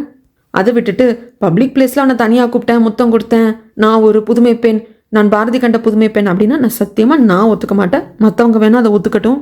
மேலே நாட்டில் இருக்கிற கலாச்சாரத்தை காப்பாற்றுறதுக்காக நான் இங்கே பிறக்கலை, நான் இந்தியாவுக்குள்ளே தமிழ்நாட்டில் பிறந்திருக்கேன். அப்படின்னா இந்த நாட்டோட கலாச்சாரம் எதுவோ அதை கட்டி காப்பாற்றுறது தான் என்னோட வேலை. நிறைய ராணிகள் இருந்திருக்காங்க. இப்போ ஏதோ ஒரு ஆணை எதிர்த்து சண்டை போட, 2 ஆணை எதிர்த்து சண்டை போட அப்படிங்கிறதுக்காக பெண்கள் வந்து நிறைய விஷயங்கள் கஷ்டப்பட்டுட்ருக்கோம். ஆனால் போர்க்காலத்தில் ஒத்த பொம்பளையாக நின்று எதிரிகளை அத்தனை ஆண்களையும் பந்தாடின பெண்கள் இங்கே இருந்திருக்காங்க. பெண்களை தெய்வமாக கும்பிடுற நாடு. இன்னும் நம்மளோட குலசாமி வந்து கண்டிப்பாக பெண் தெய்வம் தான். இந்த மாதிரி விஷயமெல்லாம் மேலை நாடுகளில் இல்லை. அப்போது இந்த மாதிரி விஷயம் எங்கிட்ட இருக்குது, எங்கள் நாட்டில் இருக்குது அப்படின்னு பெருமைப்பட்டுக்கணுமா? மேலை நாடுகளில் வந்துட்டு அந்த மாதிரி கிஸ் பண்ணுறதுல சாதாரண விஷயம், இங்கே தான் தப்பாக பார்க்குறாங்க அப்படி நான் எடுத்துக்கணுமா? எனக்கு என்னோட நாட்டில் இருக்கிற கலாச்சாரம் போதும். என்னோட நாட்டில் எனக்குன்னு ஒரு வரலாறு இருக்கு இல்லையா, எனக்கு முன்னாடி வாழ்ந்தவங்க எனக்குன்னு விட்டு போன வரலாறு இருக்கு இல்லையா, அது எனக்கு போதும். அதுவே நான் கர்வப்படுற அளவுக்கு, தலை நிமிர்ந்து நடக்கிற அளவுக்கு நல்லா இருக்குது. என் பொண்ணுக்கு அதை கடத்துகிற அளவுக்கு நான் ரொம்ப பெருமையும் படுறேன். அதுக்காக ஆங்கிலம் படிக்கக்கூடாது, அந்த மொழி படிக்கக்கூடாது அப்படிங்கிறதெல்லாம் கிடையாது. என்னை பொறுத்த வரைக்கும் மொழி அப்படிங்கிறது ஒன்று தான். அம்மாவுக்கும் சித்தி, பெரியம்மா, அத்தைக்கும் இருக்கிற வித்தியாசம் தான். அம்மாங்கிறது தான் தாய்மொழி, எனக்கு தமிழ் தான் முக்கியம். என் பொண்ணு பெங்களூரில் படிக்கிறான், ஸோ அதனால கன்னட லாங்குவேஜ் கண்டிப்பாக இருக்குது. ஆனால் என் பொண்ணுக்கு தமிழ் எழுதவும் படிக்கவும் நல்லா தெரியும். அதே மாதிரி நாளைக்கு ஏதாவது வேறு ஏதாவது மொழி கற்றுக்கோ, ஜெர்மன் கற்றுக்கோ, ஃப்ரெஞ்சு கற்றுக்கோ அப்படின்னாலும் என் பொண்ணு காசு இருந்தால் அதையும் படிக்கட்டும். ஏன்னா ஒரு 4 மொழி 5 மொழி தெரிஞ்சிருக்கிறதுல தவறே கிடையாது. ஆனால் நம்ம மொழியை வந்து நம்ம தெரிஞ்சுக்காம புரிஞ்சுக்காம நம்மளோட தாய்மொழி எழுத படிக்க தெரியாமல் வேற மொழிகளை கற்றுக்கிறது தான் தப்பு. ஸோ நம்ம எதை எடுத்துக்கிறோம் அப்படிங்கிறது இருக்குது, எதை எடுத்துக்க கூடாது அப்படிங்கிறது இருக்குது. எனக்கு தெரிஞ்ச அளவுக்கு, என்னோட அறிவுக்கு எட்டின அளவுக்கு நான் சொல்லிட்டேன். இது முழுக்க முழுக்க என்னோட தனிப்பட்ட கருத்து. உங்களோட கருத்துக்கள் என்ன அப்படிங்கிறத மறக்காமல் கமெண்ட் செக்ஷனில் சொல்லுங்கள்.